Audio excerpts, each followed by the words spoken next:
Chapter 131. When Qing Chumo and the others saw that Li Wangyu was really in the cell, they all greeted him. "Brother Zio, we're here to save you. Brother Zio, don't be afraid. We're here. Who bullied you? Tell us, we'll help you vent your anger." When Li Wangyu saw them, he couldn't help but laugh. He quickly stood up and greeted them in a circle. "Thank you for your concern. I'm fine in this cell and don't plan to go out for the time being." His words made the group of wastrels dumbfounded. That bailiff really didn't lie. Li Wangyu really didn't want to come out. "Zio, don't make a fuss. Come out quickly. We're treating today. Let's go to Drunken Immortal Restaurant and get drunk. Come, let me introduce you. This is Duke Zheng's eldest son, Wei Shuyu. This is..." Qing Chumo pointed at Yuchi Baolin and the others and introduced them one by one. Li Wangyu was stunned. These were all sons of the top nobles of the Tang dynasty. Du Ruhui, Wei Zheng, Yuchi Jingda, Chai Shao, Niu Jinda, Qing Yao Jin, Feng Xianling. Li Wangyu felt a little dizzy. Did he go too far? Why did he only invite the Qing brothers and Feng Yai? Why did this group of people come in the end? He quickly greeted these wastrels. Everyone greeted each other courteously. The cell was as lively as a market. Cui Zhuo only felt a headache. He carefully said, "Li Jia Shaolang, please come out of the cell. Today was all a misunderstanding." It would have been better if he didn't mention this. Li Wangyu was unhappy. What misunderstanding? The village chief and I came to the county office to transfer Spring. Why did you lock us up for no reason? If you don't give me an explanation today, I won't go out of this cell. What do you mean by Spring? Cui Zhuo still didn't know why Li Wangyu was locked up in prison by Officer Li. Li Wangyu said, "I, along with more than 60 Dingzhou villages, Dingzhou village, have been conscripted into corvée labor this year to transport 1,000 dan of official grain to Yinzhou. Now that we've delivered the grain, we've come back to report to the Secretary of State's army. He's actually accusing us of forgery and locking us up in prison. Cui Ming House, you have to give me an explanation for this." Cui Zhuo had just found out the ins and outs of this matter. Before he had time to think about it, someone grabbed his collar again. Qing Chumo, Qing Chuyang and Qing Chubi grabbed Cui Zhuo and spat on his face. "Our brother, how dare you make him serve the corvée? Surnamed Cui, how dare you?" I really don't know." Cui Zhuo replied with a mournful face. The corvée labor was arranged by the Secretary of the House of Commoners. This lowly official did not give any instructions. Including today's matter, this lowly official did not know about it. It was all done by the Secretary of the Army. Young masters, please understand. What about that bastard Secretary of the Army? Hearing Cui Zhuo's words, everyone believed him. They had some understanding of the county government's operations.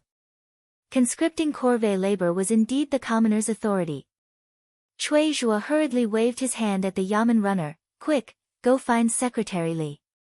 The Yamen runner hurriedly ran out to carry out the order. Not long after, he returned to the prison alone, returned to the Ming house. "Secretary Li is not in the county government. I heard that he went back to Hu County." The reason why Secretary Li was not in the county government was because he was in a hurry to return to Hu County to discuss this matter with the Li clan's elders. Although he had used his authority to throw Li Wangyu and Dingzhou village's village head into the county government's prison, he could not do anything about it. However, as the Secretary of the Army, he had no right to interfere with the punishment. That was the right of the county magistrate, Cui Zhuo. Therefore, if he wanted to beat Li Wangyu to death, he had to use the Li clan's influence to do something. In Secretary Li's view, Li Wangyu was a peasant who had no power or influence. As long as the clan put in some effort and bribed Cui Zhuo, it would be easy to sentence them to exile or 1,000 li. Like the elders of the Li clan in Hu County, Secretary Li did not see Li Wangyu as a member of the clan. Instead, because the Li clan had lost face several times, he saw Li Wangyu as a mortal enemy. He wanted to break his bones and suck his marrow. Naturally, Secretary Li did not know that after he left, the Chang'an county government had created a storm and trouble. Seeing that they could not find Secretary Li, Qing Chumo, Fang Yai, and the others began to persuade Li Wangyu to come out of the prison. They patted their chests and promised that they would help him vent his anger. But no matter what they said, Li Wangyu shook his head and refused. Brothers, this little brother appreciates your good intentions. However, this little brother was unknowingly imprisoned in the Chang'an county government prison. Naturally, I need an explanation before I can leave. I cannot leave without a reason. Yuqi Baolin, Niu Jinping, and the others did not understand what he meant, but Fang Yai, Qing Chumo, and the others could guess. They knew of the grudge between Li Wangyu and the Li clan in Hu County. Naturally, they could guess what Li Wangyu was thinking. Li Jia Shaolang wanted to use this opportunity to cause trouble. Understanding this, the Qing brothers and Fang Yai stopped trying to persuade him. In their view, the Li clan in Hu County should be taught a lesson. Whether it was expelling Li Wangyu from the clan or forcing Li Zhou to move the grave, they were all too much. Not to mention, it was the Li clan in Hu County who provoked Li Wangyu several times. It was truly chilling. Qing Chumo stared at Cui Zhuo. Since my brother does not want to come out, then forget it. Cui Ming House, you can deal with it impartially. However, my brother cannot suffer in this prison. Do you understand? Yes, this official will do as you say. I will definitely satisfy Li Jia Shaolang. Cui Zhuo's heart was bleeding, but he could only force a smile. What was wrong with Li Jia Shaolang? He insisted on staying in this prison. Cui Zhuo did not need to think with his toes to know that this would be a huge problem. Cui Zhuo immediately turned to look at the jailer. Jailer Zhao, you have to serve Li Jia Shaolang carefully. Do you understand? If he needs anything, you have to try your best to meet it. Don't shirk. Otherwise, I will hold you responsible. Now it was Jailer Zhao and a group of jailers turned to cry. They were in a prison, not a hostel. How could they be reduced to serving people now? It was a fantasy. Jailer Zhao and the jailers were all wondering who this young man was. It was really scary that the sons of a large group of marquises were his friends. Li Wangyu looked at the jailer and the jailers and laughed. He laughed so happily. The cynical man was quite vengeful. He still remembered what the jailer had said. He pointed to the prison room with his finger. Jailer Zhao, please clean it up first. This prison is too dirty. The jailer opened his mouth, but before he could speak, Qing Chumo and the others made a fuss again. Yes, after Zio said that, I found that this prison is really stinky. Cui Zhuo, is your county government a pig farm? How can it be so dirty? Hurry up and let people clean this prison. Let's get some fresh air and light more torches to brighten up the hall. Yes, let people clean it up. Get someone to bring us good wine and good food. Today, we will accompany Brother Worryless in this prison and have a few drinks. Cui Zhuo, the Yamen runners, the jailer, and the jailers were all thunderstruck when they heard this. To have a banquet in the prison. This group of playboys was too much, wasn't it? The jailer began to think whether he should really invite several courtesans from Ping Kong Fong. Chapter 132. When Cui Zhuo saw that these foppish men were not leaving, he immediately ordered people to clean up the prison. He also ordered people to bring in mats and tables, and lit up large candles and incense. The Yamen runners in the county government were all called to the prison to remove the garbage, clean the floor, wipe the dirt, and wash the floor with clean water. In less than 2 hours, the originally filthy prison had changed its appearance. In Head Zhao's opinion, this prison was cleaner than his own home. At least there were no candles and incense as thick as an arm in his home. The wine and dishes ordered from the restaurant in the west were carefully sent to the prison by the doctors of the restaurant. There were several large tables, and even more than 10 jars of wine were brought in. Li Wangyu was pulled to the table by the Qing brothers and sat down. A large bowl was directly filled with wine. Brother Wang Yu, come on, let's drink. We won't go home until we're drunk. Wahahaha, this is the first time I've drunk in prison. It's great. Brother Shu Yu, let's drink. Brother Wang Yu, you're really a talent. Ha, come on, let me toast you. The prison of the county government in Chang and County immediately became like a wine shop. A group of foppish men drank a few glasses of wine and made a scene. Cui Zhuo had already covered his face with his sleeves and ran away. Head Zhao and a group of jailers were left behind. They forced a smile and poured wine for these foppish men. They directly changed into waiters. Li Wangyu felt that these foppish men of the Tang dynasty were all true men. After a few glasses of wine, he became familiar with them. He did not think that these foppish men were the sons of the Tang dynasty. He just thought that they were his university classmates in the future, drinking and bragging. When the banquet was in full swing, Ching Chumo suddenly began to sing and toast to everyone in the banquet. Li Wangyu was shocked by his behavior. Damn, this guy's singing is killing me. Li Wangyu knew that the Tangs loved to sing.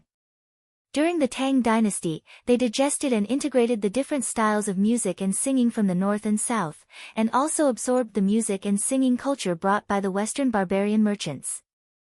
Not only did the court music of the Tang dynasty form the famous Ye Yu and Yen Yu 10 songs, but folk music also became colorful and vivid.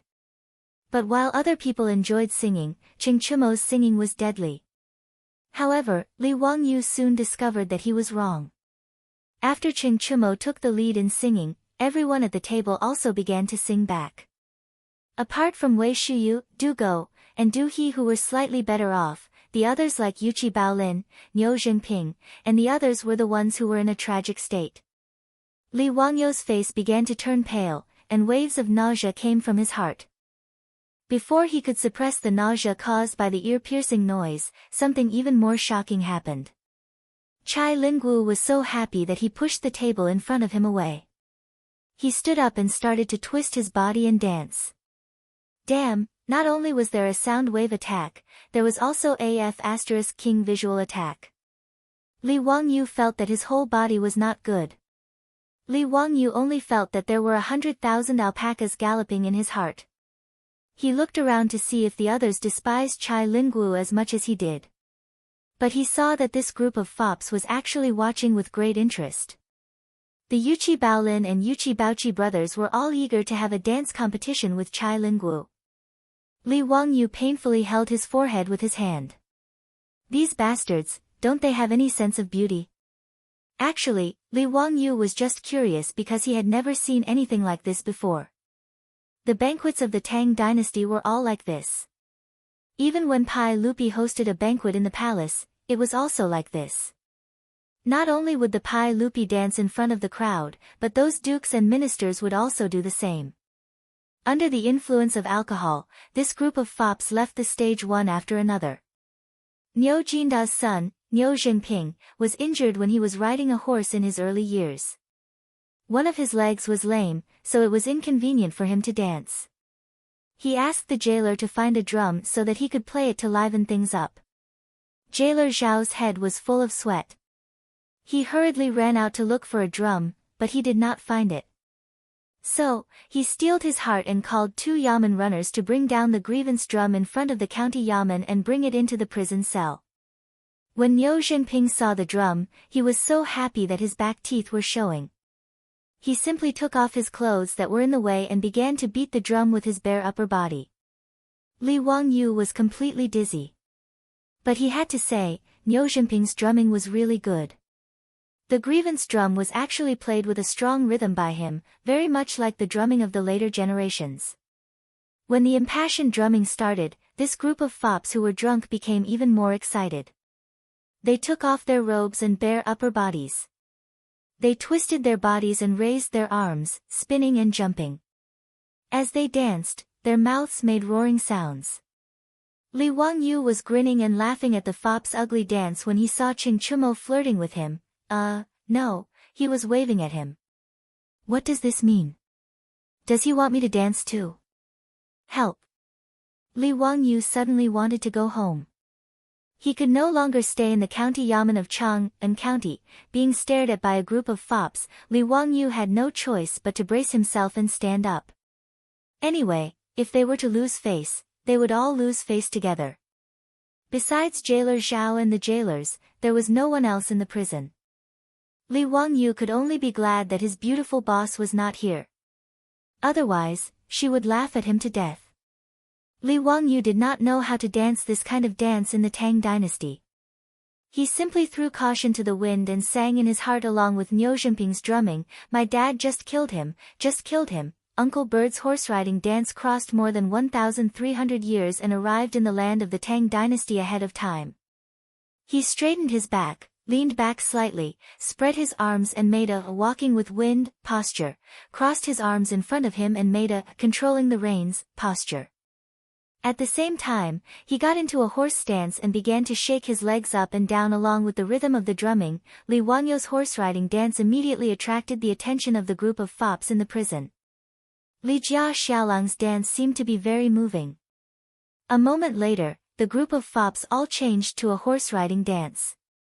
They shouted along with Li Wangyu, "My dad just killed him, just killed him." After the horse-riding dance, Li Wangyu's drunkenness kicked in. In his excitement, he simply grabbed the drumstick in Niu Jinping's hand and beat the drum himself. As he beat, he loudly sang the song, "Loyalty to the Country." When the smoke of war rises, the mountains and rivers look to the north, the dragon rises, the horse neighs, the sword is like frost, the heart is like the yellow river, the water is boundless, who can resist 20 years of freedom?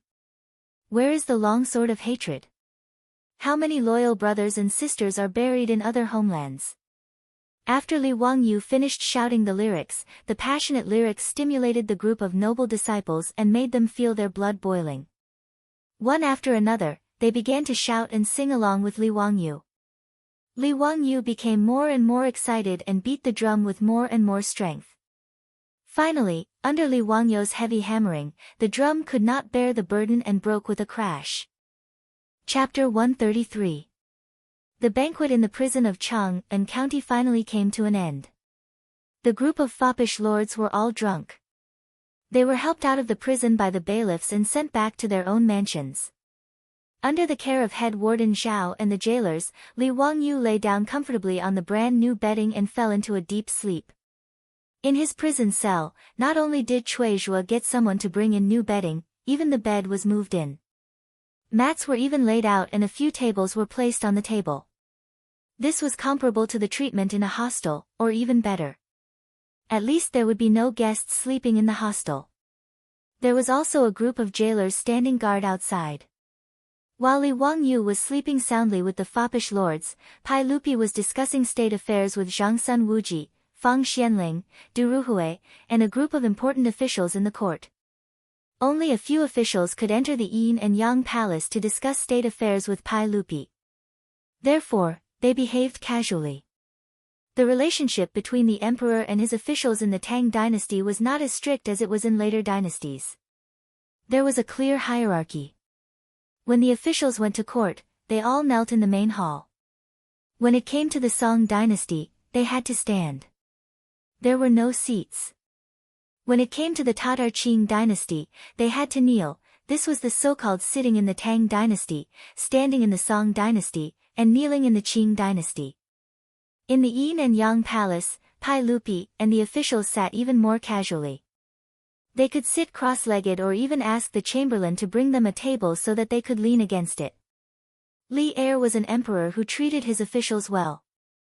As for Qing Yaojin, Li Jing, and the other founding generals, he did not set fire to the celebration building, nor did he give up military power with a cup of wine. It could be said that he was a broad-minded emperor. While they were discussing state affairs, a chamberlain quietly walked to Pai Lupi and whispered something in his ear. Pai Lupi could not help but grin. "Ha, Xianling, Ruhui, you should hear about this." Pai Lupi gestured to the chamberlain, indicating that he should tell them. The eunuch bowed to the officials and then told them what had happened in Chang'an County. When Fang Xianling and Du Ruhui heard that their son actually followed a group of playboys to make a scene in the county government, their faces couldn't help but twitch a few times. Feng Xianling and Du Ruhui hurriedly stood up and bowed to Pai Lupi. Your Majesty, I am ashamed of my incompetence. Pai Lupi smiled and waved his hand. They're just a bunch of young men. It's not worth getting angry over. Why did they make a scene at the Chang'an County Yamen? The latter question was directed at the eunuch. The eunuch hurriedly replied, Your Majesty, it's because Li Wangyu from Hu County was imprisoned in Chang'an County.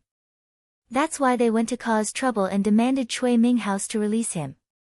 Feng Xianling and Du Ruhui, who were originally a little embarrassed, looked at each other when they heard the attendant's words. They were no longer anxious and sat back down. Everyone, including Zhangsun Wuji, looked at Pai Lupi. Li Wangyu again. Why was he imprisoned in Chang'an County? Pai Lupi coughed dryly and was about to ask about the situation when he heard the eunuch outside the hall announcing loudly, Her Highness the Empress is here. The Empress of the Tang dynasty was called Her Highness, not the Empress in the later TV series. Her Highness referred to the palace. Empress Zhangsun lived in the Lizheng Hall, so she was called Her Highness. Pai Lupi didn't have time to talk about this matter. He hurriedly stood up and ran to welcome his wife. The two were deeply in love and were a couple when they were young. Empress Zhangsun married Pai Lupi when she was 13. She gave birth to 2 sons and 1 daughter for Pai Lupi. The eldest son, Li Qingqian, was the crown prince of the Tang dynasty. Empress Zhangsun's position in Pai Lupi's heart was far beyond that of the concubines in the harem. Pai Lupi carefully supported Empress Zhangsun, who was 5 to 6 months pregnant, into the Yin and Yang palace. All the officials, including Zhangsun Wuji, bowed and greeted her. He asked the eunuch to bring a cushion and helped Empress Zhangsun to sit down. Pai Lupi then smiled and asked, Why is Guanyin maid here? You are pregnant. If there is anything, just ask the eunuch to tell me. Erlang, it's not the first time I'm pregnant. I'm not so delicate. The doctors at the Shangyao Bureau also asked me to move around more. Empress Zhangsun smiled and said, I cooked white dragon fish. Thinking that you are all discussing state affairs, I'm afraid you are all hungry. So I brought some for you all to try. She waved her hand and the eunuchs brought a bowl of fish soup to Pai Lupi and the officials. White dragon fish soup was made with mandarin fish. It was very fresh and thick and was the favorite of the Tang people. Thank you, Your Highness. I haven't tasted this white dragon fish soup for many years. Today, I'm basking in His Majesty's glory. Zhangsun Wuji teased. As his sister, Empress Zhangsun had a very good relationship with him. Big brother, can't you shut your mouth with food? Empress Zhangsun pretended to be angry. Pai Lupi didn't participate in the matters between the siblings. He only indicated for Feng Xianling and Du Ruhui to eat the fish soup. The fish soup had to be eaten while it was hot. It would be more fishy when it was cold. Erlang, I overheard the eunuch say that Li Jia Shaolang of Hu County was imprisoned by the Chang'an County government. Why is that? Empress Zhangsun suddenly asked. Pai Lupi also didn't know the situation. He looked at the eunuch who came to report and asked him to explain the situation to everyone. The 100 Horsemen Department reported that 12 days ago, the secretary of the Chang'an County government ordered Dingzhou village of Hu County to be transferred to Yinzhou warehouse in spring. Li Wangyu was also in the list of Dingzhou village. The eunuch bowed his head and reported. The 100 Horsemen Department was an organization set up by Pai Lupi after he ascended the throne. It was used to monitor the world. The eunuch was responsible for passing on information from the 100 Horsemen Department to Pai Lupi. Pai Lupi suddenly frowned and interrupted, Wait, that boy from the Li family, I remember that he just turned 16. Why would the secretary of the Chang'an County government order him to serve in the corvée? The eunuch hesitated and replied, The secretary of the Chang'an County government said that his nominal age was 17, Pai Lupi couldn't help but snort.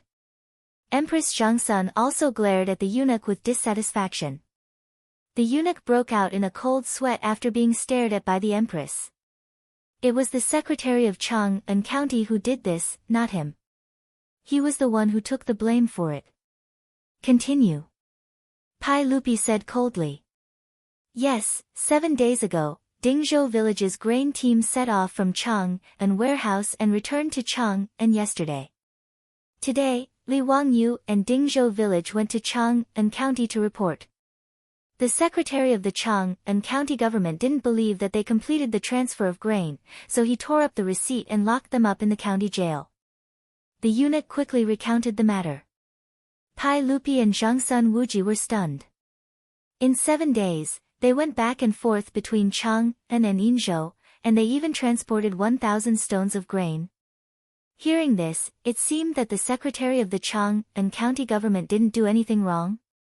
If someone reported back to them like this, they wouldn't believe it either. Pai Lupi coughed lightly and asked, "Can you confirm that the boy from the Li family is telling the truth?" The 100 Horsemen Department has already sent people to Yinzhou to investigate. They should be able to reply the day after tomorrow. It would take about 3 days to travel to and from Yinzhou. Pai Lupi heard this and nodded, then let the boy from the Li family stay in the county jail of Chang'an County. It's good to learn a lesson. He then looked at Fang Xianling. "Xianling, I'll have to trouble you to investigate this matter and find out the truth." Fang Xianling stood up and cupped his hands. "I'll do my best." Empress Zhangsun said with dissatisfaction, "Erlang, no matter what, Li Jia Xiaolang is only 16 and hasn't turned 20. His parents are dead and he's very pitiful. How can you throw him in the jail like this? How can he suffer such inhumane torture?" She didn't know that Li Wangyu wasn't suffering in the jail, but was very satisfied. Chapter 134. Pai Lupi couldn't help but roll his eyes at Empress Zhangsun's words. He didn't know that ever since she saw the drunken Li Wangyu at the waterside pavilion, Empress Zhangsun had developed an inexplicable desire to protect him. In addition, eldest Princess Changle also felt that Li Wangyu's brother was very interesting. After returning to the palace, she couldn't forget about him. This made Empress Zhangsun even more fond of him. If it wasn't for Li Wangyu's drunken recitation of poems, she would have already summoned Li Wangyu to the palace and taught him a lesson. Okay, I will send someone to tell Chang'an County not to make things difficult for that Li family boy. If that little bastard really lied, I won't forgive him. Pai Lupi felt his teeth itch when he talked about Li Wangyu. Zhangsun Wuji and Fang Xianling looked at each other with smiles in their eyes. In the eyes of this group of court officials, Li Wangyu was pretending to be smart. He wanted to get away with it because he was dissatisfied with the county yamen listing him as a servant. But regardless of whether the Secretary of State of Chang'an County did the right thing or not, it was a big mistake to lie about the grain transportation mission. However, for the sake of Li Heir and Empress Zhangsun's face, Fang Xianling only planned to investigate clearly and raise him high before gently putting him down and teaching him a lesson. As for the Secretary of State of Chang'an County, it was obvious from Pai Lupi's snort that he wouldn't be able to get away with it. Pai Lupi didn't even mention that the group of bastards, including his second son, caused a scene at the Chang'an County Yamen. Fang Xianling naturally wouldn't ask for a snub and punish this group of foppish sons.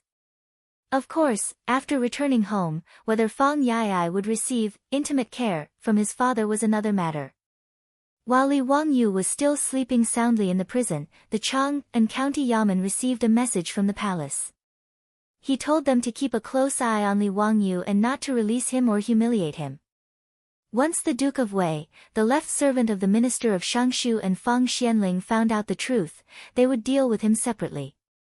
Originally, Cui Zhuo wished he could send Li Wangyu out as if he were the plague because of the playboys' quarrel. In the end, now that His Majesty had given the verbal order, they could not let him go.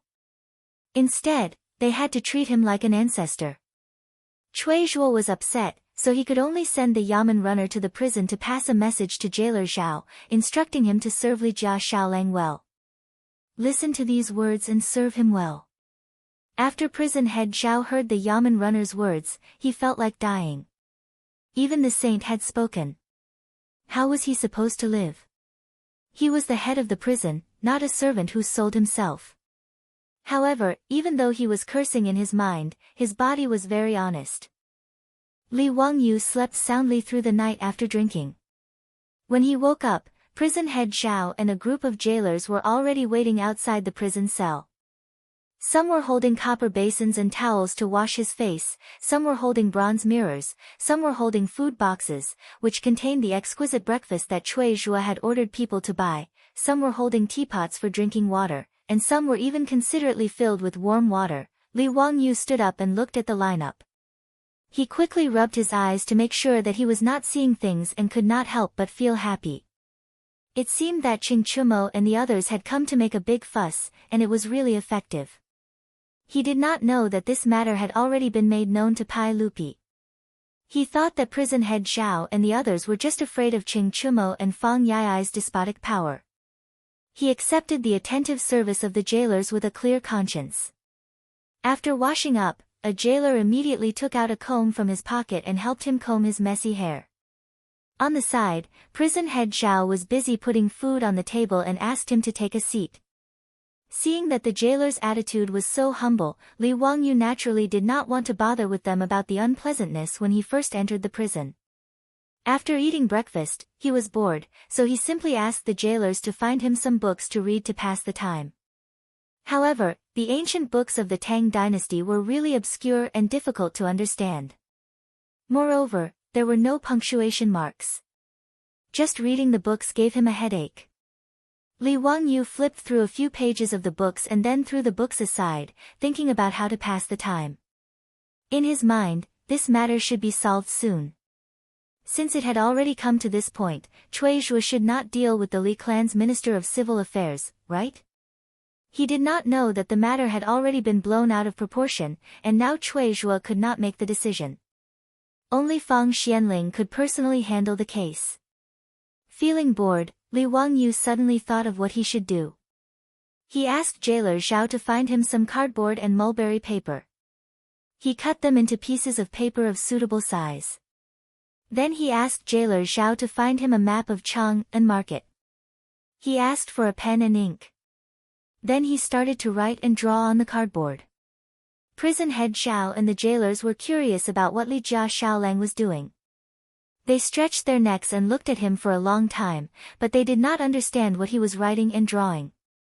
They only saw a row of grids on the cardboard, and the names of Shi Market, Dong Market, Ping Kong Market, Chongren Market and so on were written on it. After drawing on the cardboard, Li Wangyu picked up the cut mulberry paper and began to write and draw on it. This made the jailers even more confused. What do you mean by 1 stroke, 10 strokes, and 100 strokes? If the beautiful boss was here, she would immediately cry out, Monopoly. Yes, Li Wangyu was bored and was making a game of Monopoly. When he was a child, there was no computer version of Monopoly. For a long time, the board game of Monopoly was popular. However, Li Wangyu did not have the money to buy it at that time, so he simply borrowed a Monopoly from a classmate and made one himself with cardboard and paper. This left a deep impression on him. But now in the Tang dynasty, the original names on the Monopoly board were not suitable. Therefore, Li Wangyu simply asked for a map of Chang and market and used the names of the markets to replace the names of the land on the original map. As for the paper money, he replaced it with a pair of copper coins. As for the small houses and hotels in the game, Li Wangyu sent prison head Xiao to find suitable replacements for him. Prison head Xiao was quite a clever person. He actually managed to find a bunch of ceramic huts for them. These ceramic huts were originally toys for peddlers to sell, but he bought them back. Li Wangyu played with the ceramic huts and found them interesting. In fact, during the Tang and Song dynasties, ceramic toys were already very popular. In Li Song and Su Hanshin's peddler painting, there were dozens of types of toys. As for the dice, they were ready-made. Prison head Xiao and the jailers sometimes had nothing to do, so they would roll the dice and play a few rounds. When everything was ready, the Chang and version of the Tang dynasty's Monopoly game was released. Li Wangyu called prison head Xiao and the jailers to his side and taught them in detail how to play Monopoly. This group of jailers listened with great interest. Several big men sat down at a few tables, surrounded by a group of jailers, and began the journey of becoming a millionaire. As the game progressed, everyone became enthusiastic. From time to time, the surrounding jailers would burst out shouting. While they were having fun, no one noticed that a few figures had walked in from the main gate of the county jail. Chapter 135. Originally, there were no prisoners in the county jail, and because of Li Wangyou's matter, Cui Zhuo was afraid that there would be an accident, so he simply interrogated the prisoners who were still in custody yesterday. Then, those who should be flogged were flogged, and those who should be released were released. The prison, which originally had few prisoners, was emptied, and only Li Wangyou was left. Those jailers were now bent on pleasing Li Wangyou. Coupled with the attraction of the Monopoly game, there was not even a guard in Noda's county jail. Everyone crowded in Li Wangyou's cell to watch the game. Everyone was concentrating on the Monopoly game. From time to time, one could hear the crowd saying, "I'll buy Shi City. Here's 500 strings of coins. Give me the title deed, Ping Kong Fong is mine. Give me the toll, 20 strings of coins." Several people came in through the open door of the county jail. When they saw the situation in the jail, they could not help but frown. One of them was about to speak, but was stopped by the leader.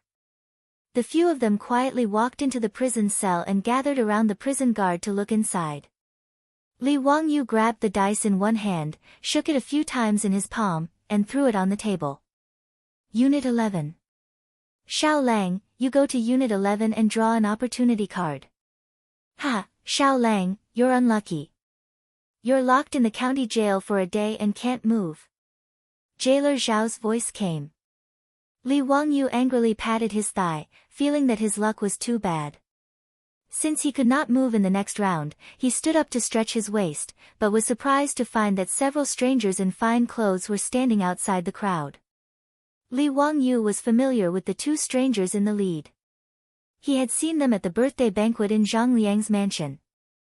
The leading man with a curly beard had extorted the sketch, Goddess Luo's painting, that he had painstakingly drawn for 3 days. Him again. Why do I meet this person everywhere? He's like a ghost. The newcomers were Pai Lupi and Feng Xianling. Today, Feng Xianling came to Chang'an County to inquire about the case.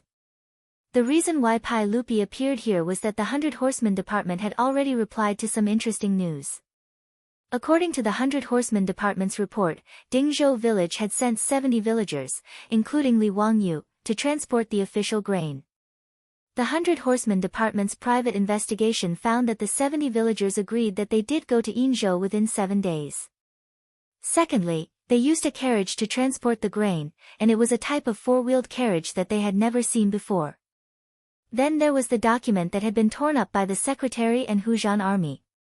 The 100 Horsemen Department collected the remains and pieced them together.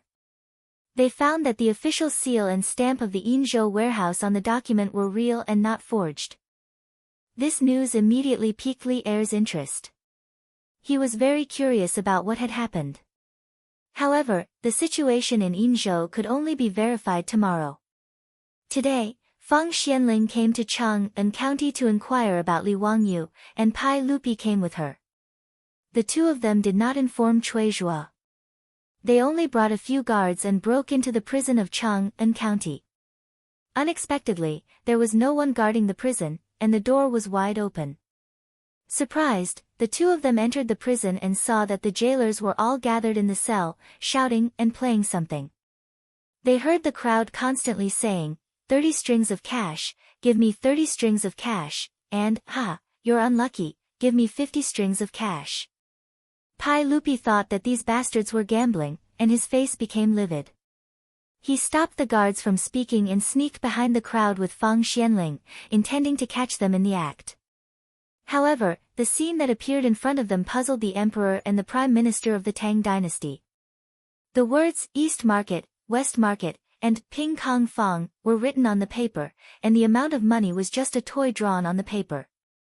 What the hell is this? Pai Lupi and Feng Xianling did not say anything.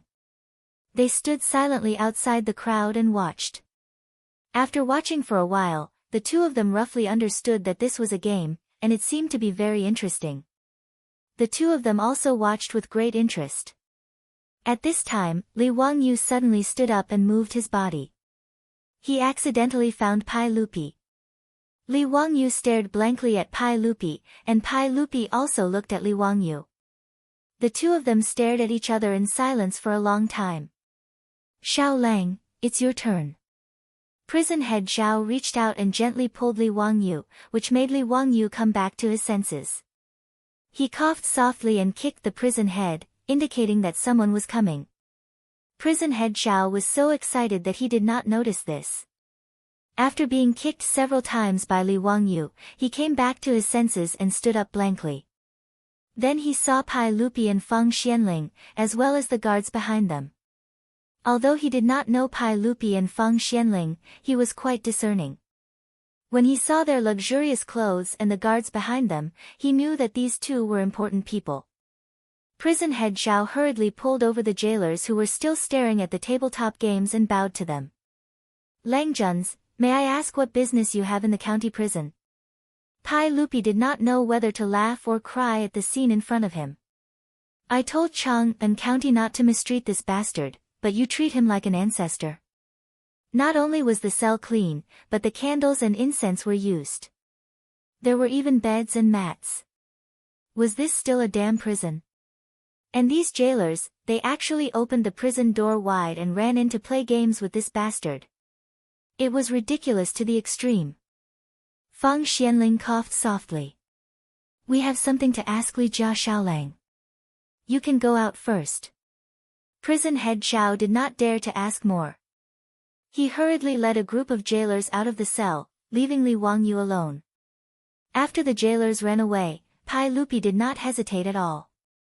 He directly sat beside the table, picked up the Monopoly cards, and played with them. Feng Xianling did not explain his identity. He just smiled gently and asked Li Wangyu, Li Jia Xiaolang, I have something to ask you. Answer me honestly. Although Li Wangyu was not happy with Pai Lupi, he knew that it was not the time to throw a tantrum.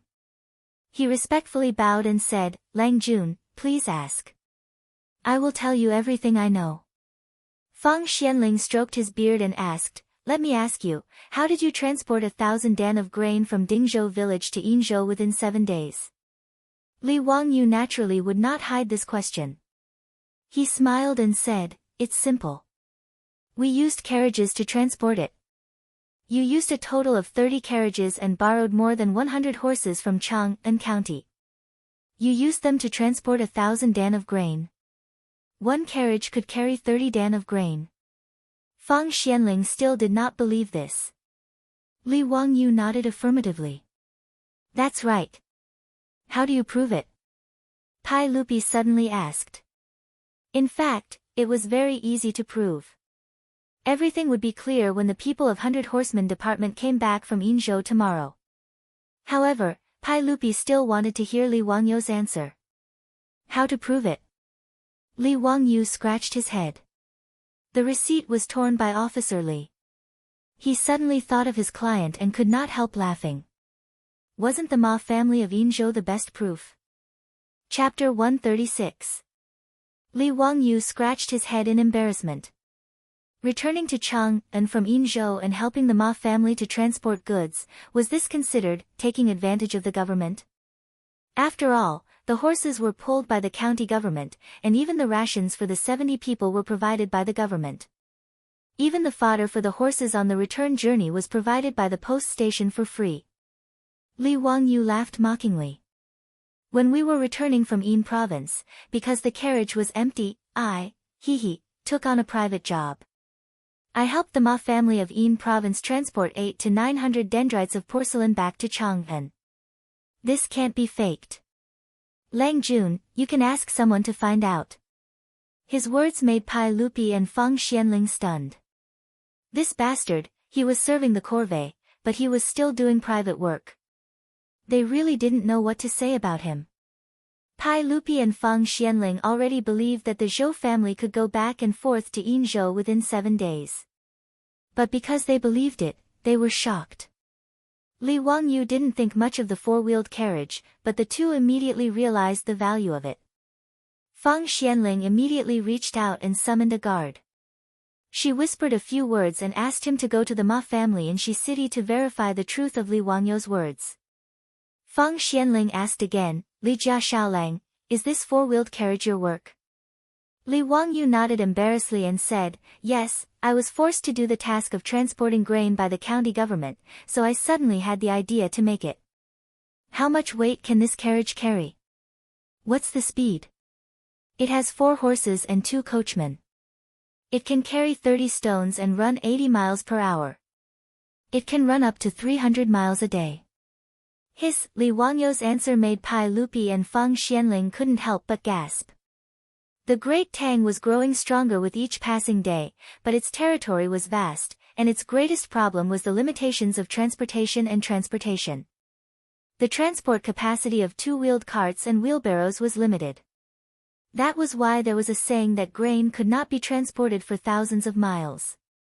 Putting aside the distant matters, in order to go on an expedition to the Eastern Turks, they had to transport enough supplies for the army, which was the biggest headache for the Tang dynasty's imperial court. It wasn't that they didn't have food, weapons, and armor, but they were difficult to transport, making it difficult for the army to resupply.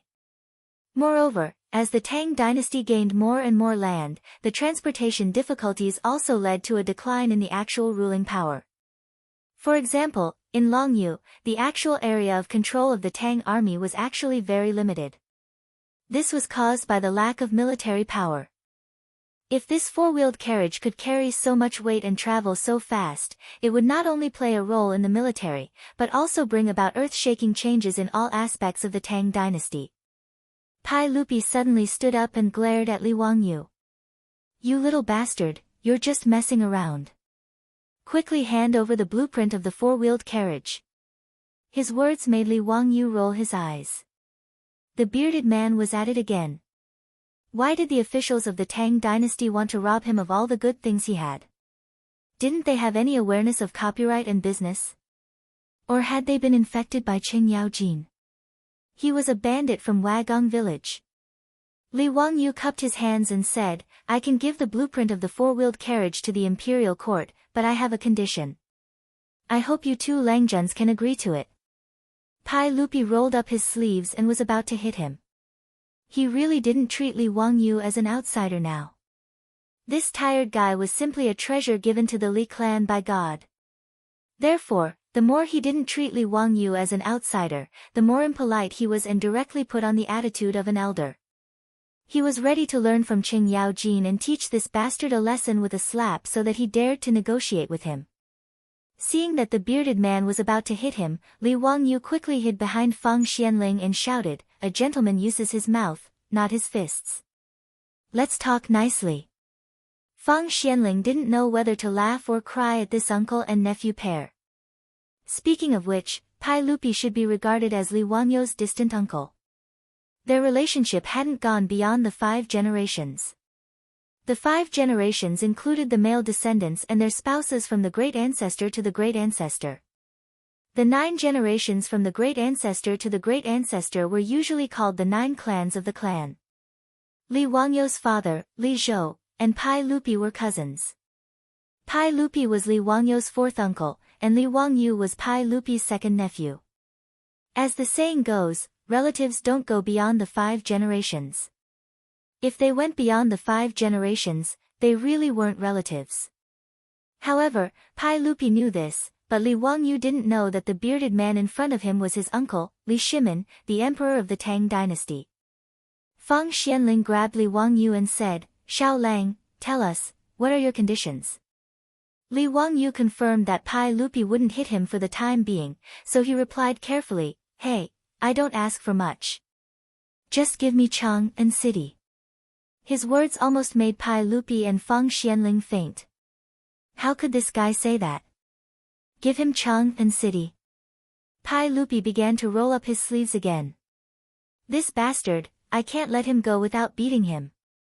When Li Wangyou saw that Pai Lupi was about to roll up his sleeves again, he knew that he didn't make it clear. He hurriedly explained, I'm going to organize the people in the village to use 4-wheeled carriages for transportation. What I mean is that I'll be responsible for the transportation of the merchants in Chang and city. Pai Lupi stared at him and said, make it clear. I'll use the blueprint of the four-wheeled carriage in exchange for the concession in Chang'an City.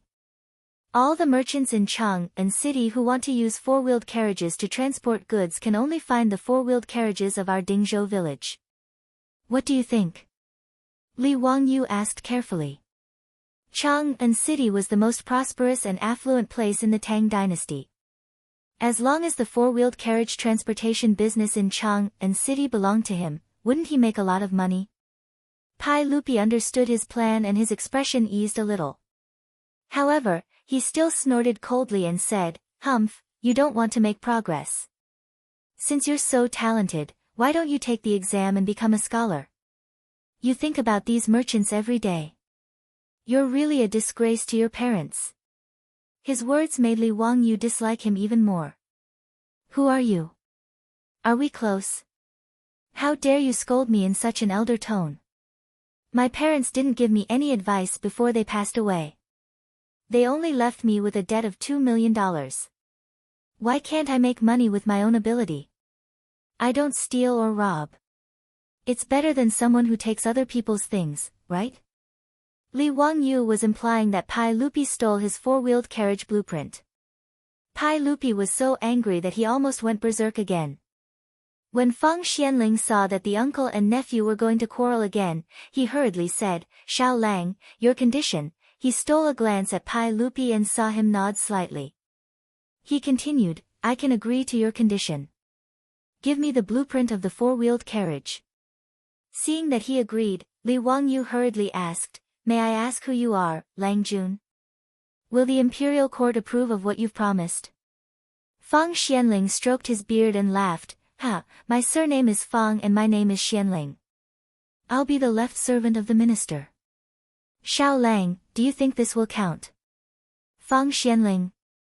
The prime minister of the Tang dynasty. Feng Yi loves his father." Li Wangyu hurriedly bowed and saluted, "I didn't know you were the prime minister. I was too rash." He looked at Li Er again, wanting to ask who this curly-bearded man who kept making things difficult for him was. However, seeing that Pai Lupi didn't want to introduce himself, Feng Xianling just smiled and said nothing. Li Wangyu was too lazy to guess. He was just a big shot of the Tang dynasty. "Xiao Lang, can you give me the carriage blueprint?" Feng Xianling asked. Li Wangyu shook his head and said, "Minister Feng, I've been framed. I haven't even explained why I've been locked up in the county jail." Chapter 137. The reason why Li Wangyu stayed in the county jail of Chang'an County was to teach the Li clan of Hu County a lesson. The sudden appearance of Feng Xianling and the bearded man gave Li Wangyu a clear signal that his matter had been known by the officials of the imperial court. Although Li Wangyu didn't know why such a small matter would alarm Feng Xianling, he had to seize this rare opportunity. He did so many things just to make a big deal out of it. Even the prime minister of the Tang dynasty came out. This matter was big enough. When Li Wangyu mentioned that he was wrongly imprisoned, Feng Xianling hesitated a little. He had a general understanding of this matter. It was basically certain that the Li clan of Hu County was behind it. They wanted to frame Li Wangyu and the villagers of Dingzhou village. He and Pai Lupi also knew the cause of this matter through the report of the 100 Horsemen Department. Feng Xianling gnashed his teeth when he thought that the Li clan of Hu County wanted to dig up the grave of his old friend Li Zhou. If possible, Feng Xianling didn't mind teaching the Li clan of Hu County a lesson. But this matter involved the royal family, so he was a little embarrassed. Pai Lupi suddenly said, "Prime Minister Feng, as the saying goes, if a prince commits a crime, a commoner will be punished. Since the secretary of the army of Chang'an County framed a loyal person, how should he be punished?" Li Wangyu couldn't help but give Pai Lupi a thumbs up. This bearded man finally said something with conscience. When Feng Xianling heard Li Er's words, how could he not understand his meaning? He smiled and nodded, "That's natural. Since you have made a mistake, you should be punished. This old man will give you justice. Li Jia Xiaolang, can you give me the four-wheeled carriage blueprint now?" Li Wangyu didn't talk nonsense. He took out the blueprint of the four-wheeled carriage and handed it to Feng Xianling with both hands. Fang Xianling couldn't wait to unfold the blueprint. Pai Lupi also stood aside to watch. The four-wheeled carriage's structure wasn't complicated. The key was the steering mechanism. They looked at it for a long time and finally sighed, "Li Wangyu, you are really smart. It's hard for you to think of such a wonderful thing." Li Wangyu blushed. He was a little ashamed that he copied the four-wheeled carriage from the West. But he thought that the West didn't give him a penny for using the four great Huaxia inventions. Thinking of this, Li Wangyu did not feel ashamed. Instead, he felt that it was only natural. Fang Xianling was a bit like Ma Zhou, who wanted to get to the bottom of the matter. She pointed to the drawing and asked, "Xiaolang, why can the carriage's load increase so much with two more wheels?" How to answer this question? It seemed to involve the problem of physical pressure. Four wheels were more uniform than two wheels, so the pressure on the ground was less, so it was easier for the horse to drag it. In addition, the load of the wheels was not borne by the horse. The horse could pull the carriage with all its strength. It seemed to be the truth. Li Wangyu, a second-rate liberal arts student, could only explain it in this way. But how could he explain to Fang Xianling what pressure was? Li Wangyu blinked for a long time and finally said, "A horse has four legs, and it runs faster than a man with two legs. It's the same principle." He was being unreasonable. Why didn't he say that a turtle also had four legs? Fortunately, Fang Xianling didn't really want to do scientific research, so she didn't continue to ask this question. "All right, Li family's young man, you should go home now. Minister Fang, when will you give me the Chang and four-wheeled carriage franchise?" Li Wangyu didn't hurry to leave and asked hesitantly. Pai Lupi's eyes widened again. Fang Xianling quickly replied, "Are you still worried that I won't keep my word? Tomorrow I will ask someone to send you the documents. You can rest assured now, right?" "Thank you, Minister Fang." I thank you on behalf of the 127 villagers of Zhou village." Li Wangyu bowed deeply again. "Well, you exchanged this with the blueprint. There's no need to thank me. I should thank you on behalf of the people of the Tang dynasty." Fang Xianling patted the blueprint in his hand and sighed with emotion. With this four-wheeled carriage, the Tang dynasty could reduce the number of villagers and save a lot of food and horses. This was a great contribution for 1,000 years. Li Wangyu saw that he had achieved his goal. He was afraid that Su Changqing would worry about him at home, so he bowed to Fang Xianling and Pai Lupi and left the county jail. Seeing that Li Wangyu was finally leaving, Head Xiao and the jailers almost burst into tears. This ancestor was finally leaving. Head Xiao decided that after today's shift, he would go to the temple to burn incense and thank Buddha for his blessings. Li Wangyu just walked 2 steps out of the county office when he unexpectedly saw Niu Wu squatting in front of the county office. "Erlang, why are you here?" Li Wangyu asked curiously. Did Niu Wu know that he was going home today? Niu Wu was overjoyed when he saw him coming out of the county office. He quickly ran to him and said, "Madam Su was worried about you, so she asked me to wait for you outside the county office." "Lang Jun, has everything been settled?" "Yes, everything is done. This time there was an unexpected gain. Let's go home and talk about it." Niu Wu brought 2 horses from home. They mounted the horses and slowly went to the illustrious Virtue Gate. Pai Lupi and Fang Xianling appeared in front of the county office. Looking at Li Wangyu's back, Fang Xianling suddenly said in a low voice, "Your Majesty, we owe this child a lot." The emperor of the Tang dynasty had a complicated look on his face, but he nodded silently and did not say anything. As for Li Wangyu and Niu Wu, after exiting the city gate, they rode their horses and rushed back to Dingzhou village in 2 hours. When they just entered the village, a sharp-eyed villager saw Li Wangyu on horseback and immediately shouted, Li Jia Shaolang is back. Muramesa, come quickly, Li Jia Shaolang is back." More and more villagers gathered around and bowed to Li Wangyu. Some excited villagers even knelt down and kowtowed to Li Wangyu. The villagers of Dingzhou village all knew in their hearts why Li Wangyu was arrested and thrown into the county Yamen prison. Now that they saw him out of prison, they were truly grateful for everything Li Wangyu had done for the village. Li Wangyu also felt a fire burning in his heart and was very touched to be remembered by the villagers like this.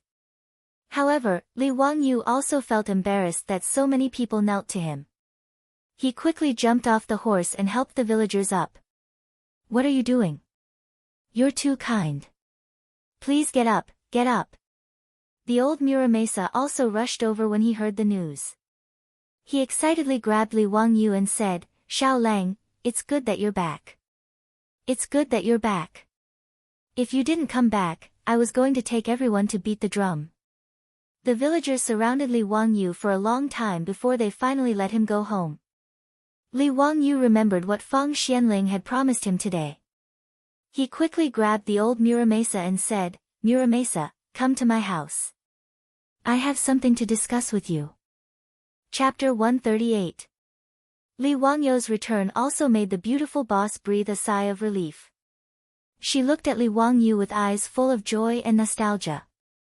In fact, Li Wangyu had never understood. He was a country boy who grew up in the countryside. Although he went to a second-rate university, what attracted the turtle white-bone fairy? With Su Changqing's condition, the people chasing her could line up for a few streets.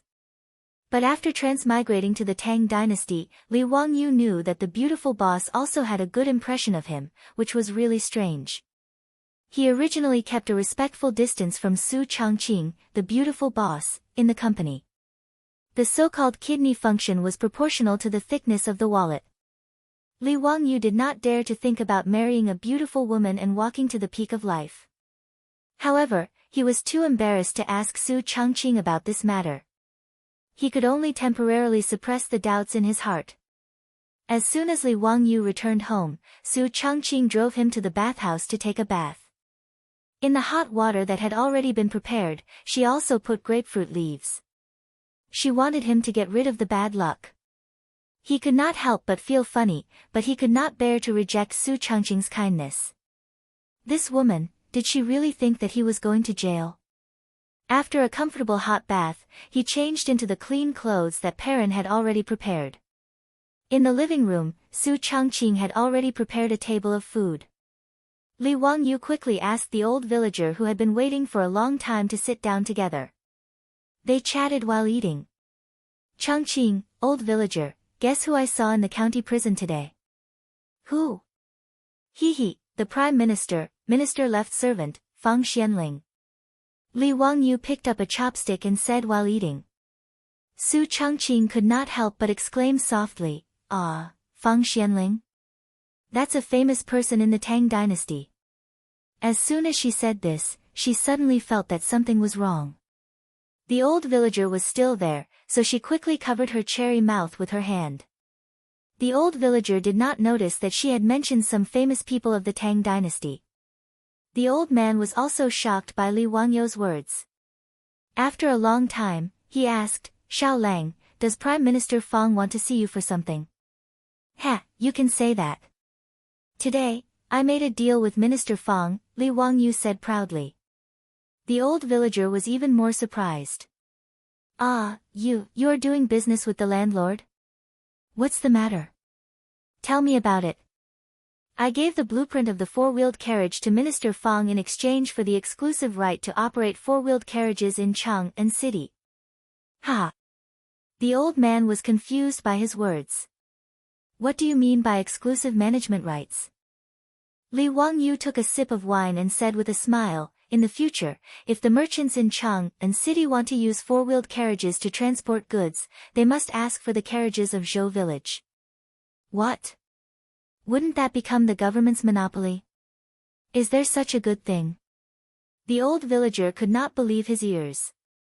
Even though he was just a small villager, he knew that the word monopoly had great benefits. In Chang'an City, there were no less than thousands of merchants' shops.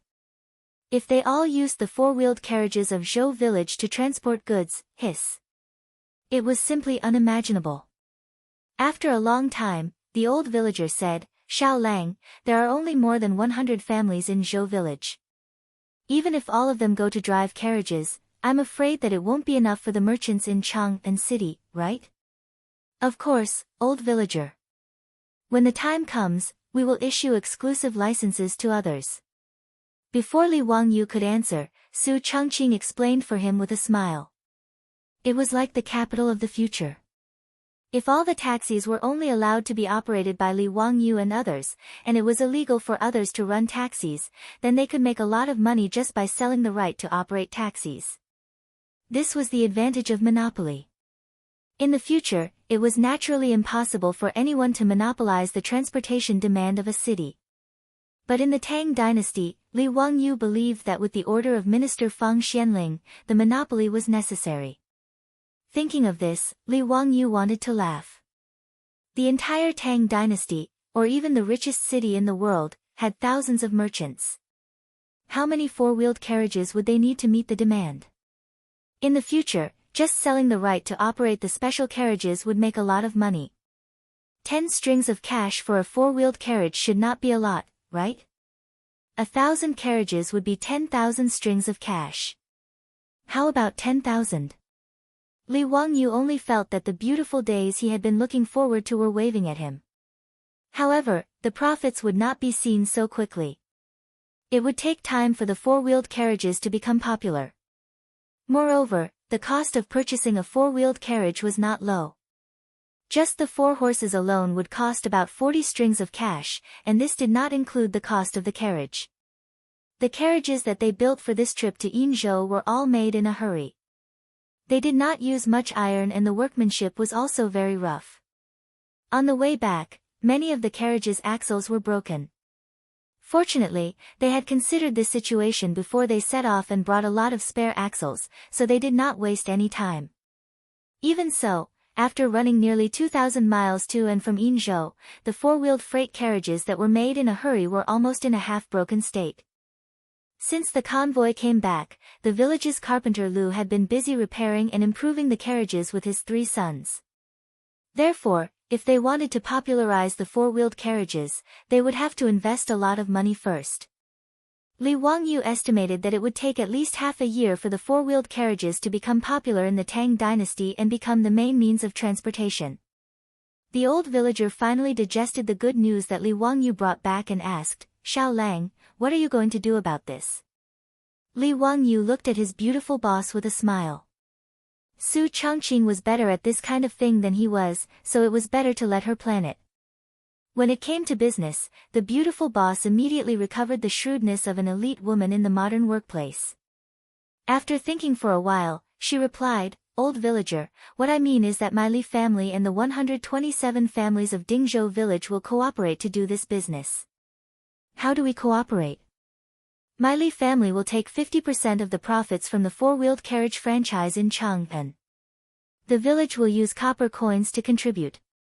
This time, we earned more than 900 strings of cash. Each family will contribute a little more to gather 1,200 strings of cash, which will be used to buy horses and build carriages. This will also take 50% of the profits. The 50% of the profits in the village will be divided equally between each family. What do you think? Su Changqing's words made the old villager wave his hand again and again. Madam Su, this can't be done, can't be done. The carriages were all made by Xiao Lang. This time, we can earn money because of Xiao Lang's contribution. Not to mention, the Chang'an carriage franchise is more than 50% of the profits. The old villager repeatedly refused. Su Changqing's suggestion made him feel that he was taking advantage of the Li family. Su Changqing didn't feel that she was at a disadvantage.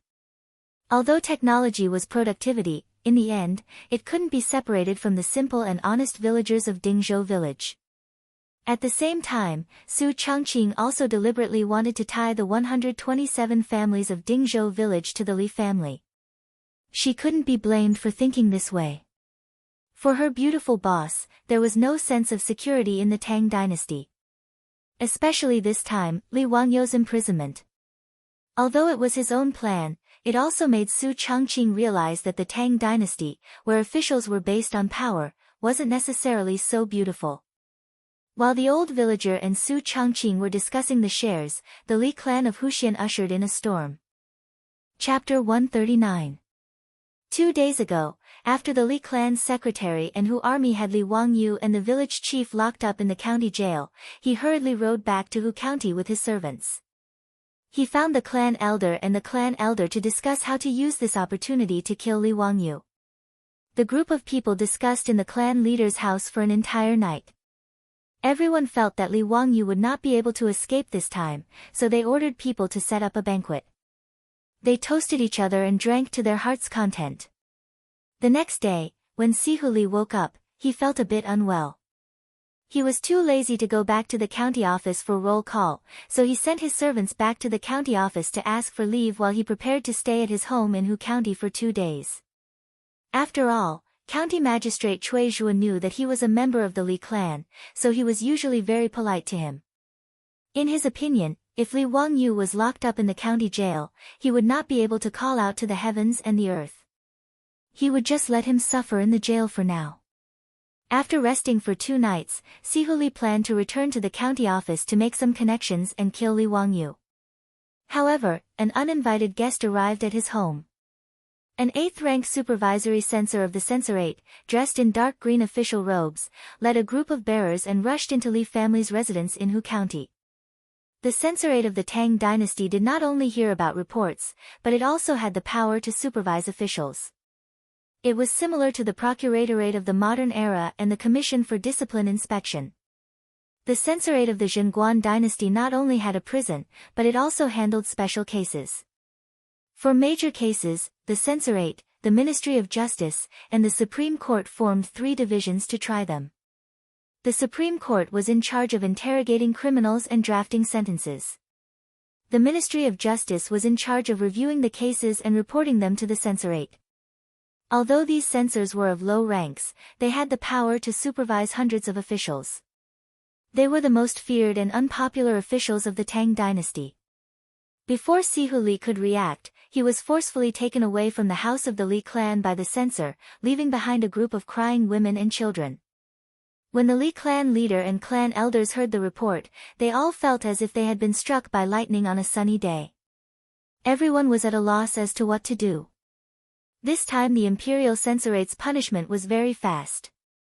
The Li clan's 7th-rank official joined the army. Several days later he was demoted and removed from his post, and sent to exile 3,000 li away, under the pretext of double public service for personal gain. After this incident, no one else from the Li clan of Hu County became an official. After the censorate took Sihu Li away, the Li clan leader and clan elders were still at a loss as they gathered in the ancestral hall to discuss countermeasures. Then, another group of people rushed out of Chang and headed straight for the Li clan in Hu County. This time, it was the people of the Zongjing Temple who brought along the reprimand and punishment of temple head Li Shaogong for not caring about the truth for 10,000 years.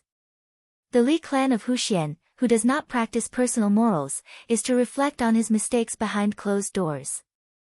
He is to be grounded, and his imperial family's salary will be halved. In other words, the Li clan was prohibited from leaving the county where they had opened their accounts. They were not even allowed to go to Chang'an City. Having the imperial family's salary was a heavy blow. The Tang dynasty still treated their relatives well. Even distant relatives like the Li clan of Hu County were not given titles, but they were still given a generous amount of money every year. For the Li clan leader, his annual salary was the same as that of the founding county magistrate, which was equivalent to the salary of a 5th-rank official. Now that half of their salary was deducted, how could they not feel as if they had lost their parents? Deputy Chow, may I ask why this is? The Li clan leader asked the deputy of the Zongjing Temple with a trembling voice, his face full of disbelief. Deputy Chow had a good temper. He just laughed and cupped his hands, saying, "Mr. Li, you have offended someone you should not have offended. Do you still not understand? The Li clan of Hu County has always been law-abiding. When did we offend anyone?" The Li clan leader still did not understand. In his opinion, his clan had never offended the nobles in Chang'an City. "Fool, you have offended a saint." "Saint? What?" What have we done? Please enlighten us, Deputy Chow. The Li clan leader was confused. How did they offend Pai Lupi for no reason? He did not have time to wail. He reached out and grabbed the deputy's sleeve, secretly stuffing a gold ingot into his hand. The deputy weighed the 5 taels of gold ingot and laughed. Mr. Li, do you know Li Wangyu from Dingzhou village? The Li clan leader was stunned. Of course I know him. Why? Does it have something to do with him? The deputy nodded. Li Wangyu is now very famous in Chang'an City. He is in the emperor's heart. You actually wanted to dig up Li Zhou's grave. Your Li clan even imprisoned him in the Chang'an County. Aren't you just looking for trouble? The Li clan leader muttered. How? How is this possible? He is only a 16-year-old kid. How can he do this? The deputy glanced at him. He felt that this kind of person who did not have foresight and only cared about small benefits was a disgrace to the imperial court. However, he still patiently told him what he knew. What happened at the poetry gathering in Sujiang Lake and Zhang Liang's birthday banquet spread out through various channels. Although the deputy was an official of the Zongjing Temple, he also had a few good friends who were officials in Chang'an City. Li Wangyu from Huxian had offended Pai Lupi several times, but nothing had happened. This kind of news had already spread among the nobles of the Tang dynasty. Li Wangyu's poems were loved by the scholars and Confucians in Chang'an City. Even the most popular songs sung by the prostitutes in Pingkong Square were Li Wangyu's poems. Early this morning, the deputy of the Zongjing Temple, Li Shaogong, was summoned to the palace by the sage. After returning to the Zongjing Temple, Li Shaogong angrily called Deputy Chow over and asked him to go to the Li clan in Huxian to reprimand this group of bastards. Hearing the deputy say these things in a low voice, the Li clan leader was so shocked that his scalp went numb. He could not stand steadily and fell to the ground. This child. He couldn't even speak clearly. The deputy saluted him with a slight disdain and left. As far as he was concerned, the Li family of Hu County must have been out of their minds to expel a Qilin like Li Wangyu from the clan. The elders of the Li clan were also stunned. No one would have thought that everything that happened today was because of the young man who was kicked out by them. It was too late to regret. After understanding all of this, the Li clan leader and the other elders seemed to have aged several years in an instant. Their bodies became more bent and they looked senile. Li Gui suddenly ran in from outside and shouted, "Grandfather, that bastard Li Wangyu was released by the Chang'an County government." Before he could finish his words, he heard a crisp slap.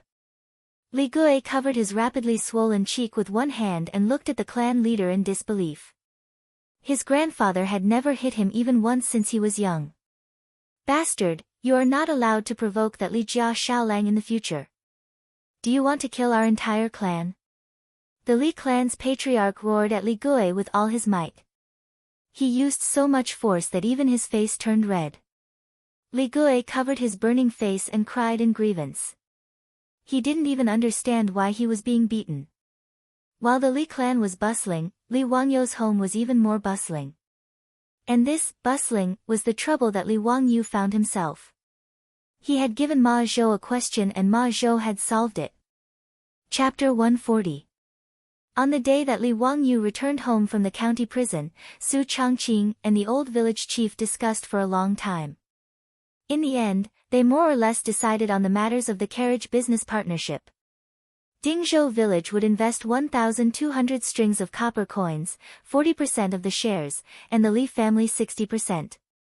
The 1,200 strings of copper coins would be used to build sturdier and more durable freight carriages, as well as to purchase horses. As for the specific operation of the carriage business, the beautiful boss naturally wouldn't let them have the management rights. Regarding this, neither the old village chief nor Li Wangyu had any objections. In the old village chief's opinion, Miss Su's business methods were simply like Fan Li's reincarnation. This old farmer, who had been farming for his entire life, was simply amazed by Su Changqing. As for Li Wangyu, there was no need to even mention him. He was originally a subordinate of the beautiful boss in the future. Regarding this woman's business methods, he could only say one word: admiration. Although Li Wangyu didn't want to admit it, the beautiful boss was able to get a 7-figure monthly salary, while he only had a 6-figure annual salary. This was absolutely reasonable. After Su Changqing transmigrated to the Tang dynasty, she had been holed up at home for almost a month. This really made this elite female professional feel suffocated. She wasn't one of those delicate canaries who didn't step out of the house. Instead, she was a modern woman with a strong career spirit. If she didn't do anything and just stayed in the house all day doing housework, washing clothes, cooking, and taking care of the children, it would be more painful than killing her. Now that she finally had a chance to slightly show off her business skills, how could Su Changqing let it go? If Li Wangyu dared to say half a word of no, perhaps a bloody case of the Li family would occur. Seeing that Su Changqing took the initiative to take over the carriage business, the old housekeeper Li Heng and Perrin secretly looked at each other. Both of them secretly let out a sigh of relief. There was no other reason other than the two of them didn't want Li Wangyu to be involved in the business of merchants. Whether it was the old housekeeper Li Heng or the little girl Perrin, they both hoped that their Lang Jun would take the imperial examinations and obtain scholarly honors in the future. Like their old master, he would patrol the heavens and enlighten the people. This was the right path. Merchants, on the other hand, were not allowed to participate in the imperial examination. If Li Wangyu wanted to operate the four-wheeled carriage, these two people would definitely stand out to dissuade him. Perhaps even Li Heng would try to persuade him again. Now that Madame Su was willing to take over this matter, it couldn't be any better. After the matter was settled, the old villager got up and said goodbye. He had to find the old man in the village to discuss this matter again. After respectfully sending the old village chief out, Li Wangyu drank the medicine king tea in the central room, but he always felt that he seemed to have forgotten something. Li Wangyu looked left and right for a long time, then suddenly slapped his forehead. He had forgotten about Ma Zhou. After returning home from the county yamen, he almost forgot about Ma Zhou's existence. It was really embarrassing. Ever since Ma Zhou was kidnapped by Li Wangyu and brought back to the Li family, he had been holed up in his room, fiddling with the weighing apparatus and copper coins as if he was possessed. Even his meals were brought in by the maidservants. Ma Zhou didn't even know that Li Wangyu had been locked up in the county yamen prison. He was wholeheartedly trying to solve the problem that Li Wangyu had given him. The beautiful superior was also helpless against Ma Zhou's desperate spirit. She could only instruct the maidservants to take good care of him and let him be. Changqing, is Ma Zhou okay? The beautiful superior was speechless and rolled her eyes. You finally remembered that there is still someone in the family? You are really good. After bringing Ma Zhou back, you didn't care about him at all. He is fine. Every day, he will be in his room calculating the 12 copper coins. You are so wicked. Let's see how you will explain if Ma Zhou gets sick. Li Wangyu smiled sheepishly and said, "Hee, I was also forced into a corner." Who asked him to suddenly think of taking someone as his master? Before he finished his words, he heard a figure running in from outside the central room. As he ran, he shouted, "Teacher, teacher! I calculated it. I calculated it." This voice involuntarily caused Li Wangyu's face to turn white. Su Changqing, who was at the side, lightly covered his red lips with his hand, smiling until his eyes were curved. This person, he really couldn't be nagged. Li Wangyu's face was bitter.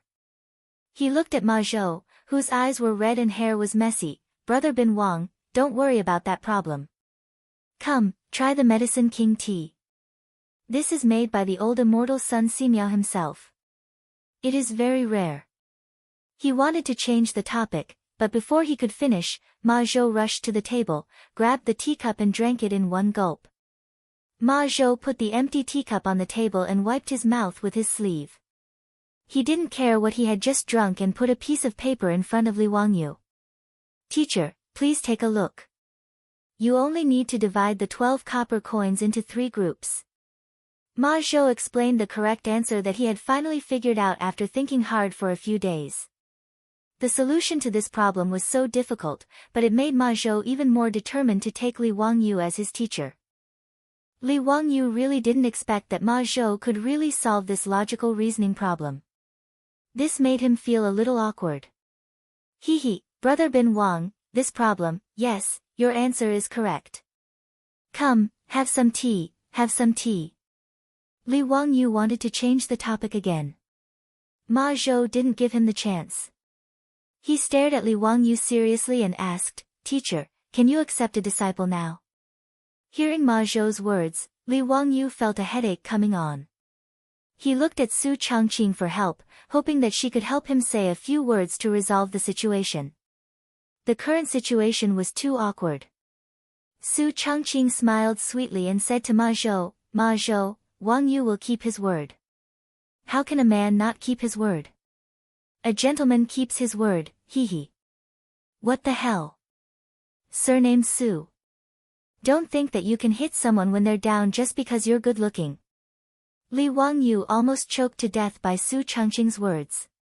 Was that what he meant? He looked at Ma Zhou with a bitter face. Brother Bin Wang, let's discuss this matter again. However, Ma Zhou replied firmly, Teacher, Lady Su said that a gentleman's word cannot be taken back. Is there really no room for discussion? No room for discussion. You forced me to do this. Li Wangyu suddenly stood up, scaring Su Changqing and Ma Zhou. What was he doing? He suddenly touched his stomach with his hand and said with an exaggerated expression, Ouch, my stomach hurts. Brother Bin Wang, I have to go to the toilet. I'll be back soon. As soon as he finished speaking, Li Wangyu turned around and ran to the backyard. His speed was as fast as lightning. Even Niu Yong felt that his Lang Jun was agile and had a good talent for martial arts. Seeing Li Wangyu shamelessly use the defecation escape, the beautiful superior blushed. It wasn't because she was shy, but because she was angry at this lazy guy. She asked you to accept a disciple, not to commit crimes. Was it so difficult? Su Changqing said to the dumbstruck Ma Zhou, you wait a moment, I will go and catch him. After saying that, he stood up, his small waist swaying as he walked towards the rear courtyard. Li Wangyu hid in the bathroom in the backyard for a while. He felt that he could hide for a while.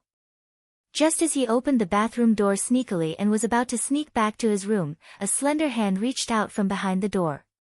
Before Li Wangyu could react, the hand grabbed his ear and twisted it gently. Above Dingzhou village, there was a mournful howl that made those who heard it cry and those who heard it cry. Chapter 141. The beautiful boss grabbed Li Wangyu's ear and laughed happily. Changqing, let go. My ear is going to fall off. Su Changqing glared at him angrily and let go. Are you going to run or not? No, I'm not going to run. Changqing, what are you doing? Don't you know what I majored in college? If I become Ma Zhou's teacher, what can I teach him? Li Wangyu rubbed his red ear speechlessly. This little girl really hit him hard. Su Changqing stroked her hair. Since you promised him, there's no reason to go back on your word now. As for what to teach, isn't it simple? Astronomy, geography, physics, and mathematics are all fine. In fact, Su Changqing also had her own thoughts. Since she knew that Ma Zhou's future was limitless, Su Changqing was naturally willing to play matchmaker if he wanted to worship Li Wangyu as his teacher.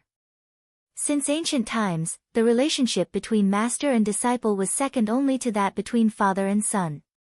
As the saying went, my parents gave birth to me, and my master taught me. If Ma Zhou worshipped Li Wangyu as his teacher, when he entered the imperial court of the Tang dynasty in the future, would the Li family still be afraid of being bullied? Su Changqing knew that Li Wangyu had no intention of pursuing an official career, and she also didn't want Li Wangyu to be an official. But this time, a mere 7th-rank official had joined the army and almost caused Li Wangyu and Dingzhou village to hover between life and death. Su Changqing was somewhat afraid. The Tang dynasty was not a legal society like later generations. In the era of officials, the saying, the county magistrate who destroys the family and the magistrate who destroys the family, was not a joke. Since that was the case, where could she find such a good thing to get a strong backer for her family in the future? In fact, Li Wangyu understood all the thoughts of the beautiful boss. He just didn't think that he could teach Ma Zhou, a famous person in the Tang dynasty. After a moment of silence, Li Wangyu finally nodded helplessly. He followed Su Changqing back to the central room. Ma Zhou couldn't help but be overjoyed. "Teacher, are you willing to accept me?" Li Wangyu cursed in his heart. "Since you insist on becoming my disciple, then don't blame me for teaching you astray in the future." He nodded and asked solemnly, "Brother Bin Wang, have you thought it through? I really don't have anything to teach you. All I know is some miscellaneous things like essays, poems, political theories, laws, scriptures, and moi. I'm not good at these." Li Wangyu also didn't want to cheat Ma Zhou. The knowledge he had was basically useless in the Tang dynasty. Whether it was to participate in the imperial examination or become an official, it was useless. Ma Zhou didn't hesitate at all. He directly knelt down and kowtowed to Li Wangyu 3 times. "I'm willing to learn. It's my honor to be taught by you." Seeing Ma Zhou so determined, Li Wangyu didn't argue. "In that case, I'll accept you as my disciple. Get up." Hearing Li Wangyu's words, Ma Zhou couldn't help smiling. He went to the table and poured a cup of tea. He respectfully handed it to Li Wangyu. This was the tea for the apprenticeship ceremony. Li Wangyu took the teacup, took a sip, and put it back on the table. It was the completion of the apprenticeship ceremony. Since ancient times in Huaxia, the apprenticeship ceremony was like this. The establishment of the apprenticeship relationship was relatively simple. It was just a ceremony of admiration and cultivation. There was no formal apprenticeship ceremony. "Brother Bin Wang." Li Wangyu just opened his mouth but was interrupted by Li Zhou. "Teacher, since I've already been apprenticed, you can call me Bin Wang." Li Wangyu smiled and nodded. "Bin Wang, I know a little about astronomy, geography, physics, and mathematics. Which aspect do you want to learn?" Ma Zhou was stunned. Astronomy, geography, physics, and mathematics? The little teacher he apprenticed to knew a lot. He was excited and deeply bowed. "If possible, I want to learn all of them." Li Wangyu nodded and was about to send Ma Zhou back to rest. Suddenly, he remembered that in a TV series, when a master accepted a disciple, he would say something pretentious to teach him a lesson. He thought for a moment and thought of a sentence. "Bin Wang, you can stay in my residence and learn slowly.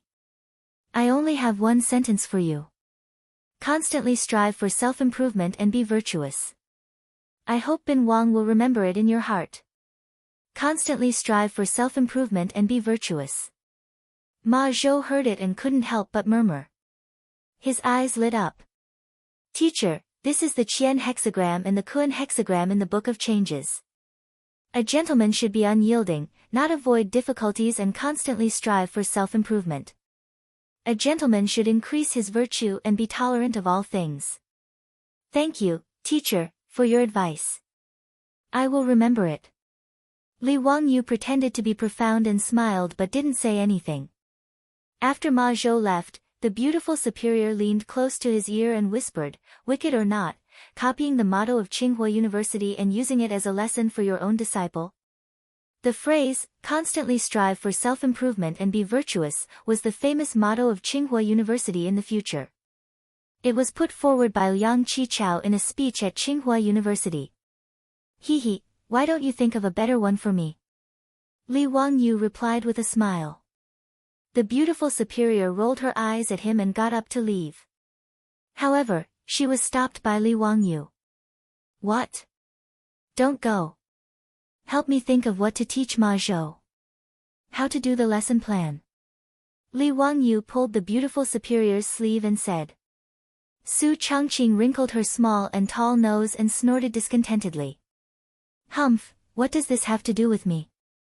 Li Wangyu said angrily, "Why doesn't it have anything to do with you? Just now you forced me to accept Ma Zhou as my disciple. Now you can't run away. Besides, I'm just a second-tier e-commerce major. I can't compare with you, a graduate of the business administration major of the University of Pennsylvania. You can't leave me in the lurch. Su Changqing had no choice but to agree with him. They went to the study of the inner courtyard and began to recall and record on paper what modern knowledge could be taught to Ma Zhou.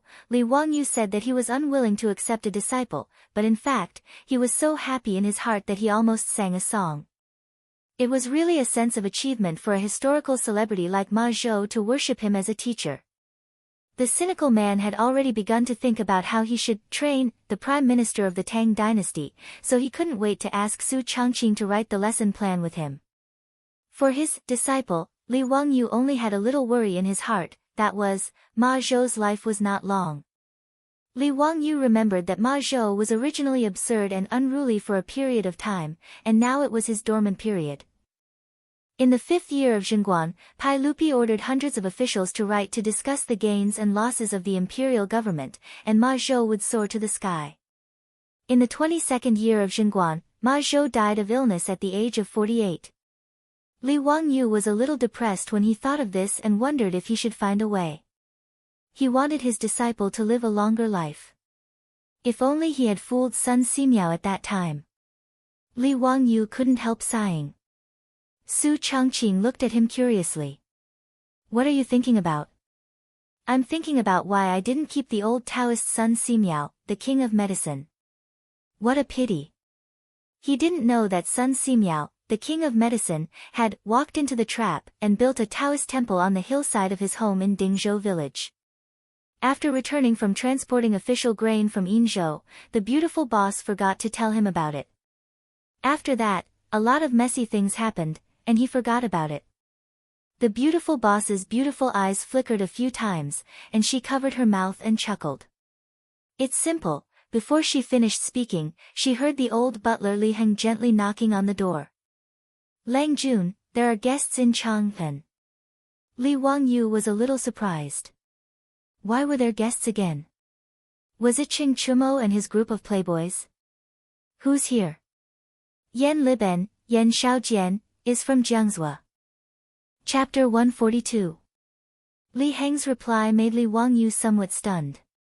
Yan Liben? A famous politician and painter in the early Tang dynasty who was famous for his paintings. Several of his later works were handed down from generation to generation. Li Wangyu was naturally interested in making friends with such a famous person from the Tang dynasty.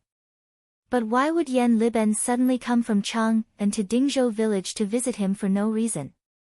He had never met him before, so why did Yan Liben visit him? Even the beautiful boss knew about Yan Liben's reputation. When she was studying in the United States, she once went to the Boston Art Museum and saw Yan Liben's Emperor's painting.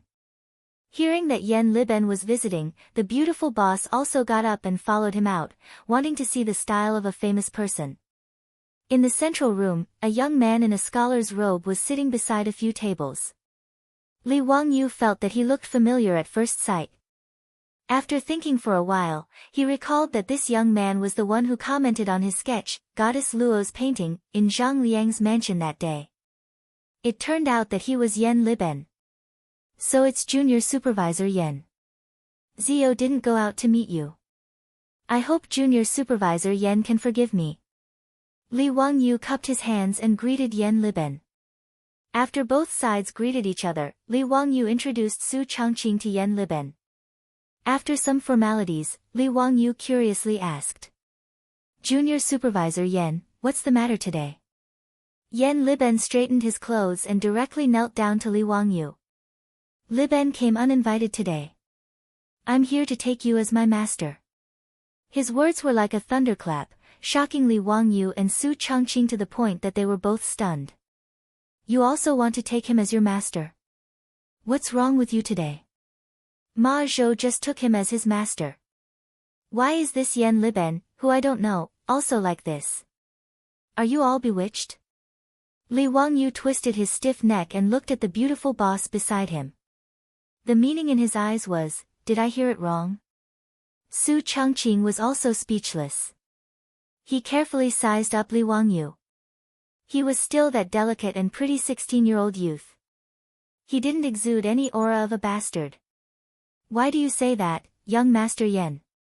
What can I teach you? Li Wangyu felt a little dizzy.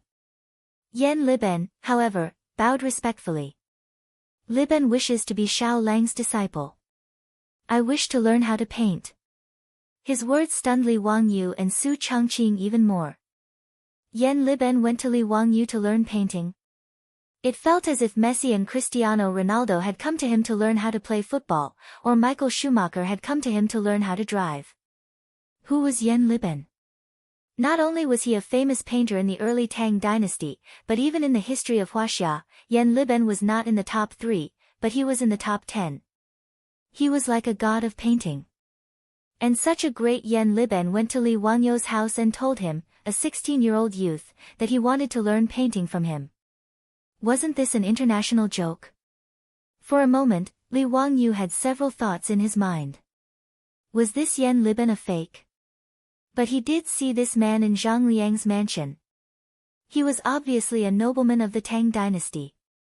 Did Yen Liben drink too much today? He sniffed carefully and didn't seem to smell of alcohol. Did he have a fever or was he confused?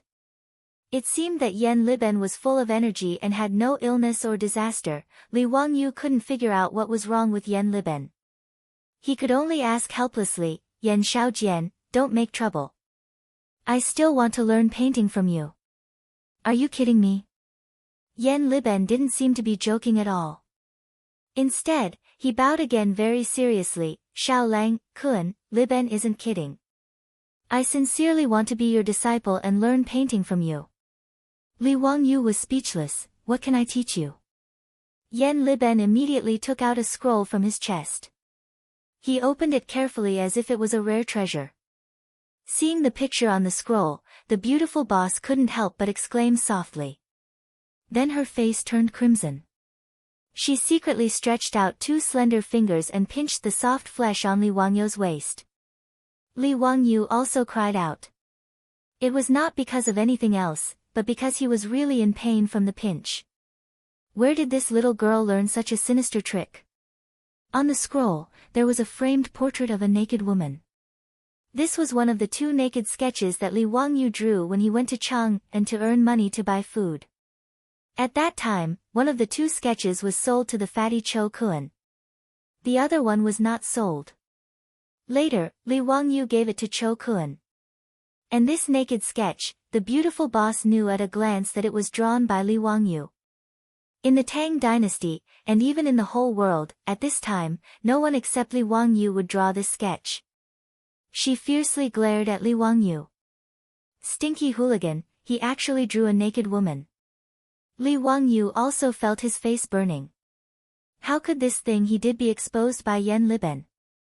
How could he endure this? Cough, Yen Xiaojian, what do you mean by this drawing? Li Wangyu pretended to cough lightly. Yen Liben acted as if he had seen a priceless treasure. His fingers lightly stroked the scroll. Xiao Lang, Kun, this drawing was made by you, right? Li Ben wants to learn this unique painting technique. I hope Mr. can teach me. Li Wangyu subconsciously prepared to refuse. In front of the beautiful boss, no matter what, he could not admit that this drawing of a naked woman was drawn by him. Although everyone was well aware, he did not intend to admit it. Yen Xiaojian, why do you say this? This drawing is very unique. This is also the first time I've seen it. How can I teach you any drawing technique? Yen Liben raised his head in shock and asked in confusion, Xiao Lang, Kun, at Chongping County Duke's residence, wasn't it you who presented the goddess of Luo painting? Why do you say this is the first time you've seen it? Li Wangyu was choked by his words. He almost choked to death on his own saliva. *CK, I forgot about this, cough, cough, cough, this is the second time I've seen it. But I went to the Cho residence. Duke Cho admitted that this drawing was made by Xiao Lang, Kun and gave it to me. Yen Liben said with a smile, his eyes revealing a trace of craftiness. Li Wangyu was speechless. He thought that Yan Liben was an honest person. He could imagine that as a fourth-rank assistant minister of the Ministry of Justice, a junior supervisor, going to a merchant family like the Cho family to ask about him, the Cho family might not keep it a secret for him. The truth was so. Yan Liben could tell that the drawing that Li Wangyu made was not an ancient drawing. However, he was smart enough not to say anything. After the birthday banquet at Zhang Liang's residence, he went to the Cho family in Chang, and who presented the drawing. Using this point, he was able to trick Cho Yuanliang into revealing that the person who drew the drawing was Li Wangyu from Hu County who presented the drawing that day. This drawing was also sold to him by the Cho family. After receiving the drawing, Yan Liben loved it so much that he could not put it down. He framed it and studied it every day. He also tried to copy it, but he could not get the hang of it. After studying it for many days, Yan Liben finally could not hold back his desire for this unique drawing technique and came to ask for a master. After the beautiful superior came back to her senses, she kept blinking at Li Wangyu. There was only one meaning: quickly accept this disciple. Chapter 143. In the eyes of the beautiful superior, one sheep was the same as herding a flock of sheep. Ma Zhou was just a potential stock, while Yan Liben was a blue chip. A fourth-rank official wanted to be Li Wangyu's disciple. Where else could you find such a good deal? Li Wangyu hesitated. It wasn't that he didn't want to teach him sketching skills, but he suddenly thought of a sentence that Yan Liben once said to his descendants in history. Old Tang Dynasty, the biography of Yan Liben, recorded, "When I was young, I was fond of reading. Fortunately, I was spared from facing the wall. But with my insight, there is no greater humiliation than being a servant. You should be warned not to learn this." This was what Yan Liben said himself. He meant that he had read books and poems since he was a child. Whether it was writing or discussing policy, he was definitely not inferior to his colleagues. Now, he also held an important position, but because he was good at drawing, he was called a painter, and was ordered around like a lowly servant. He felt deeply humiliated by this, and they should also learn from it. Don't let this small trick bring shame to them. Li Wangyu once saw Yan Liben say this in a history book. He deeply sighed about the low status of painters in the Tang dynasty. Even Yan Liben, who used to be a prime minister, felt that being a painter was a disgrace, let alone other people. So when he heard that Yan Liben wanted to learn sketching skills from him, Li Wangyu was very hesitant. He felt that he should persuade Yan Liben not to be obsessed with this small trick so that he wouldn't regret it in the future. Young Master Yan, drawing is just a small trick. Why be obsessed with it? It's fine if you're bored. If young Master Yan is really interested, we can exchange ideas. There's no need to be a disciple.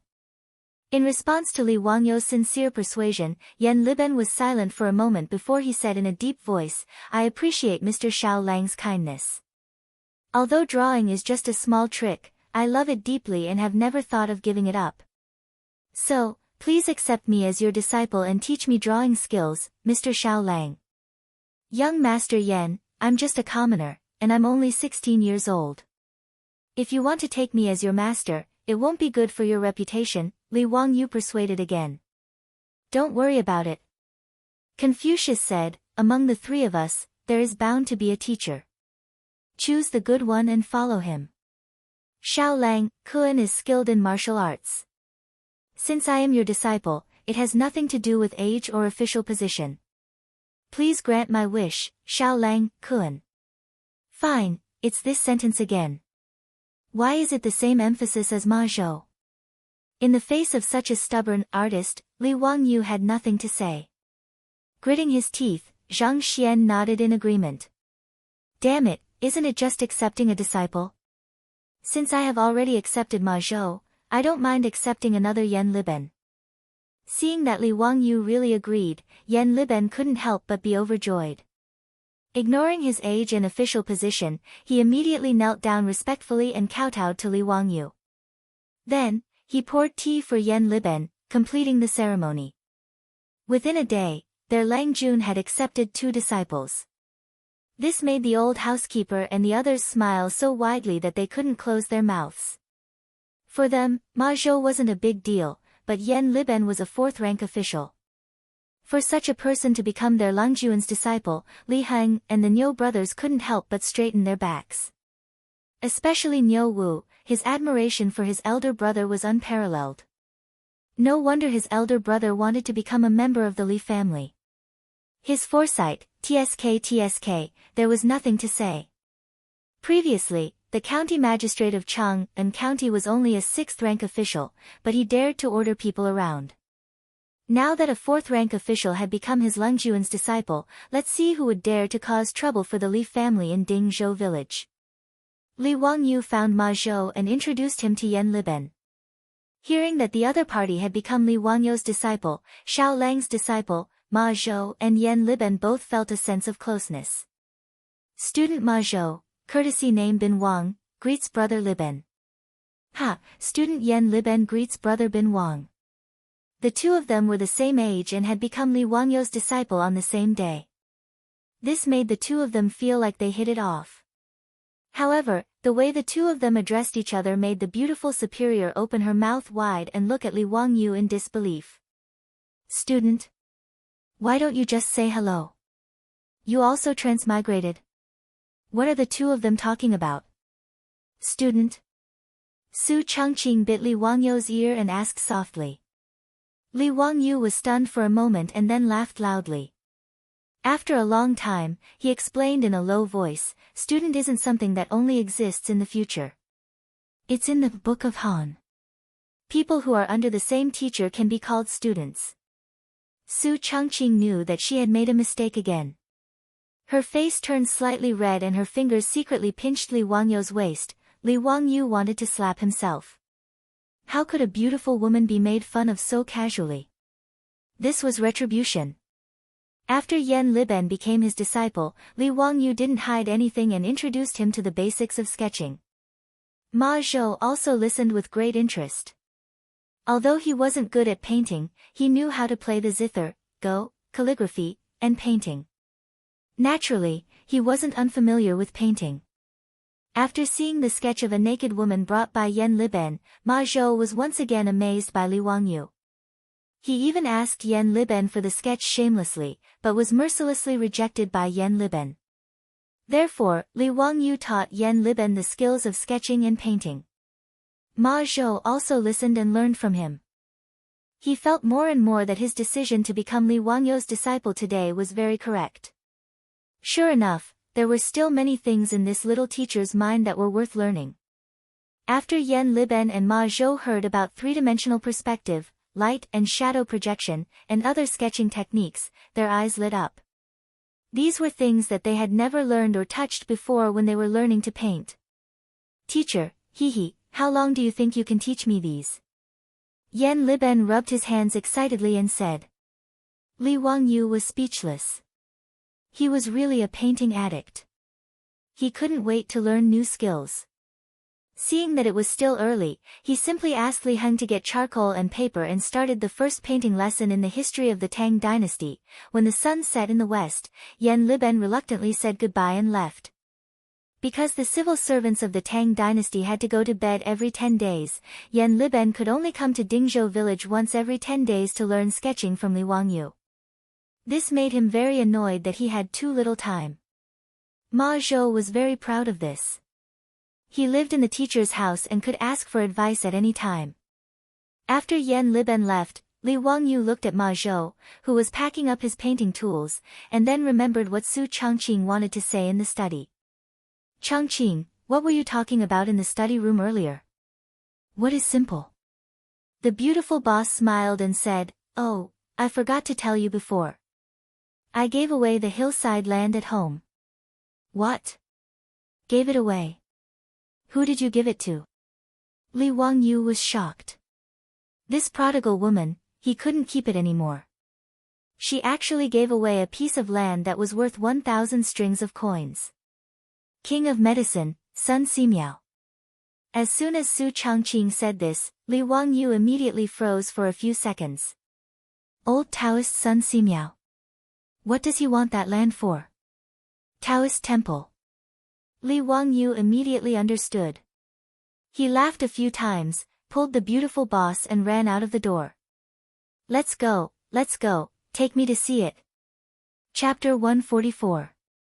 Under the setting sun, smoke rose from kitchen chimneys in Noda's Dingzhou village.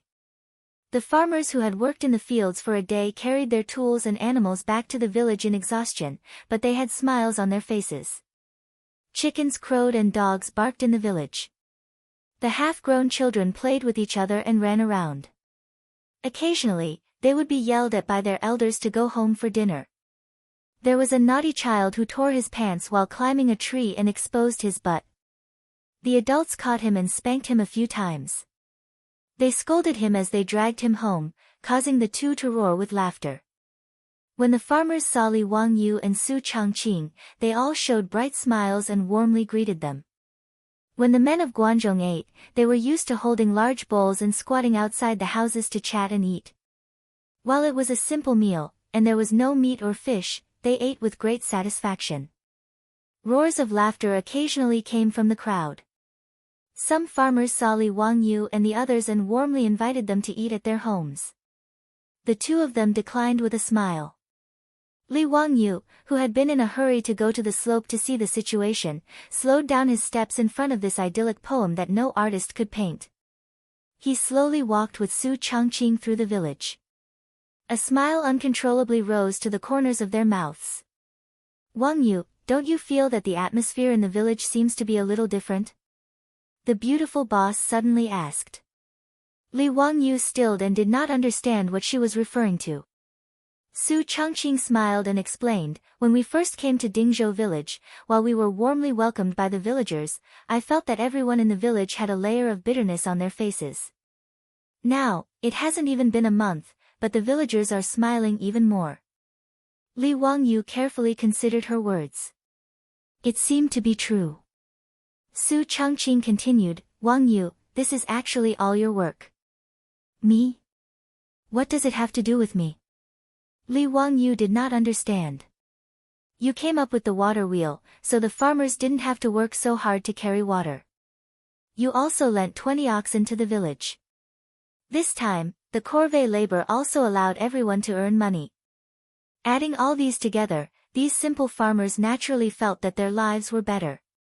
Naturally, I'm in a good mood now that I'm living well. The beautiful boss's words made Li Wangyu somewhat embarrassed. He smiled sheepishly. Actually, I didn't think about that. Su Changqing suddenly said seriously, Wangyu, do you and I have the ability to let everyone in Dingzhou village live a good life? Could these simple and honest villagers live to the end of their lives, be useful to the strong, and be good to the young? Can you turn Dingzhou village into a paradise of the Tang dynasty? Why do you suddenly think so? Li Wangyu was somewhat puzzled. Why would Su Changqing suddenly say this?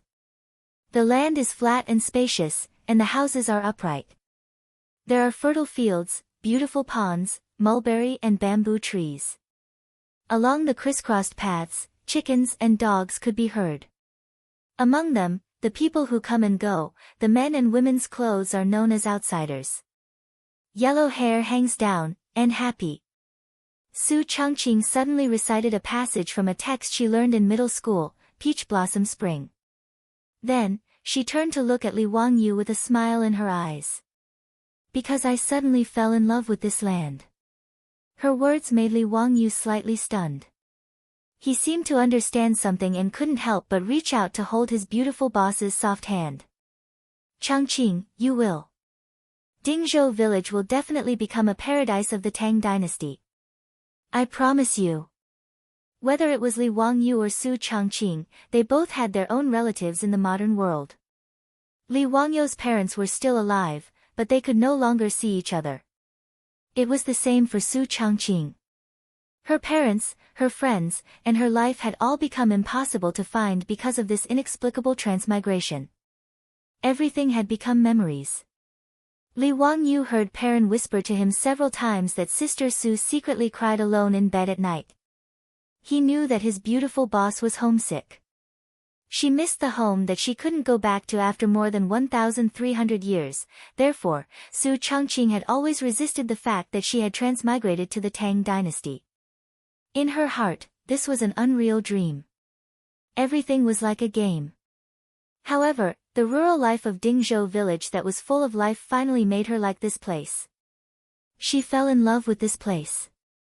Therefore, she hoped that this place could become the peach blossom spring in her heart. Su Changqing hoped that Dingzhou village could be turned into a paradise. Wasn't this also a kind of escape from reality? Ask what era it was now, but don't know the Han dynasty, whether it was Wei or Jin. Li Wangyu held Su Changqing's hand. The two silently looked at each other and understood each other's thoughts. The distance between the two was getting closer and closer.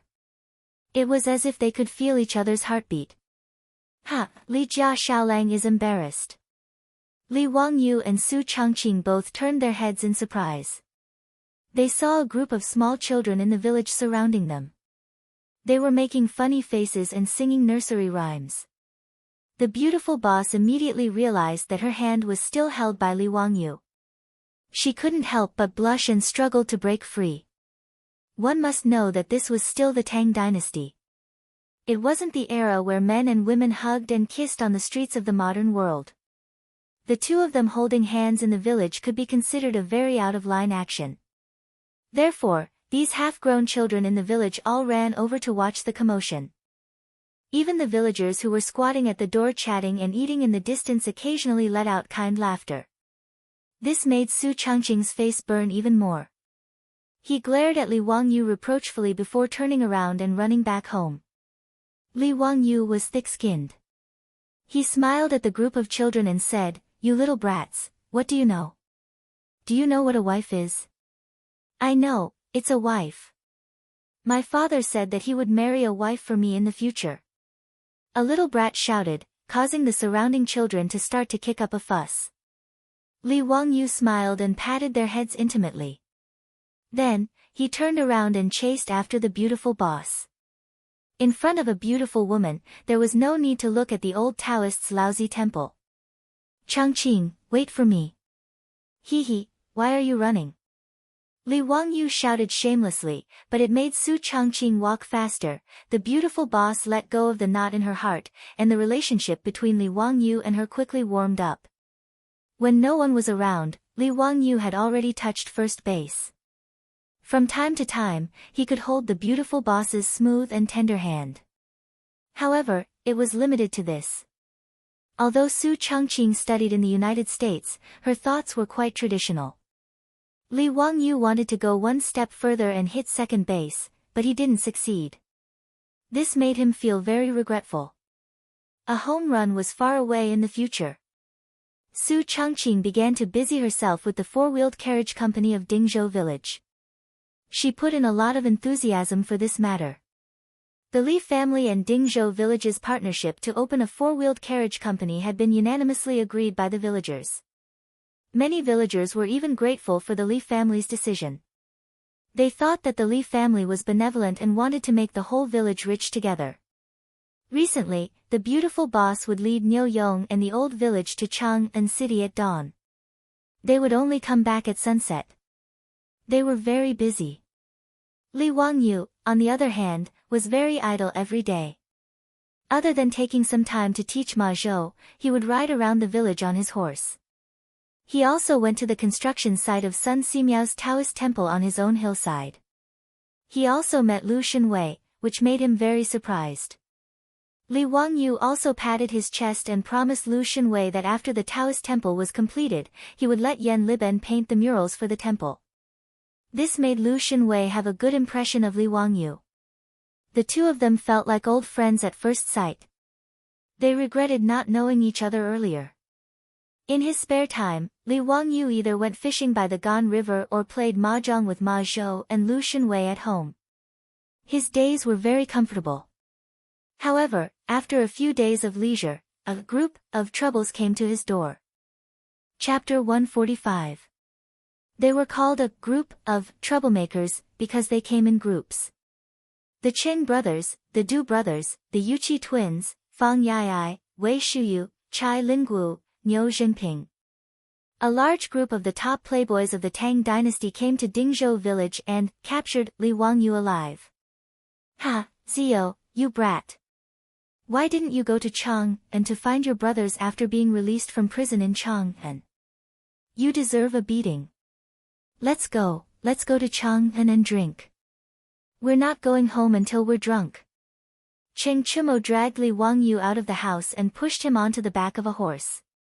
Li Wangyu saw the situation and knew that he could not escape today, so he resigned himself to his fate. He laughed and greeted the group of playboys, and then the group of them rode towards Chang'an. Li Wangyu was actually very willing to make friends with this group of top playboys of the Tang dynasty. It was not that Li Wangyu was snobbish, but that this group of playboys was to his liking. They were unpretentious, straightforward, just like the group of good friends he had in the university in his previous life. No one despised Li Wangyu because he had nothing to his name. No one despised his poor family background or the fact that he was in debt. Although Li Wangyu was somewhat talented, his status was still far from that of these foppish sons of rich families at the moment. Even so, this group of playboys was willing to cause trouble in the Chang'an county government for him, and they were even willing to sit in prison and drink with him. Li Wangyu could not say anything about such playboys. The group of playboys rode into Chang'an, laughing and laughing. When the colonel guarding the illustrious Virtue Gate saw this group of playboys, he hurriedly ordered the soldiers to move aside. He even chased away the caravans that were queuing to pass the customs to make way for them. This was the first time Li Wangyu entered Chang'an without going through the public inspection, and he also enjoyed the treatment of a privileged class. Although the playboys loved to play around, they did not dare to gallop their horses after entering Chang'an city. They all obediently reined in their horses and moved forward slowly. In Chang'an city, no one dared to gallop on horseback except to deliver urgent official documents. If they were caught by the patrolling marquis, he would not let them go just because they were the sons of important ministers of the marquis. They might even be beaten. Li Wangyu thought that they were going to the restaurant in the East City to drink, but he didn't expect that they would lead him to the West City. When the group of wastrels dismounted in front of a wine shop, Li Wangyu suddenly thought of something. His face couldn't help but flush, his heart beating wildly. He was here to drink wine with girls. Li Wangyu wasn't a pure and innocent virgin in his previous life. When he was running errands for clients, he often went to all kinds of nightclubs. However, how could those nightclubs of the future be compared with the taverns of the Hu people in Chang'an City and West City of the Tang dynasty? This place was full of foreign girls, Hu Ji. In the taverns of the West City, there were many Hu Ji. Moreover, their singing and dancing skills were exquisite and full of strong exotic charm, attracting countless literati to stop and indulge in wine and women. Even Li Bai wrote a poem for the taverns of the West City. In the Wuling year, young men in the East City, silver saddles and white horses ride the spring breeze. Where do the falling flowers travel? Laughing into the Hu Ji wine shop. It could be seen that the banished immortal Li Bai was also a romantic figure. In the Tang dynasty, Hu Ji referred to the Sogdian women of the western region, who were also Persians. However, there were also women from Tocharia, Central Asia, India, and even distant Europe who were called Hu Ji in the Tang dynasty. The Tang dynasty was prosperous, and the Silk Road endlessly transported wealth between the East and the West.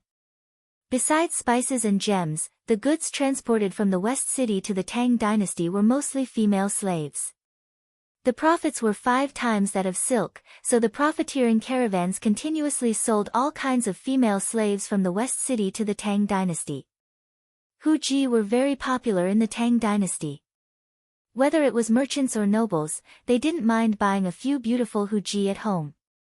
The Hu Ji in the taverns of the Hu people not only had to sell wine as prostitutes, but they were also forced to provide all kinds of services, such as drinking, singing, dancing, and even sexual services. They were not much different from prostitutes. The Silk Road was the nightmare of these young women in the West City. Driven by the huge profits, these beautiful women were given away and played with like goods. In the end, they died in a foreign land, never to return to their homeland. The Tang dynasty poet Li He once wrote in the Song of the Dragon at night, the curly-haired Hu Ji has green eyes. The sound seems to come from the sky, and the beauty under the moon cries for home. In this regard, Li Wangyu could only sigh in his heart, but he didn't want to be a savior and save these pitiful Huji from their tragic fate. Seeing Li Wangyu in a daze at the entrance of the tavern, Fang Yai went forward and put his arm around his shoulder. "Brother Zio, why are you in a daze? Come in quickly. Maybe it's because Li Jia Xiaolang is still a virgin, ha."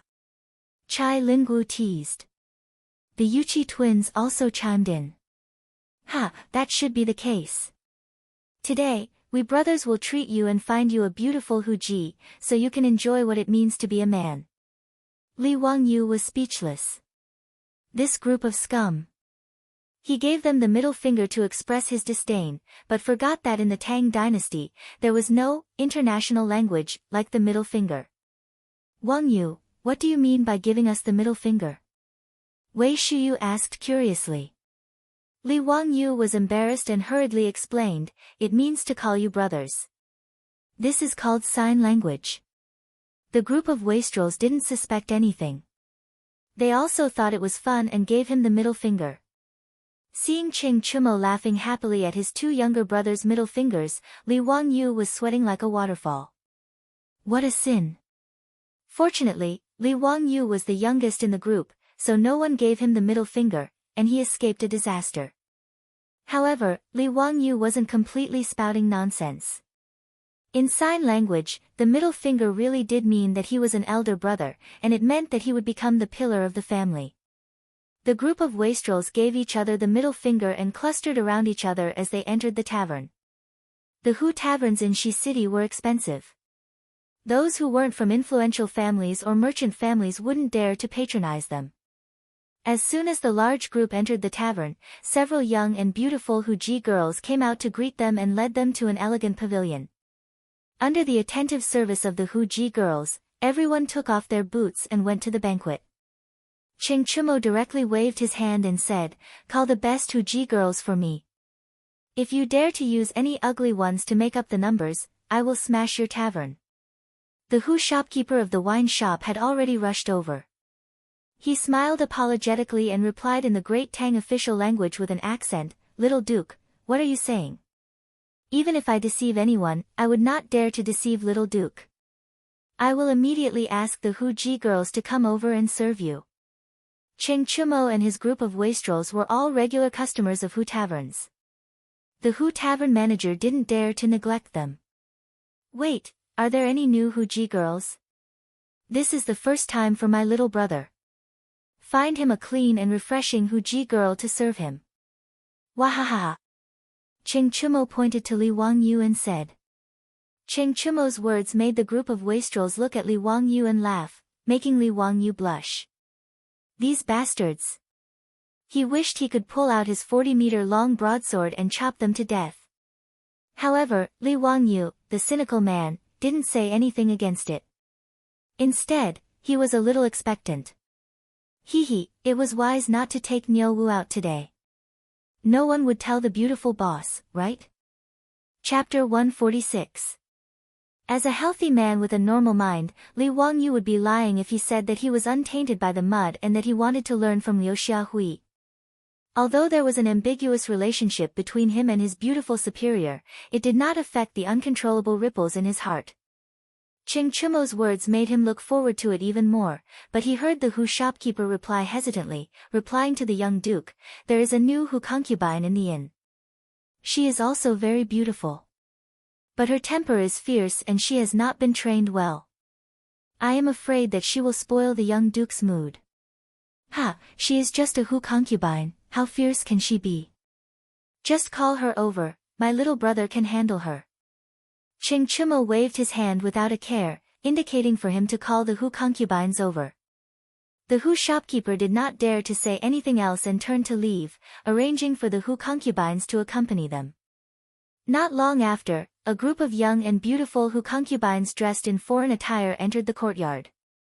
They were dressed to the nines, each with a different style. For a moment, the courtyard became enchanting and charming. It was very tempting. The group of debauches each chose a pleasing Hu concubine to accompany them, but did not let the rest go. They had them play music and dance to entertain them. Li Wangyu sat on his seat and saw the debauches and Hu concubines on his left and right, making him feel dry in the mouth. These bastards, they are too indulgent. TSK, Fang Yi, AI, this bastard, where did your hand go? Yuchi Bao Lin, can you be any more vulgar? This group of Hu concubines, they are too lacking in self-respect. Being taken advantage of like this by this group of debauches, they were just short of doing that kind of thing, yet they were all smiling so seductively. In broad daylight, under the clear sky, they actually did such a thing. It really made Li Wangyu angry. He really wanted to say loudly, I don't want any chicks, give me a dozen of these unrestrained Hu concubines. However, for the sake of his own face, Li Wangyu could only act like a gentleman. He sat in the pavilion and waited for the arrival of his Huji. Suddenly, a commotion could be heard outside the pavilion. Everyone looked over and saw two maids dragging a blonde girl with a Chinese hairstyle walking over. The girl struggled with all her might, but her slender body was no match for the two burly women. After struggling for a while, she was still dragged into the pavilion. However, that Huji girl was very unyielding. She actually opened her mouth and bit one of the maids. Under the sudden pain, that maid slapped her, causing that Huji girl to fall to the ground. The blonde, blue-eyed Huji girl was also tenacious. Seeing that she was being hit, she only covered her face and stared at the two maids without saying a word. Enraged, one of the maids raised the whip in her hand and was about to lash out. Li Wangyu's sense of justice rose again. He pushed the table and stood up, shouting, "Stop!" Seeing that the guest in the pavilion had spoken, the two maids didn't dare to act rashly and quickly retreated to the side. Li Wangyu took a few steps forward, wanting to see if the Huji girl was badly beaten. He was almost shocked when he saw it. Oh my god! Angelina Jolie also transmigrated. Is this AF** King movie? The girl in front of him looked younger, at most 14 or 15 years old, but her appearance was almost exactly the same as Angelina Jolie's. One of Li Wangyu's favorite Hollywood actresses was Angelina Jolie, the female lead of the movie Tomb Raider. He would never admit that he was attracted to Angelina because of her devilish figure, although she was indeed very attractive. After a long time, Li Wangyu finally calmed down. He swallowed his saliva and asked the Huji girl in a gentle tone, "Are you okay?" Angelina Jolie, oh, no, the Huji girl, glared at Li Wangyu with her eyes full of vigilance. She crossed her arms in front of her chest, frightened but stubborn.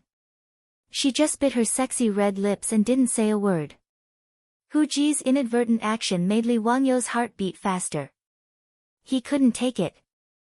In his previous life, the sexiest thing about Angelina Jolie besides her devilish figure was her alluring red lips, which could make people fall head over heels for her. Her lips had the title of Wild Lips. Her lips gave Angelina Jolie a wild beauty that was hard to tame. It was so beautiful that it was suffocating. Time seemed to have frozen. Li Wangyu stared at the Huji girl in a daze and didn't say a word. On the other hand, the maid at the side saw that the Huji girl didn't speak and couldn't help but get angry. She yelled at her, "The VIP is asking you a question, little hussy. Hurry up and answer. Shut up. Get out." Awakened by the maid's loud voice, Li Wangyu couldn't help but get angry and yell at the maid. After being yelled at by Li Wangyu, the two maids in the tavern didn't know what to do and stood at the side uneasily. Seeing that the commotion was too fierce, the Hu tavern owner rushed over and bowed to everyone, "My apologies, my lords. This Huji girl hasn't been trained yet. Why don't I get another one?" "No need, I'll take her." Li Wangyu stopped him.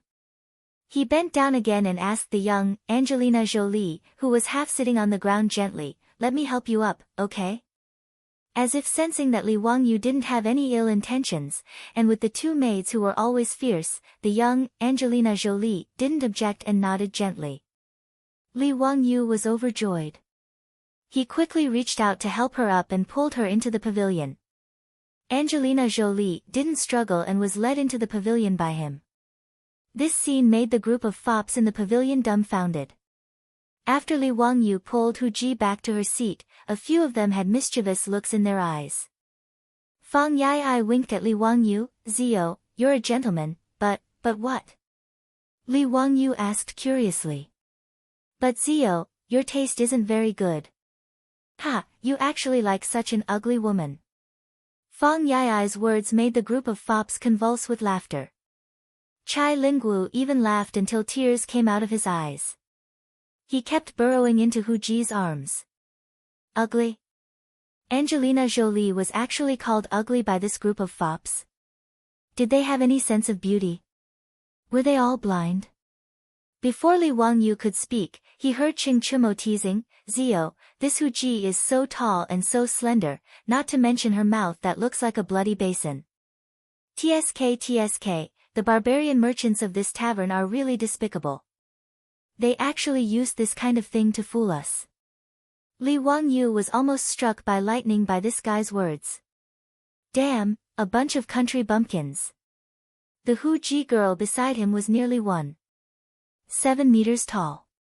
Her 2 long legs were faintly visible under her skirt. She could be said to be of the highest quality. Her figure wasn't inferior to Angelina Jolie's in his previous life. In fact, it was even better. Her skin was fair, unlike the thick pores of ordinary European and American women. Instead, it was as smooth as silk like Huaxia women. When Li Wangyu held her hand just now, he almost couldn't control himself. Not to mention her sexy red lips, which were actually described by Ching Chumo as a bloody basin. Li Wangyu despised this guy's sense of beauty. Chapter 147. The words of the group of playboys made the face of the Hu girl beside Li Wangyu turn gloomy. Although she didn't want to be a slave or a hostess, as a girl who loved to look pretty, who would want to be called ugly in front of others. In the pavilion, not only were the group of silk pants rocking back and forth with laughter, even the Hu courtesans were covering their mouths and snickering. In their eyes, the young Hu courtesan beside Li Wangyu was indeed very ugly. Li Wangyu rolled his eyes speechlessly. He couldn't be bothered to correct the aesthetic standards of these country bumpkins. Thinking about it secretly, Li Wangyu felt a little happy in his heart. Angelina Jolie was such a great beauty, yet no one could recognize her. The feeling of a bright pearl being covered in dust and being able to recognize the pearl with his discerning eyes felt pretty good. Li Wangyu ignored the group of playboys and turned to look at the beautiful teenage version of Angelina Jolie beside him. He subconsciously compared her with his beautiful boss. In the end, they were neck and neck. His beautiful boss had the typical temperament of an Oriental beauty. Whether it was her appearance or figure, she didn't lose to the teenage version of Angelina Jolie at all. Li Wangyu stopped his fantasies and started chatting with the Hu Ji girl in a low voice. Can you tell me your name? Li Wangyu's tone was gentle, like a weird uncle who was about to trick a little loli into looking at goldfish. The girl hesitated for a moment, but still answered, Aphrodite. Her accent was a little strange, but Li Wangyu could still understand it. Hearing her answer, Li Wangyu's eyes lit up. The ancient Greek goddess of love? The girl was stunned. She looked up and stared into Li Wangyu's eyes. You know about the goddess of love? You know about ancient Greek mythology? She had been sold from faraway Europe to the Tang dynasty for a few months. Whether it was the barbarian merchants or the people of the Tang dynasty, she had never seen anyone who knew about ancient Greek mythology. Li Wangyu shrugged. He had only read about ancient Greek myths and was not proficient in them. However, he did remember the names of the goddesses. He was especially impressed by Aphrodite, the goddess of love, whose Roman name was Venus. Back then, Li Wangyu almost licked the screen when he saw the painting, The Birth of Venus, by the Italian painter Botticelli. In the oil painting, the young girl Aphrodite had just jumped out of the water and was standing naked on a lotus leaf-like shell. Her figure was slender and fit, her figure was slim and full, and her posture was graceful. Aphrodite, where is your hometown? Li Wangyu asked curiously. This girl was clearly not an ordinary West Asian Yahoo, but a European. Byzantine, I'm from the Byzantine Empire. Aphrodite replied in a low voice, but her tone was obviously depressed. Byzantium? Li Wangyu used his limited knowledge of the history of the world to recall. It seemed to be the Eastern Roman Empire, and the Tang dynasty called them the Great Qin. It was really a long distance. Li Wangyu remembered reading about it in the future. It was about 10,000 kilometers from Rome to Chang'an, and a caravan would need to spend about a year and a half on the journey. It was a long and suffocating journey. Li Wangyu could not imagine spending a year and a half on horseback or camelback. It was simply driving people crazy. And this girl in front of him obviously would not have the chance to complete such a journey again in her life. She would have to spend the rest of her life in the Tang dynasty, which was 10,000 kilometers away from her hometown. Li Wangyu could only sigh with emotion. The temptation of money was indeed incomparably great. It could prompt those merchants to spend 2 to 3 years on the road just to earn incomparably generous returns. Li Wangyu looked at Aphrodite sympathetically. He did not know how to comfort this slightly sad girl. Li Wangyu did not want to make this girl version of Angelina Jolie sad, so he quickly changed the topic. Aphrodite, your Tang dynasty language is pretty good. Did you learn it for a long time? Aphrodite nodded. On the way to the Tang dynasty, someone in the caravan had been teaching me. We walked on the road for a year and a half, and I only learned it. Your Tang dynasty language is really difficult. Speaking of this, Aphrodite patted her chest, indicating that she had learned it really hard. However, the trembling of the mountains in front of her chest almost caused Li Wangyu to have a nosebleed. This European girl's development is too good. She's only 15 or 16 years old and she's already this big. From this point of view, Aphrodite had completely won over his beautiful boss. Li Wangyu smiled and said, "You're already very talented to be able to learn this in a year and a half. The Tang dynasty language is the most difficult language in the world." Aphrodite stuck out her tongue. "Hee, I can also speak Greek, Persian, and Roman." Damn, she's actually a language genius. This made Li Wangyu feel a little ashamed. When he was in college, he barely passed the English test band 4. The two ignored the group of foppish young masters in the pavilion and chatted with each other. They soon became familiar with each other. Although Aphrodite was forced to accompany them to drink, she did not expect to meet such a humorous young man like Li Wangyu, who even knew a lot about the customs of her hometown. Moreover, Li Wangyu did not touch her like other men, which made Aphrodite have a good impression of Li Wangyu. In the few months since she came to the Tang dynasty, she didn't even have time to take a closer look at Chang'an, the greatest city in the world, before she was locked in the tavern. Every day, she was whipped to learn singing and dancing, musical instruments, the Tang dynasty language, and drinking techniques. Today was the first time she was forced to come out to receive guests. She tried her best to resist, but she did not expect to meet such a handsome young man like Li Wangyu. For a moment, Aphrodite even felt that this life was not as bad as she imagined. In the tavern, after 3 rounds of drinking, the group of foppish young masters began to shout, "Serve the country with loyalty," at the top of their voices. Ever since the banquet in the county prison of Chang'an County, this group of foppish young masters all fell in love with this song and would sing it every time they drank. Li Wangyu did not shout with them this time. Instead, he pulled the girl version of Angelina Jolie to the side to watch the fun. The girl, who was forced to accompany them to drink, looked at this group of foppish young masters and listened to their extremely unpleasant singing. Finally, a girl's bright smile appeared on her face. In the pavilion, the foppish young masters with high noses and white skin played a cheerful Western music.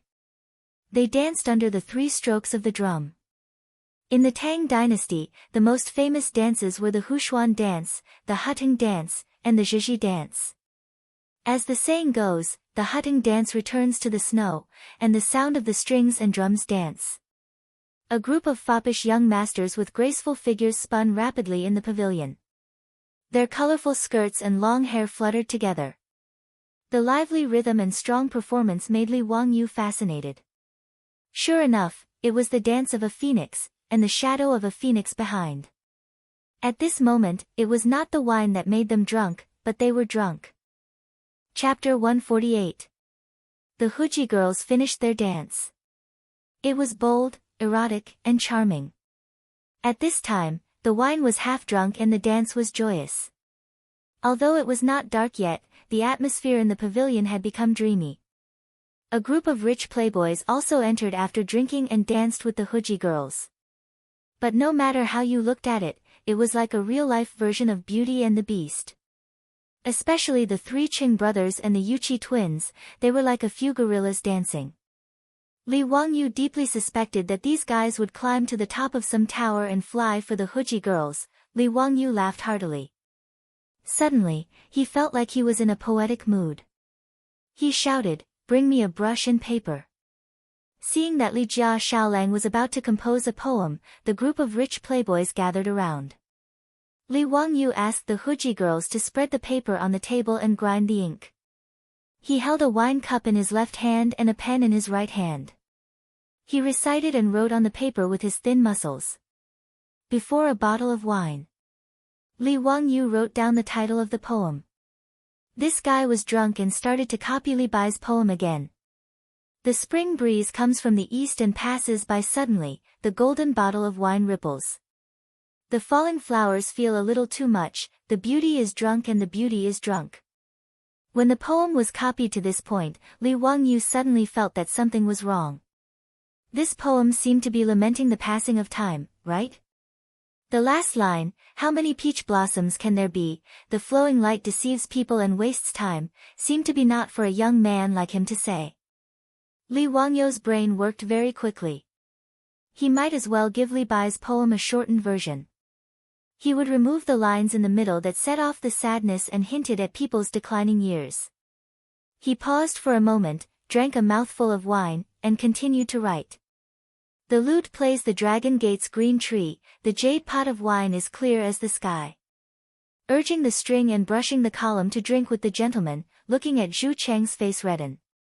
The Huji girls are as beautiful as flowers, smiling in the spring breeze. Smiling in the spring breeze, dancing in gauze clothes, the gentleman will not be drunk today and will return in peace. The shortened version of Before a Bottle of Wine became a poem of Carpe Diem, which made the rich playboys applaud. Especially that last sentence, "If you are not drunk today, you will return in peace." It was even more to the liking of a group of profligate sons. What she meant was that she was laughing in the spring breeze while dancing in her silk dress. In front of this beautiful scenery, if you don't get drunk today, you're a fool. What's there to talk about? Ha, Zio is indeed a genius. How are you going to return home in peace if you don't get drunk? Ha, this is delightful. Come, everyone, let's drink. If we don't get drunk, shall we return peacefully? Cheers. In the pavilion, Hu Ji, who was good at playing and singing, immediately began to play and sing Li Wangyu's "There's a Bottle of Wine in Front." Unlike the poems of later generations, since ancient times, poems were actually meant to be sung. As the saying goes, 300 hymns, 300 string poems, 300 song poems, and 300 dance poems. Every poem in the Book of Songs can be played, sung, and danced with musical instruments. Tang poetry was naturally the same. A large portion of poems were spread through the singing of prostitutes. For example, now in Chang'an City, in the Ping Kong Square, the most popular poem was Li Wangyu's plagiarized poems. In the pavilion, Hu Ji, who was holding a pipa, plucked the strings. Other Hu Ji, who were holding musical instruments such as ivory boards and dutan drums, also played the accompaniment to the tune of the pipa. A clear and beautiful female voice came out from Hu Ji's red lips. The group of rich playboys, including the sons of the martial artists, were all intoxicated by the music and could not extricate themselves. The poem was repeated 3 times before it ended. The beautiful poem was like rich wine, intoxicating and intoxicating. In the pavilion, there was a fight again. The cause was to snatch the manuscript of There's a Bottle of Wine in Front, written by Li Wangyu. Wei Shiyu quietly reached out to the manuscript on the table. He gently pulled but did not move it. He looked up and saw that Duhi's hand also grabbed the other end of the rice paper. The two of them stared at each other for a while. He suddenly shouted, "Brother, come and help me." Go was his brother. Since his brother asked for help, he would naturally help. He immediately rushed to Wei Shuyu. Chai Lingguo saw the commotion and also ran up to help. The group of rich playboys fought over Li Wangyou's manuscript and made a mess in the pavilion. Only the three Qing brothers and the Yuqi twins were not interested in the manuscript. In the end, it was the Du brothers who overpowered Wei Shuyu and snatched the manuscript. Wei Shuyu was so angry that he cursed loudly. After the laughter, the atmosphere in the pavilion was even more intense. Wine was poured into everyone's mouths like water. Li Wangyu was already intoxicated by the music and wine. He did not notice that Aphrodite, who was beside him, had left at some point. When she came back, she had already changed into a special dance costume. She wore a tomato hat decorated with golden bells, thin and narrow sleeves, a purple gown embroidered with golden silk, red brocade boots, and a colorful belt around her waist. The teenage version of Angelina Jolie smiled sweetly at Li Wangyu. She began to dance with the beating of the drums. The drumming became more and more urgent. The frequency of Aphrodite's waist also became faster and faster. Her soft and boneless waist danced in a circle. Li Wangyu was so captivated that he could not bear to blink. Her red brocade boots kicked and curled according to the rhythm. When the music ended, Aphrodite gently took off her gown, revealing her beautiful shoulders. She looked at Li Wangyu with her watery eyes. At this moment, she was extremely shy and full of tenderness. Li Wangyu's heart palpitated. This temptress. Aphrodite had already drunk several cups of wine. Her face was flushed red. At this moment, she seemed to have thought things through. It was difficult to return to her homeland. Perhaps in this life, she could only helplessly stay in this wine shop and become someone's plaything. No matter how much she resisted, she could not resist the whips of the barbarian merchants. In the end, she would fall into a boundless sea of suffering. Since that was the case, she might as well give her first night to a handsome young man like Li Wangyu. The group of wastrels had already seen Aphrodite's soul-stirring gaze. They could not help but kick up a fuss, telling Li Wangyu not to let down the beauty's grace. Although these wastrels felt that this barbarian was ugly, they did not care about that. They only treated it as watching Li Jia Xiaolang make a scene. After the dance, Aphrodite sat back down beside Li Wangyu. She began to raise her cup and urge him to drink. Li Wangyu did not refuse and drank all the wine. The group of wastrels drank from the afternoon until the evening drum sounded and the sun set. However, no one prepared to leave. They stumbled and hugged the barbarians they had chosen and prepared to stay in this wine shop. In the barbarian wine shop, not only did they provide drinking and entertainment, these barbarians also provided special services. Naturally, there were enough rooms for guests to rest and enjoy the night. The wastrels giggled and left with the barbarians in their arms. Aphrodite's face was flushed red. She looked at Li Wangyu, who was already drunk. She bit her sexy red lips and bent down to help him up. Then, they walked towards the room in the backyard of the wine shop. The door of the room slammed shut.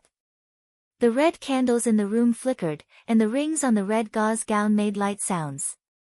As the saying goes, drunk in the bosom of a tortoiseshell banquet, what can the hibiscus do to the monarch in the tent?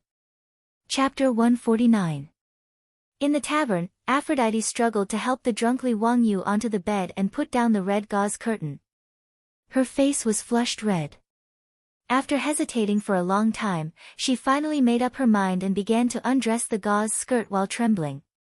On the ground, the gauze clothes slipped off one by one, revealing Aphrodite's flawless white body that was full of fatal temptation. Her eyes were twinkling, her breasts were bouncing, and her cheeks were flushed red. She was as beautiful as a Diao cicada. At this moment, Aphrodite's beauty could cause the downfall of a country. Her skin was as smooth as milk. Her long blonde hair was scattered on her bare shoulders. Her beautiful face showed a faint sense of confusion. Her pair of innocent eyes were shrouded in melancholy and resentment. It was as if she was blaming the unfair fate that sent her to the distant east to become someone's plaything. If Li Wangyu was not drunk, he would definitely feel that the Italian painters were reliable. The Aphrodite in front of him was far more captivating than Venus in the oil painting. In the tavern, a gentle breeze blew, causing the red candles to flicker. Aphrodite's bare skin was stirred up a series of small bumps. She bit her red lips, climbed onto the bed, and went into Li Wangyu's arms. However, the expected scene did not happen. Li Wangyu was already drunk. After Aphrodite helped him to the bed, he fell into a deep sleep. In those movies or literary works, drunken men and women would wake up without knowing what happened the night before. That was basically nonsense. As a normal man, Li Wangyu did not know that a naked blonde beauty was lying beside him. He also did not have any physiological reaction. Aphrodite was only a virgin. Although she was forced to learn how to please men in the tavern, it was only in theory. She was so busy that she was sweating, but Li Wangyu did not have any reaction. The drunk Li Wangyu turned sideways and pulled the naked Aphrodite into his arms. Then, he hugged the beauty and fell asleep. Such an erotic scene. If Li Wangyu woke up and saw it, who knew if he would regret it to the point of slapping himself a few times. After Aphrodite was pulled into Li Wangyu's embrace, she breathed in his masculine scent and felt ashamed. She wanted to push Li Wangyu away, but he held her tightly. She had also drunk a lot of wine. At this time, the alcohol had gone to her head. As a result, in Li Wangyu's arms, she slowly fell into a dream. Aphrodite seemed to have returned to her hometown in her dream, but it was still the same unchanging nightmare. Amidst the sound of the Persians' iron hooves, the castle in her hometown was set ablaze. She could still clearly remember the pungent smell of smoke and dust. She suddenly woke up from her sleep. The air was still filled with the smell of smoke and dust. The tavern was bright and orange light was reflected from the window. Before Aphrodite could distinguish whether this was a dream or reality, she heard a terrifying shout from outside, "Fire! Someone come quickly! Fire!" The night watchman and Wu Ho also struck the gong, clanging loudly. Aphrodite suddenly reacted. The smell of smoke and dust was not a dream, but a fire in the tavern. Aphrodite could not help but cry out in alarm. She quickly broke free from Li Wangyu's arms. She hastily grabbed her clothes and put them on while shaking the sleeping Li Wangyu with all her might. Wake up, there's a fire. Wake up." She did not even know Li Wangyu's name. She only heard those debauches call him Ziyu at the banquet. But at this time, Li Wangyu was drunk and was sleeping soundly. No matter how Aphrodite pushed and shouted, she could not wake him up. Aphrodite rushed out of the room in panic, wanting to call someone to take Li Wangyu away. But as soon as she opened the door, a thick smoke hit her face and almost suffocated her. She hurriedly covered her mouth and nose with her hand and looked up. The tavern in the backyard of the tavern was already ablaze with smoke everywhere. There were disheveled and panicked figures running around everywhere. The flames emitted crackling sounds of explosions, and the momentum was terrifying. She tried to shout a few times, but not only did she not attract the rescue personnel, she was choked by the smoke and coughed. The buildings of the Tang dynasty were all made of wood. In addition, the tavern's backyard was covered with flammable gauze curtains. The fire spread even faster. Anyone with a little knowledge of fire safety knew that the most terrifying thing in a fire was not the flames themselves, but the billowing smoke brought by the flames. Most of the people who died in the fire were suffocated by the thick smoke instead of being burned to death. Aphrodite panicked and almost rushed out of the door to avoid the fire. But just as she stepped out of the door, she suddenly stopped and turned to look at Li Wangyu, who was still unconscious on the bed. This Tang dynasty youth looked very handsome and warm when he smiled at her. If Aphrodite left, Li Wangyu, who was still unconscious in the red gauze tent, would undoubtedly die. She hesitated for a moment, but in the end, she retracted her foot. Aphrodite ran to the bed and used all her strength to pull up Li Wangyu, who was in a drunken stupor. Fortunately, although Li Wangyu was a man, he was only 16 years old and his body was thin and weak. He was less than 1.65 meters tall, half a head shorter than Aphrodite's 1.70 meters long legs.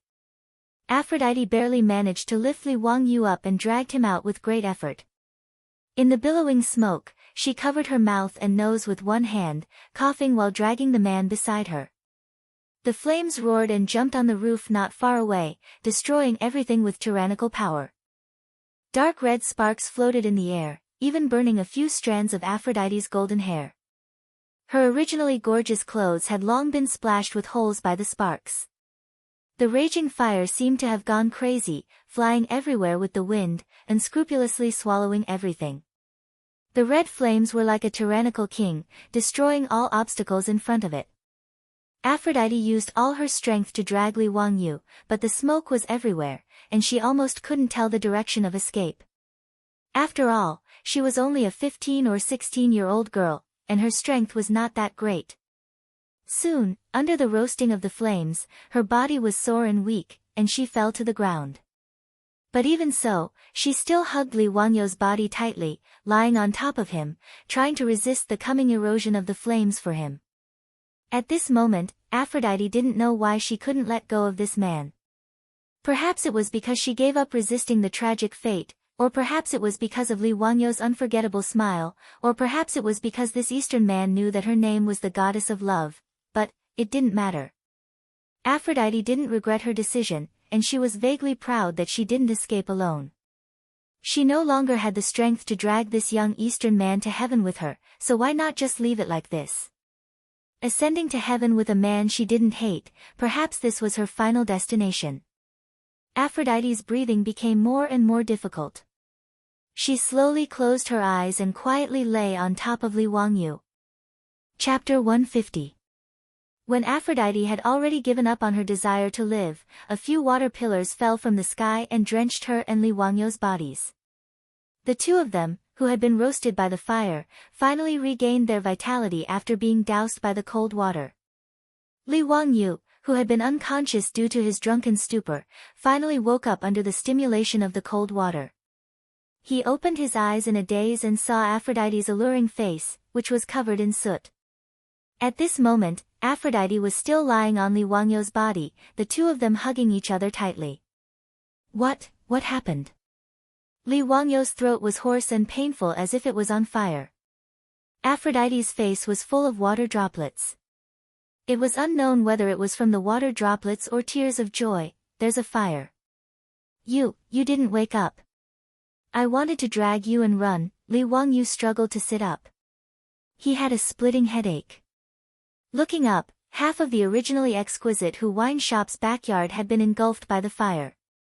But at this moment, water pillars continued to spray out from the sky. Streams of water began to suppress the fiercely burning house. The fire was quickly brought under control. Li Wangyu then noticed that not far behind the two of them, many people were holding thick bamboo tubes to extinguish the fire. The water pillars were spraying out from those bamboo tubes. Water bags. He immediately knew what those bamboo tubes were. They were the fire-extinguishing tools of the Tang dynasty, water bags. The Tong Dian recorded, if the enemy sets fire to the building, use thick bamboo tubes that are 10 feet long and cut off the joints. Use thin skin to make a bag that can hold 3 to 4 stones of water. Place the tubes in the bag and tie them to the bag like a splashing tube. Order 3 to 5 strong men to fill the holes and put out the fire in an emergency. It meant that a leather bag made of animal skin was connected to a 10 feet long bamboo tube. When the fire needs to be put out, 3 to 4 stones of water would be poured into the leather bag and the bag would be squeezed with human strength. Under the effect of pressure, water would be sprayed out from the bamboo tube. Its function was the same as the fire hose of the modern era. In Chang'an City, every marquee shop in the market had the responsibility of being the fire brigade. After the fire broke out in the back courtyard of the Hu wine shop, the marquee shops in the West City took action. They brought water bags and other fire-extinguishing tools and quickly extinguished this sudden fire. In the end, due to the speed of Wu Ho's arrival, the fire did not spread. It only burned down 6 or 7 rooms in the back courtyard of the Hu wine shop. The losses were not too severe. It was only at this moment that the group of drunkards came to look for Li Wangyu. It wasn't that this group of debauches were afraid of death and disloyal, but they weren't much better than Li Wangyu. They were all drunk and awakened by the fire, so they pulled Hu Ji and fled in a panic. At that time, the situation was too chaotic. Coupled with the thick smoke everywhere, there was no way to confirm who had escaped and who had not. It was not until the fire was under control that the group of rich playboys gathered together. Only then did they discover that Li Jia Xiaolang had disappeared. They hurriedly ran into the fire to look for him. Seeing that Li Wangyu was safe and sound, and holding the extremely ugly Hu Ji in his arms, the group of rich playboys finally relaxed. This group of top-notch scions of the Great Tang were usually dressed in bright clothes. But at this moment, not only were they covered in smoke and dust, their faces and hands were also covered in black marks. Their clothes were not even neatly worn, and were dirty and filthy. There were also many holes burned by the sparks. The group of rich playboys looked at each other. They couldn't help but point at each other's sorry state and laugh. Li Wangyu asked in a hoarse voice, "Brothers, what's going on? Why did it suddenly catch fire?" When he mentioned this matter, the group of rich playboys also became angry. It wasn't easy to invite the Li family's young master to this Hu wine shop to indulge in sensual pleasures, but something like this actually happened. Ching Chumo roared, "Where's the shopkeeper? Get out here!" Following his shout, the Hu shopkeeper ran out from the crowd in fear and trepidation. He repeatedly bowed to them, young Gongye, please forgive me. Why did the shop suddenly catch fire? This slave really doesn't know." Among the martial marquises of the West Market who came to put out the fire, an official wearing an 8th-grade military uniform stepped forward to greet the rich playboys. "I am the colonel of the marquises of the West Market." "Greetings, young duke."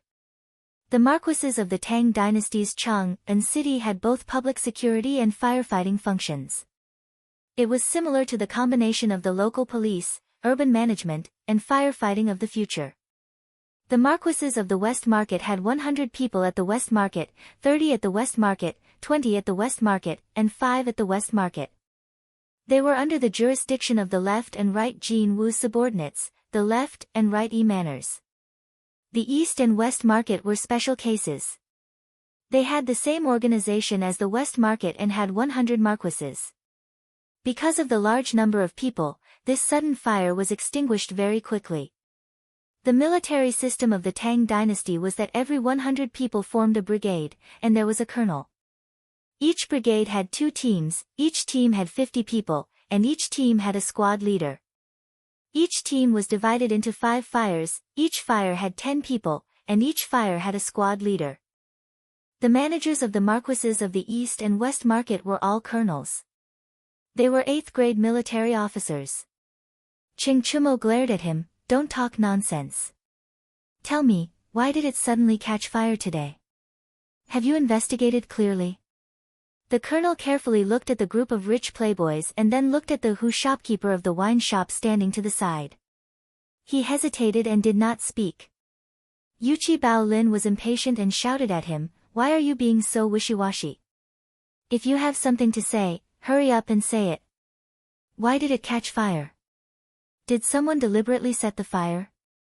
The colonel was forced into a corner and could only point at the unrecognizable tavern, replying to the young duke, "According to this one's judgment, it shouldn't be someone who set the fire, but what? But someone accidentally knocked over the candlestick, causing it to catch fire. It was really an accident." After the colonel finished speaking, he looked at the rich playboys with a strange expression. Yuchi Bao Lin did not know and was about to speak, but was secretly pulled away by her twin brother. Other than this idiot, the other rich playboys heard Colonel Wu Ho's words and looked at the fire. They all understood half of the situation. The few taverns that were burned down seemed to be where the group of rich playboys lived. If the fire was caused by accidentally knocking over the candlestick, then it meant that the main culprit was among them. This was hilarious. They all looked at each other, trying to figure out which bastard set the tavern on fire. The Hu shopkeeper naturally heard Colonel Wu Ho's words and looked at the group of rich playboys with a bitter face. His expression was as if his parents had died. "Don't be noisy, I will not forget your money." Niu Jinping, who could not walk, roared at the Hu shopkeeper. Niu Jinping also had a stomach full of anger. Was it easy for him to run out with a limp? Which bastard was it? He must find him and give him a good beating. Wei Shuyu pulled the colonel to the side and softly asked which tavern was the first to catch fire. After the colonel secretly pointed it out to him, Wei Shuyu was so angry that his face turned red as he stared fiercely at Chai Lingwu. That's right, the first tavern that caught fire was Chai Lingwu's room. Without a doubt, the fire was caused by this bastard. Including Li Wangyu, the group of people all looked at Chai Lingwu. Fang Yi, AI suddenly shouted, "Beat him! Let him set the tavern on fire!" All the rich playboys rushed up, even Li Wangyu did not hesitate. The group of people rushed up and trampled on Chai Lingwu, who was holding his head and squatting on the ground. Chapter 151. Chai Lingwu, who was originally in a rather sorry state because of the fire, was beaten to the ground by a group of playboys. His clothes became as filthy as a beggar's. With a long face, he cupped his hands and bowed to the playboys. "Brothers, I really don't know what's going on. I'm also drunk and don't know how the fire started." Ching Chumo and the others called Hu Ji, who was with Chai Lingwu last night. After asking her, they found out the whole story and didn't know whether to laugh or cry. It turned out that after Chai Lingwu entered the tavern last night, he and Hu Ji made love before falling into a deep sleep. In the middle of the night, he probably got up to drink water because he was thirsty and accidentally knocked over the candlestick on the table. He didn't realize it and continued to climb back to the bed to sleep. Hu Ji, who was with him, was awakened by the fire and the smell of smoke. She quickly woke Chai Lingwu up and escaped. The fire spread very quickly. By the time Hu Ji called for someone to put out the fire, it had already spread. Li Wangyu heard this and was so angry that his nose almost crooked. He had finally transmigrated to the Tang dynasty. If Chai Lingwu accidentally set a fire and burned him to death, where would he go to complain?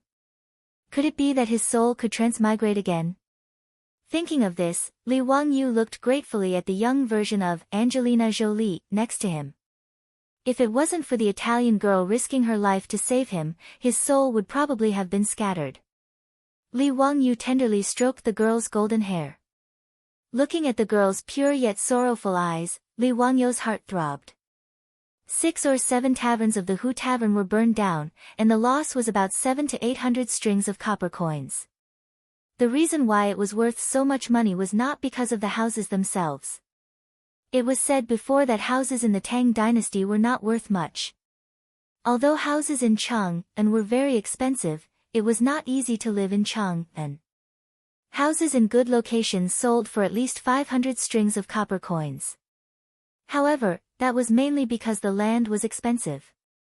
It would only take a few dozen strings of copper coins to demolish and rebuild the tavern.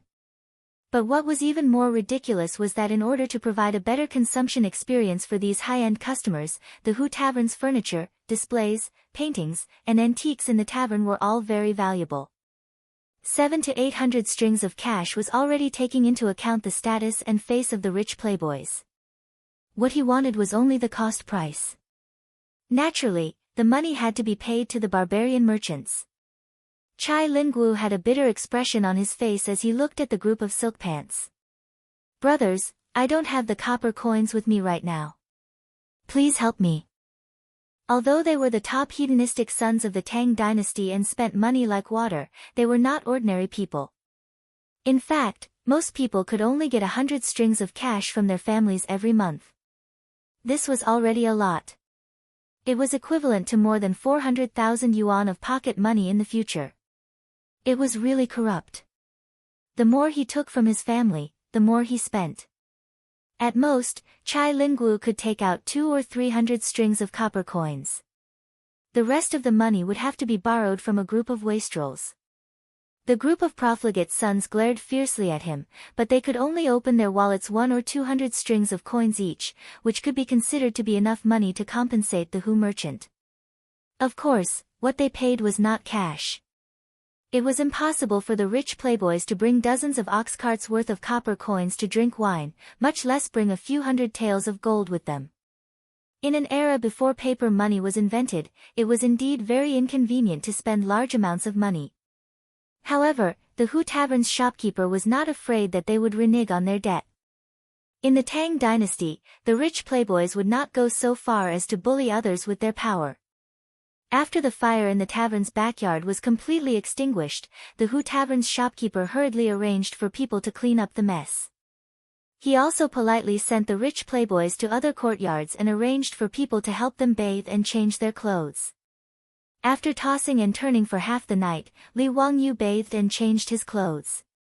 Only then did he lie down in a clean and refreshing tavern to rest. However, Aphrodite's figure was no longer beside him. The fire burned so much that the rich playboys no longer had the mood to play with women. They all sent away the barbarians. Li Wangyu was naturally embarrassed and left the barbarian girls alone.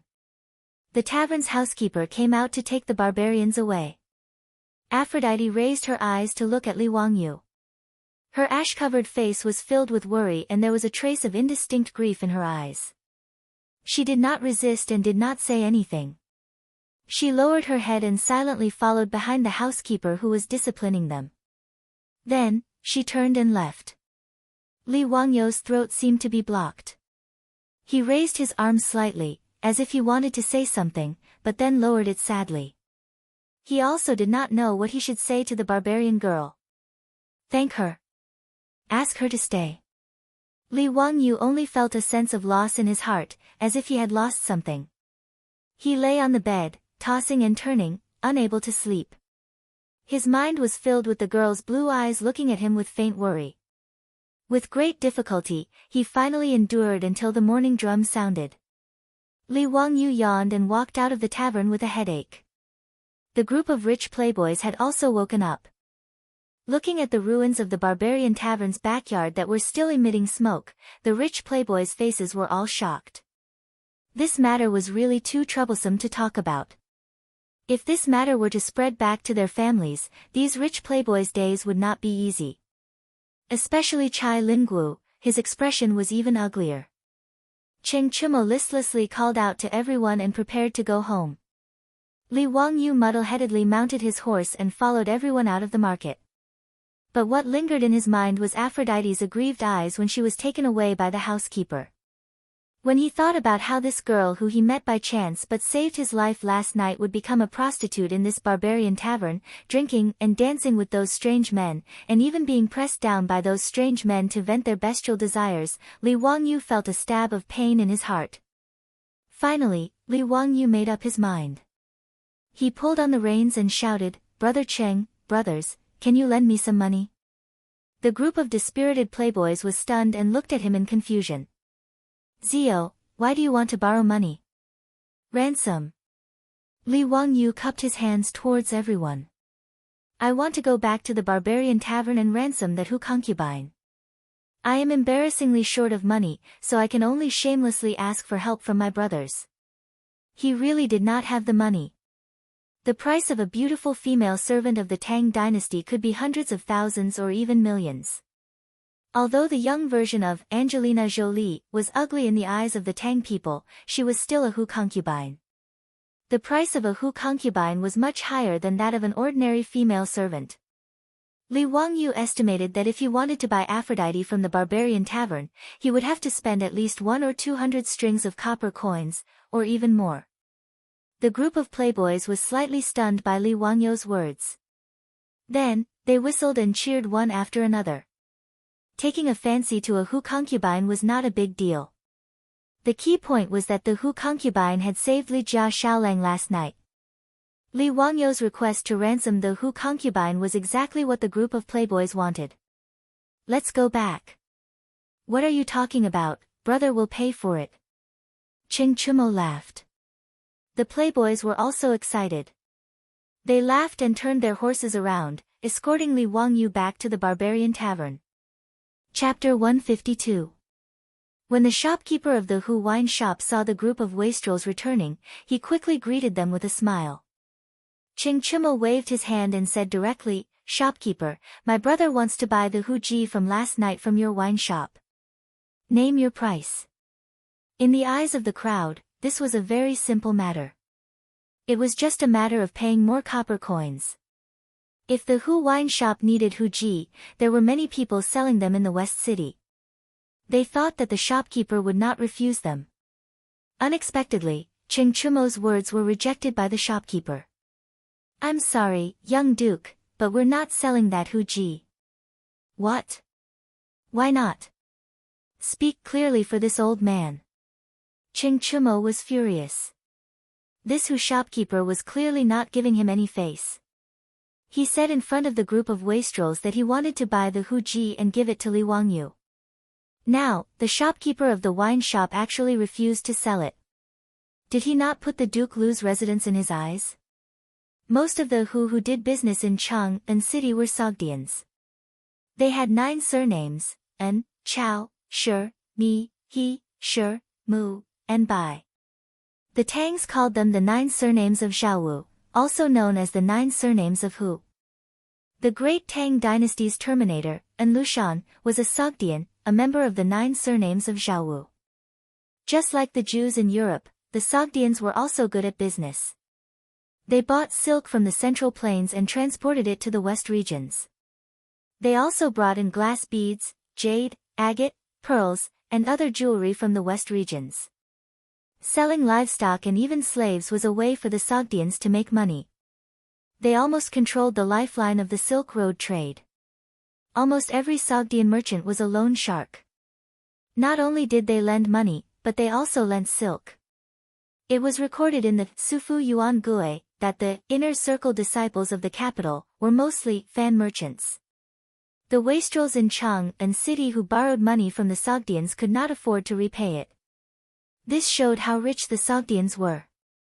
These Sogdian merchants were also good at relying on various political forces to gain political status and make it easier for them to do business. If it was an ordinary Cheng and wastrel, they would not be able to do anything to these Sogdian merchants. However, Ching Chumo and the others were not ordinary wastrels. They were the top wastrels of the Great Tang. No matter how powerful the sweet merchants were, in the face of Ching Chumo's fury, they could only keep quiet out of fear. The Hu wine shop's shopkeeper repeatedly cupped his hands and said, "Young Duke, please don't make things difficult for me. I don't have the final say in this matter. I really can't sell that Huji. Why can't I sell it? If you don't make things clear today, do you believe that I won't set fire to your wine shop and burn it down completely?" Ching Chumo was not the only one who was angered by the Hu shopkeeper's evasiveness. The group of silk pants also surrounded the shopkeeper furiously. They were all prepared to take action to teach this Hu shopkeeper who did not know the rules a lesson.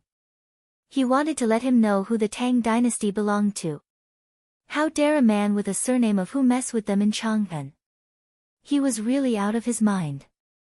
The Hu shopkeeper was on the verge of tears as he was surrounded by a group of hedonistic sons from the founding families of the Tang dynasty.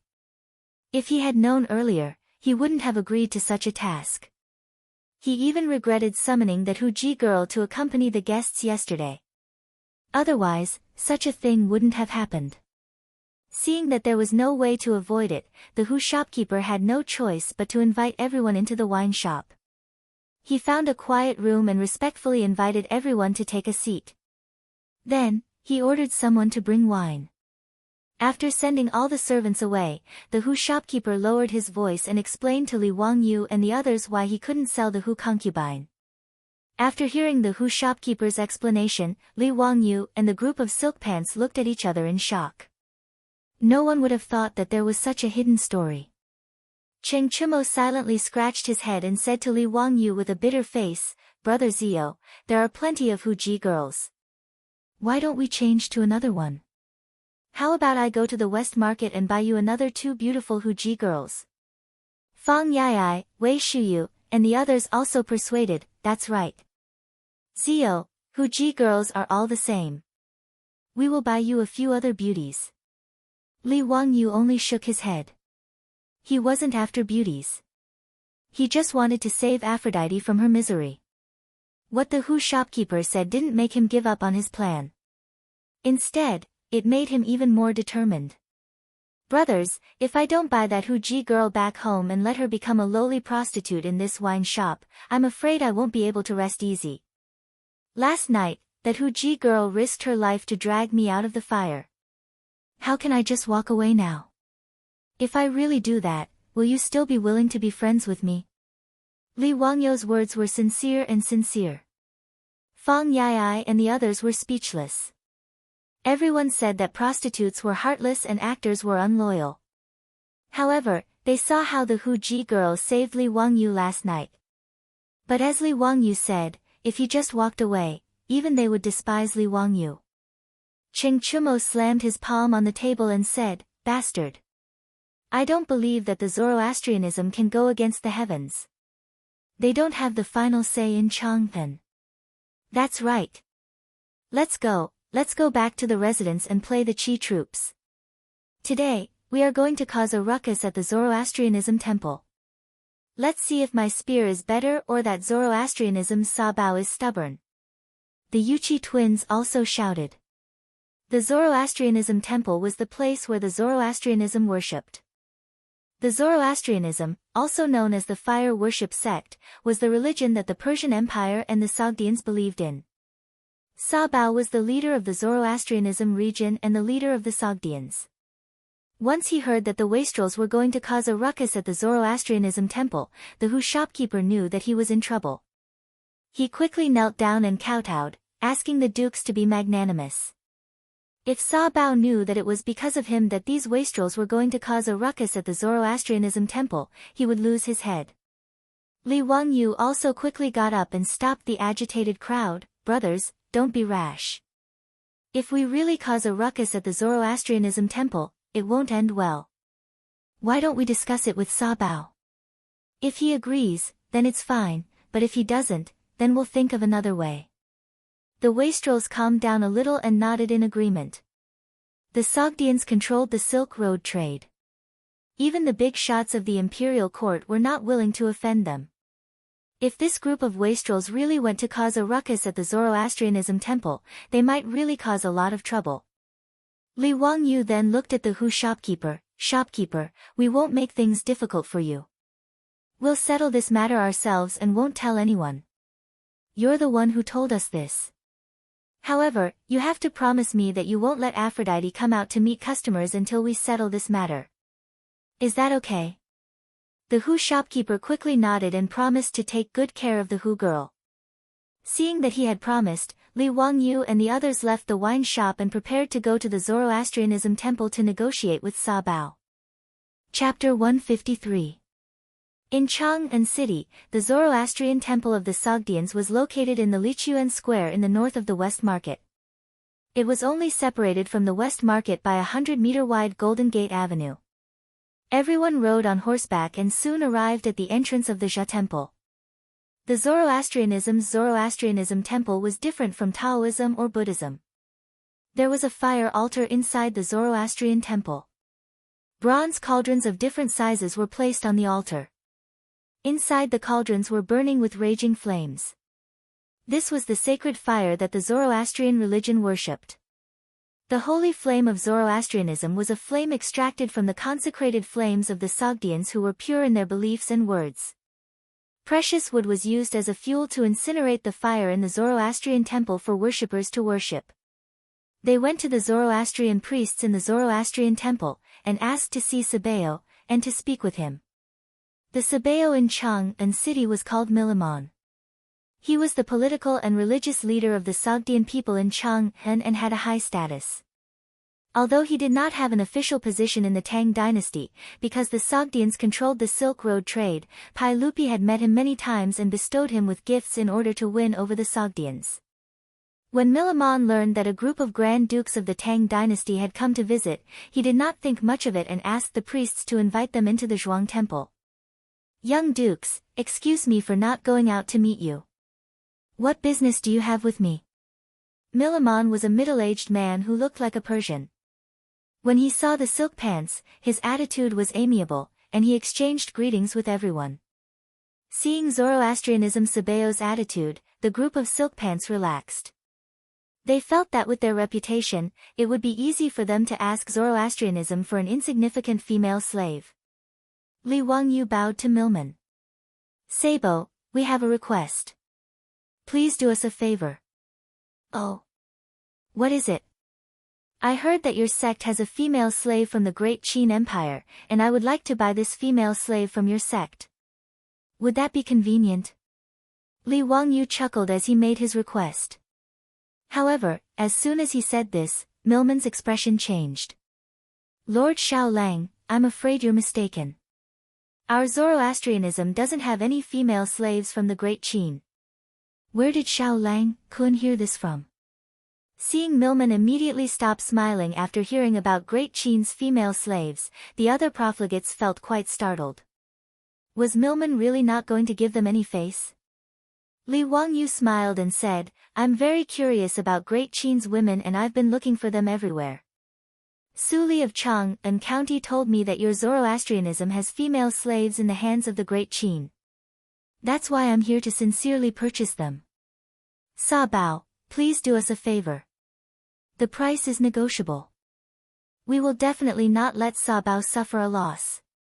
Although there were all kinds of huji for sale in Chang and Shi City, there were very few European women. The main reason was that the Tang dynasty was too far away.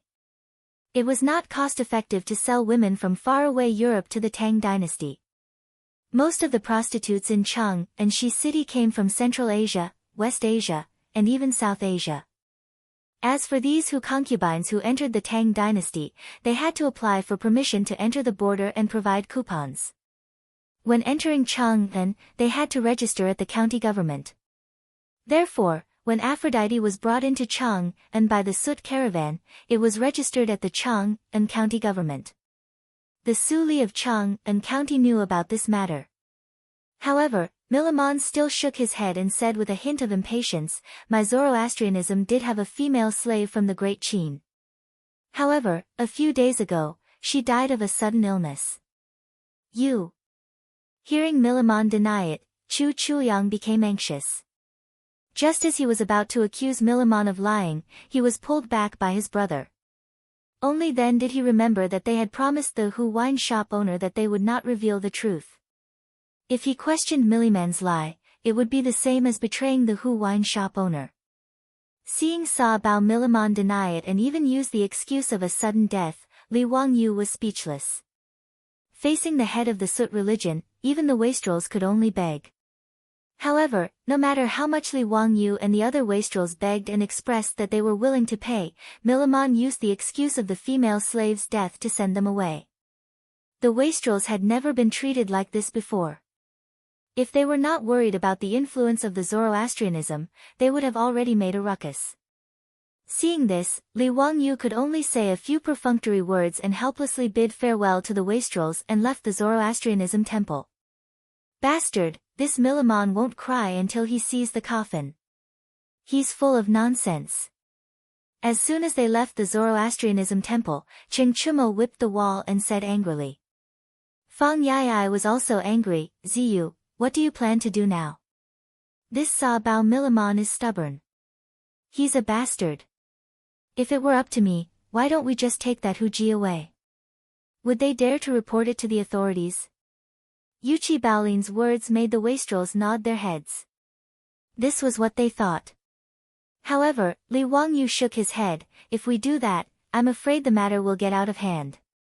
It's hard to guarantee that the Sut people won't report it to the court. That would implicate my brothers.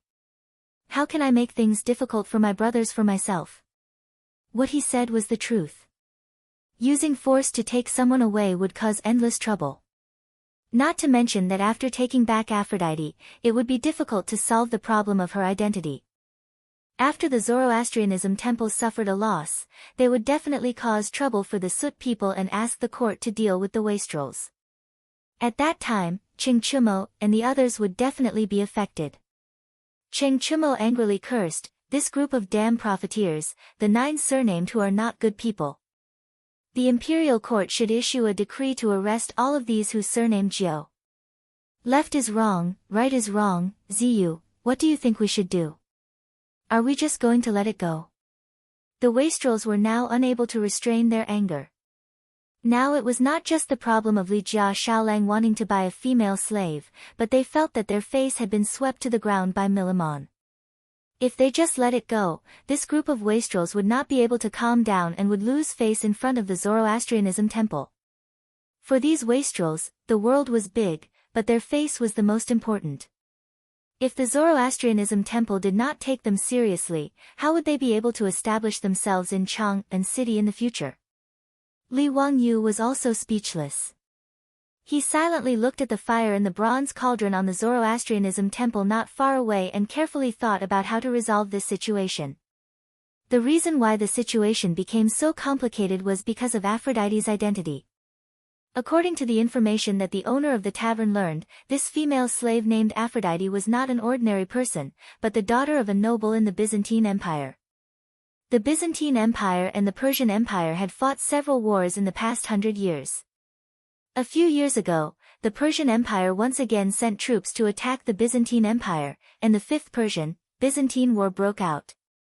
At the beginning of the war, the Persians were unstoppable. They broke into the Byzantine Empire, took over Kharsatan City, and started to besiege Constantinople. This noble girl named Aphrodite was captured when Kharsatan City was conquered by the Persians. She was only 12 or 13 years old at that time. However, the war that followed ended with the defeat of the Persians. The Persians lost.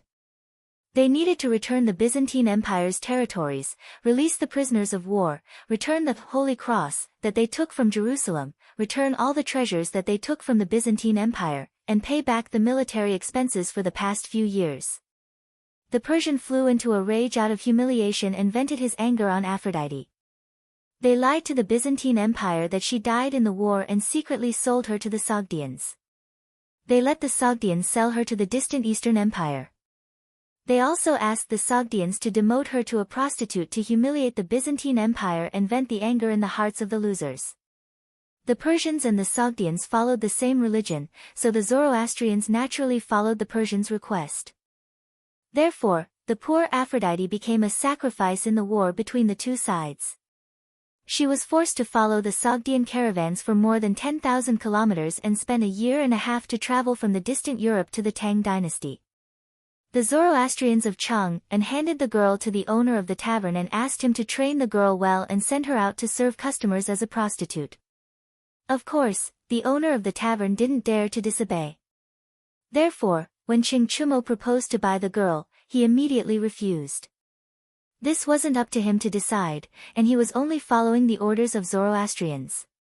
In order to save Aphrodite, other than taking her away like what Yuchi Baolin said, the only way was to force Zoroastrians to give in. Li Wangyu looked at the burning holy fire in the Zoroastrians' temple and suddenly asked without thinking, "What do you guys think will happen if the holy fire in the Zoroastrians' temple goes out?" "If it goes out, then let it go out. We can just light it up again with a lighter," Chai Lingguo replied in a bad mood. Wei Shuyu was so angry that he slapped his head and said, "Do you think this is the fire in your kitchen? If the holy fire in the Zoroastrians' temple goes out, I'm afraid the Sogdians will go crazy." He knew a little about the religion of Zoroastrians, and he knew that the holy fire in the Zoroastrians' temple was the lifeblood of the Sogdians. Once it went out, the consequences would be unimaginable. Li Wangyu suddenly smiled and revealed 8 white teeth. "Brothers, I have an idea. Let's go and prepare. Later, we will ask Milamon to kneel down and bring Aphrodite to me." Chapter 154. Wei Shuyu hurriedly stopped Li Wangyu. "Ziyu, you can't act recklessly. You can't be thinking of extinguishing the sacred fire of the Jia temple to threaten the Sut people, right? This will cause a big problem." Li Wangyu laughed mischievously. "Hee, I really have such a plan. But don't worry, Brother Shuyu, the Sut people won't make a fuss because I will extinguish the flame by itself. No matter how angry they are, they can't blame anyone else." "What?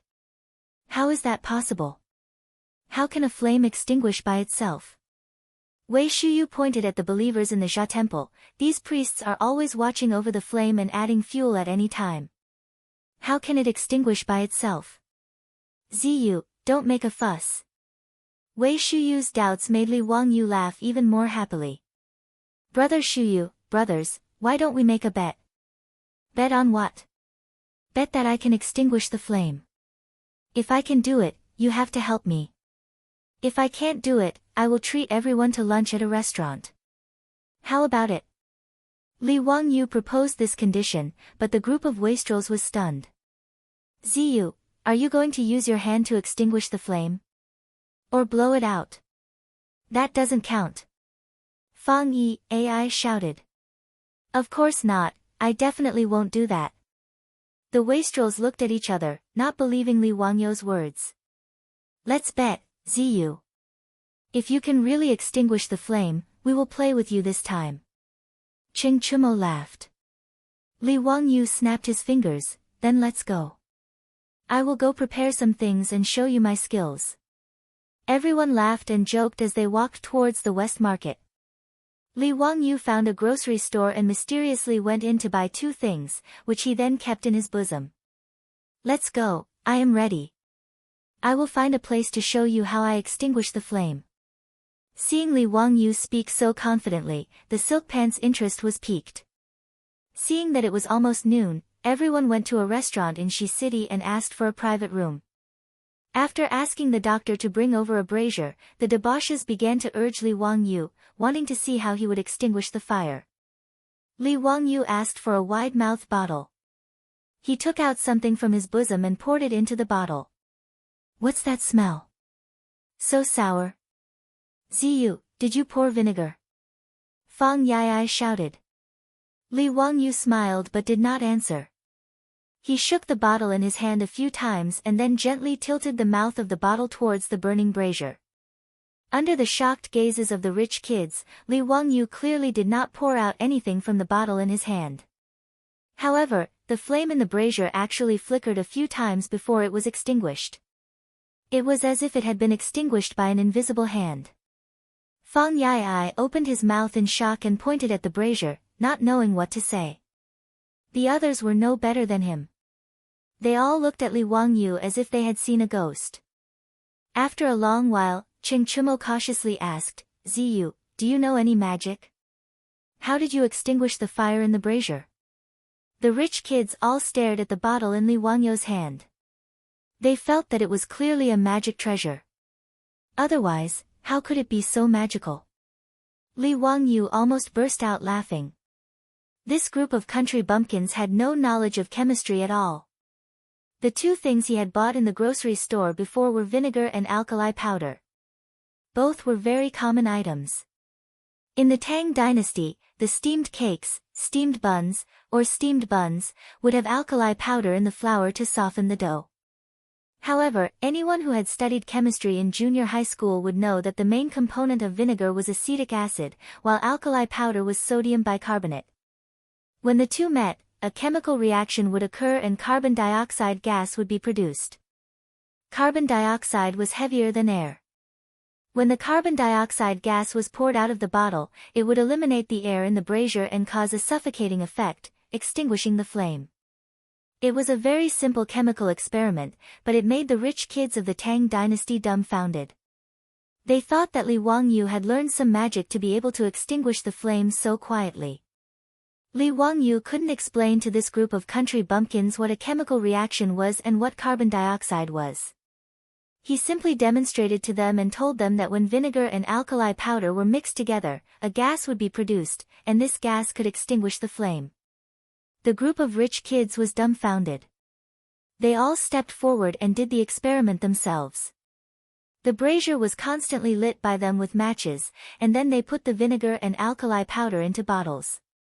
They were all having a lot of fun. In order to snatch the right to experiment, a few of them almost got into a fight. Li Wangyu rolled his eyes speechlessly. The discipline of the first chemistry experiment class in the Tang dynasty was worrisome.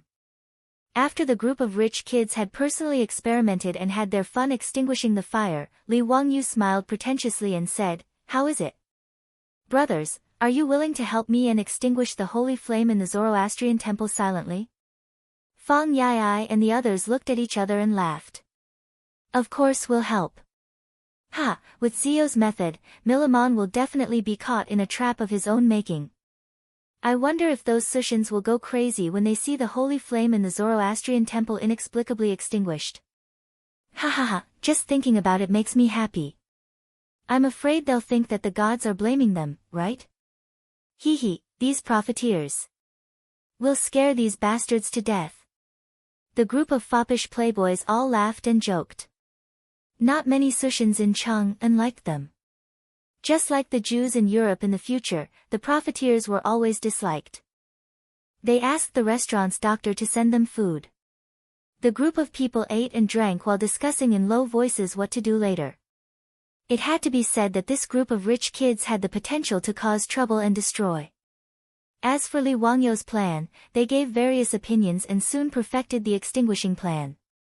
After eating and drinking to their heart's content, everyone began to split up.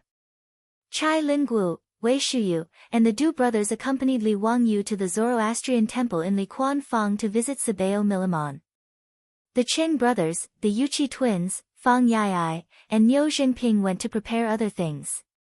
In the Zoroastrian temple in Liquan Fang, Sabeo Milamon reluctantly received Li Wangyu and the others when they visited again. What's the matter, young lords? If it's about the female slaves of the Great Qin, there's no need to talk about it. Milamon spoke in a tone that said there was no room for discussion. Li Wangyu shook his head and smiled, that's not the case. We came to visit Sabeo to save you. Milamon was stunned and looked unhappy. What nonsense are you talking about, Xiao Lang? Why do I need you to save me? Could it be that there was still a strong person who dared to cause trouble in Chang'an City in the light of the universe? Aren't you afraid that we Sushans will complain to the emperor of the Tang dynasty?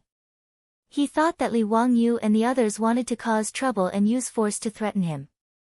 Therefore, Miliman's words were a warning to Li Wangyu and the others that the Sushans were not pushovers. Li Wangyu laughed even more happily. No, why would Sabeo say that? We're sincerely here to save Sabeo. Don't you know that you're in trouble?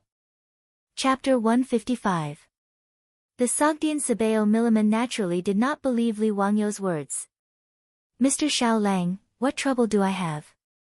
Sabeo, the holy fire that your Jia temple enshrines is the fire of fire, right? Li Wangyu asked. Miliman did not understand what he meant and nodded. Yes, that's right. So what?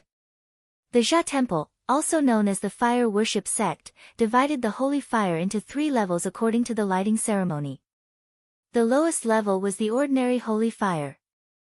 The ordinary holy fire was enshrined in the Sogdian family and could be extinguished. The second level of holy fire was the fire of fire. It was ignited by the holy fire embers contributed by the believers of different classes. The fire of fire was enshrined in the Jia temple in each city. There were dedicated priests who added wood and spices at least 5 times a day to ensure that the flame would never be extinguished. The Jia temple in Chang'an City enshrined the fire of fire. The wood used to ignite the fire was sandalwood, which was very luxurious. The highest level of holy fire was called the fire of victory. It came from the heavenly fire, which was the flame produced by lightning. The Jia temple that enshrined the fire of victory was the main temple of the Persians and Sogdians. These things were not a secret in Chang'an City as the Sogdian Jia temple preached. For his plan, Li Wangyu had specially asked someone to inquire about the teachings of the Jia temple. He was more confident in his heart. Li Wangyu said, Sabeo, as far as I know, your Jia temple has 3 kinds of redemption, right? Good thoughts, good words, and good deeds, right? Miliman nodded again. Yes, that's right. Li Wangyo's expression suddenly became solemn. He stared at Miliman and said, the teachings of the Jia temple, good words prevent people from lying and cheating. Sabeo, can you tell me if you were lying and cheating when you said that the female slaves of the Great Qin Empire were infected? This. Miliman did not expect Li Wangyu to suddenly change the topic and could not help but be speechless for a moment. Li Wangyu did not wait for him to answer and continued, Sabeo, as the leader of the Jia temple, how can you lie? You will be punished by your gods. Be careful that the holy fire of your Zhan temple is extinguished because of this. Milman was like a dragon whose reverse scale had been touched. He was instantly enraged. He pointed at Li Wangyu and shouted, "What nonsense are you talking about? You dare to curse our holy flame to be extinguished? He, if the holy fire of your Zibao temple is extinguished, then it can only be caused by you, Zibao, not abiding by the teachings. What does it have to do with us? I'm warning you, don't talk nonsense. Otherwise, the consequences will be severe." A few of the silk pants immediately became spirited and began to spit at Milliman. As long as they did not smash the Zoda temple of the Sogdians, the top playboys of the Tang dynasty did not take Milman's words to heart. Milliman was angered to death by this group of debauches, but he couldn't do anything to them. He flung his robe and prepared to send them off. A Zoroastrian priest stumbled into the room and shouted, "Sabo, something's wrong." For some unknown reason, the sacred fire enshrined in the Zhuang temple suddenly extinguished. "Sa Bao, go take a look." When Milman heard this, it was as if a thunderbolt had exploded in the clear sky, causing him to feel dizzy. After a long while, Milman finally regained his senses. He glared fiercely at Li Wangyu and the others. His expression was fierce and ferocious, like a ferocious beast that was about to choose a person to devour. "It's you. It must be you who did this. Do you want to become enemies with all of us Sogdians? You will suffer retribution." Just as Li Wangyu and the others said that the sacred fire was extinguished, the sacred fire in the Zhuang temple was extinguished. If this matter had nothing to do with this group of debauches, Milman would not believe that there was such a coincidence in the world. Sabeo, you can eat whatever you want, but you can't say whatever you want. We are standing right in front of you. Which eye of yours saw us extinguishing the sacred fire in your Zhuang temple? If you falsely accuse us, you will be punished. Chai Lingwu sneered disdainfully. Wei Shiyu also ridiculed, "Sabeo Mafe, do you think we are immortals? When we are talking to you here, can we extinguish the sacred fire in your Zhuang temple? That's ridiculous." Fortunately, we can testify to each other that we have not been to the Zhuang temple's fire altar. Otherwise, it would really be yellow mud falling on our crotch. Even if it wasn't shit, it would be shit. TSK, Sabeo, you can't slander others. We are so scared, haha. Dugo had a smug look on his face. He did not care about Milman's identity and directly mocked him. Milman glared at them fiercely, with an expression that said this matter was not over with them. He did not dare to delay any longer and turned to run towards the Zhuang temple's fire altar. On the fire altar, the priests who had received the news rushed over. They all looked at the bronze cauldrons with their mouths agape. On the fire altar, there were 7 or 8 bronze cauldrons of various sizes. Originally, the sacred fire was fueled by sandalwood. This was the sacred and inviolable object of the Zhuang temple. Now, Milman was dumbfounded. The priests were dumbfounded. In the 7 or 8 bronze cauldrons, the burning sandalwood had all been extinguished. Only the wood was left emitting faint green smoke. Milman roared furiously at the priests in charge of guarding the sacred fire. Who extinguished the sacred fire?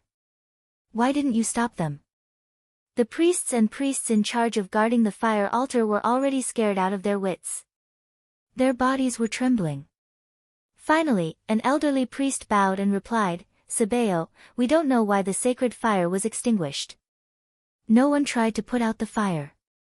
The sacred fire was extinguished by itself. Did any Tang enter the fire altar?" The priests shook their heads. "Sabeo, no Tang entered the fire altar. You know that the fire altar does not allow non-believers. Then how did the sacred fire extinguish by itself?" Milman roared. "Immediately check the wood on the fire altar. Someone must have done something to the wood." The priests of the Zhuang temple began to check the wood in the cauldrons in a panic. The wood used to ignite the fire was all sandalwood. It was dry and the size was suitable. There was no problem. After checking it several times, many priests in charge of guarding the sacred fire also came to check it. There was no problem with the wood. The priests guarding the fire altar also swore to the gods that no one had tried to put out the sacred fire, and no one had used water to put it out. This was something that everyone could see. Milman fell on the fire altar. He murmured as he looked at the cauldrons. He could not believe what he saw. As the Sabeo of the Zhuang Temple in the Chang, an area of the Tang dynasty, if the fire of the fire in the Zhuang Temple was extinguished, his position as Sabeo would be over. It was even possible that he would be escorted back to the Zhuang Temple and burned at the stake as a punishment. Thinking that he might lose his glory and wealth, the best result might be that he would be called back to the Zhuang Temple in Persia and become a low-level priest. It would be better for him to leave the prosperous world of the Tang dynasty, leave Chang'an, the most magnificent city in the world, and return to the Gobi Desert in the western region. Milman had been in charge of the Zhuang Temple in Chang'an for almost 10 years. Since the establishment of the Tang dynasty, he had been infatuated with the life in the East. In his view, this was the city that a high-level person like him should live in. Chang'an of the Tang dynasty was the center of the world. In Chang'an, as the Sabeo of the Sogdian people in the Chang'an area, his life was quite carefree and happy. He even thought that the Sabeo of the distant Persian temple was not as comfortable as his current life. But now, the sacred fire of the fire was extinguished for no reason. All his glory and wealth were in jeopardy with the extinguishment of the sacred fire. He could not help but regret it. Milman was sure that all of this must have been done by those playboys of the Tang dynasty. Although he racked his brains, he still could not figure out how they did it. They made the sacred fire extinguish for no reason in front of everyone. But his intuition told him that this must be the truth. The sacred fire was extinguished by someone. Milman regretted it very much. He regretted being so stubborn and unwilling to hand over the female slave of the Byzantine to those playboys. Because of a damned lowly female slave, he could actually give up everything he had. This was simply too ironic. Milman's eyes were confused, and his pupils had completely lost focus. More and more Sogdians came from all over Chang, and when they heard the news that the sacred fire in the Zhuang Temple had been extinguished, more and more people gathered around the fire altar. Many devout believers even cried and knelt on the ground, praying that the gods would not abandon them. Li Wangyu, Chai Lingguo, and the others also followed Milman to the fire altar of the Zhuang Temple. They all crowded around the fire altar with smiles on their faces. When Milman saw Li Wangyu and the others in the crowd, he only felt a rush of blood. He rushed over regardless of anything, wanting to fight with those playboys. Li Wangyu smiled mysteriously, leaned over to Milman's ear, and whispered something in his ear. His words shocked Milman, and he looked at Li Wangyu with a complicated expression. Chapter 156. Li Wangyu whispered into Milman's ear, "Do you want the flame of victory? I can help you get the best sacred flame." To Milman, this was a fatal temptation. He stared at the Tang youth in front of him in disbelief. He said that he could help him get the best sacred flame. How was this possible? The so-called flame of victory was not just the heavenly fire. More importantly, it was formed by gathering all the sacred flames of different levels and adding the heavenly fire. When the Persians fought, they would even send the flame of victory to the battlefield to boost morale. However, Milman was like a drowning man at this moment. Even if it was a straw, he wanted to hold on tightly to it. Milman looked at Li Wangyu expectantly, waiting for his explanation. Li Wangyu smiled and said, "Sa Bao, why don't we find a suitable place to talk? You won't be talking about this in front of everyone, right?" Milman stared at Li Wangyu silently for a few seconds, as if trying to figure out whether he was telling the truth or not. Finally, the hope in his heart won out. He extended his hand and made a gesture of invitation. He turned around and led Li Wangyu and the other playboys into the Zha Temple. The sacred flame in the Zha Temple fire altar in Lichuan Square had inexplicably extinguished itself because of the Cheng brothers, the Yuqi twins, and Fang Yai. The Sogdians did not allow non-believers to enter the Zha Temple. However, as the saying goes, money makes the world go round. With the influence of these playboys and their families in Chang'an City, it was not difficult to find people who were willing to sell their souls for money, not to mention some Sogdians who were not pure believers. After promising a few Sogdians great rewards, these Sogdians did not hesitate to be the accomplices in extinguishing the sacred fire of the Zoroastrian shrine. The Chen brothers and the Yuchi twins immediately ordered people to make a few leather bags and tied them into the clothes of the Sogdians.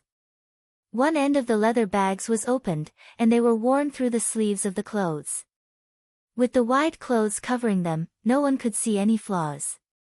After that, he poured vinegar and alkali powder into the leather pouch. Then, he asked the Sushins to pretend to be devout believers and enter the fire altar to pray to the sacred fire. None of the priests who were guarding the fire altar noticed that among the Sogdians who were praying in the fire altar, a few of them were secretly aiming their sleeves at the bronze cauldron that was burning with the sacred fire. The vinegar in the leather bag had a chemical reaction with the alkali powder, constantly producing carbon dioxide gas. The carbon dioxide gas flowed into the copper cauldron through the opening of the leather pouch and into the cuffs of the Sushins' robes. Carbon dioxide gas was heavier than air. After flowing into the copper cauldron, it quickly gathered in the copper cauldron, isolating the air needed to burn the wood and extinguishing the flames. This carbon dioxide gas was colorless and odorless, so the priests guarding the fire altar in the Zha temple naturally could not find any clues. When they noticed that the holy fire in the copper cauldrons on the fire altar had been extinguished, the Sogdian believers who were praying in the fire altar also noticed it. The scene was in chaos.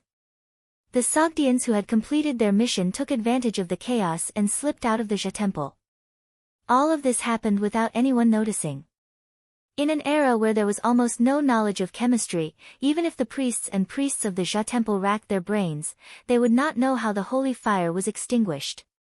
In fact, the Sogdians who were acting as spies did not know either. They only followed orders and tied a large leather pouch under their robes. After that, they stood beside the holy fire and aimed their sleeves at the holy fire in the copper cauldron. When the holy fire in the copper cauldron was extinguished, the Sogdians were shocked. They had no idea what had happened. They only vaguely sensed that the extinguishing of the holy fire had something to do with them. The Sogdians began to feel afraid. After collecting money from the rich playboys, they left Chang'an and went to the western region. This matter became an unsolved case. Milman invited Li Wangyu and the others into a quiet room in the Zha temple. He changed his arrogant attitude and asked humbly, "Xiao Lang, Kun, what do you mean by the holy fire?" "It means the heavenly fire." "I can help you find the purest heavenly fire," Li Wangyu said with a smile. He had already thought of how to fool this Zha temple Sabeo. Although Milman did not know how the holy fire was extinguished, he was sure that it had something to do with the people in front of him. However, he did not have any evidence. He did not even know how the other party operated it. It was meaningless to continue to dwell on this matter. Now, he just wanted to know if Li Wangyu was telling the truth. "If it's just the lightning fire, I don't seem to need your help," Milman replied calmly as he regained a bit of his rationality.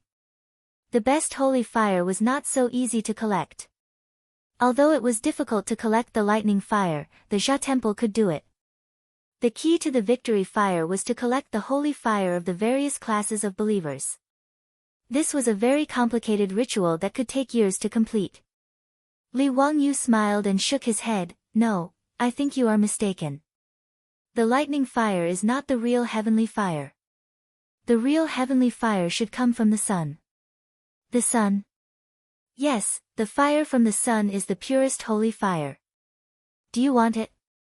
I can help you collect it." Li Wangyu's words made Milman stand up and stare at him. After a long time, Milman's expression became serious. He asked word by word, "Are you sure it's the heavenly fire from the sun?" "Xiao Lang, Kun, think carefully. The consequences of deceiving our Zha temple are very serious." Milman had never heard of the sun's heavenly fire being collected, but if it was really the sun's heavenly fire, he was sure that it was the best holy fire. It was even rarer than the victory fire stipulated in the doctrine. Li Wangyu chuckled, "What's the benefit of lying to you? I will collect the sun's heavenly fire in front of your temple. He was confident that he could collect the so-called sun's heavenly fire. Wasn't it the same as the process of collecting the Olympic holy fire in the future? By concentrating the sunlight in the center of the concave mirror, the high temperature generated to ignite the holy fire was the only way to collect the Olympic holy fire. Although Li Wangyu couldn't make a concave mirror in the Tang dynasty, he could collect the so-called sun's holy fire by similar means. Even the Olympic Games in the future recognized the holy fire. How could he not fool the temple? Then please start quickly. What do you need? Temple will provide everything. Milman believed Li Wangyu's words. Li Wangyu really couldn't fool them. If Li Wangyu dared to deceive them, Milman swore that he would complain to the emperor of the Tang dynasty. He would even ask all the soot merchants in Chang and to go on strike to pressure the Tang dynasty. Milman did not believe that the emperor of the Great Tang would not uphold justice for them, given that he controlled the trade of the Silk Road. Li Wangyu waved his hand. I can help you collect the heavenly fire, but what can you give me in exchange? I'm not a follower of your temple, so I have no obligation to help you. Gold, jewels, women. I can give you anything you want as long as you can collect the sun's heavenly fire, Milman said arrogantly. To the Sogdians, any problem that could be solved with money was not a problem at all. Li Wangyu looked at Milman with a faint smile. Sabeo, you know what I want. Give me that female slave of the great Qin in exchange for the sun's heavenly fire. Milman hesitated. Turning the great Qin woman into a prostitute was an order from the Persian temple. He didn't know if he should go against it. He had completely forgotten how much he regretted not giving the female slave to the wastrels when they asked for it.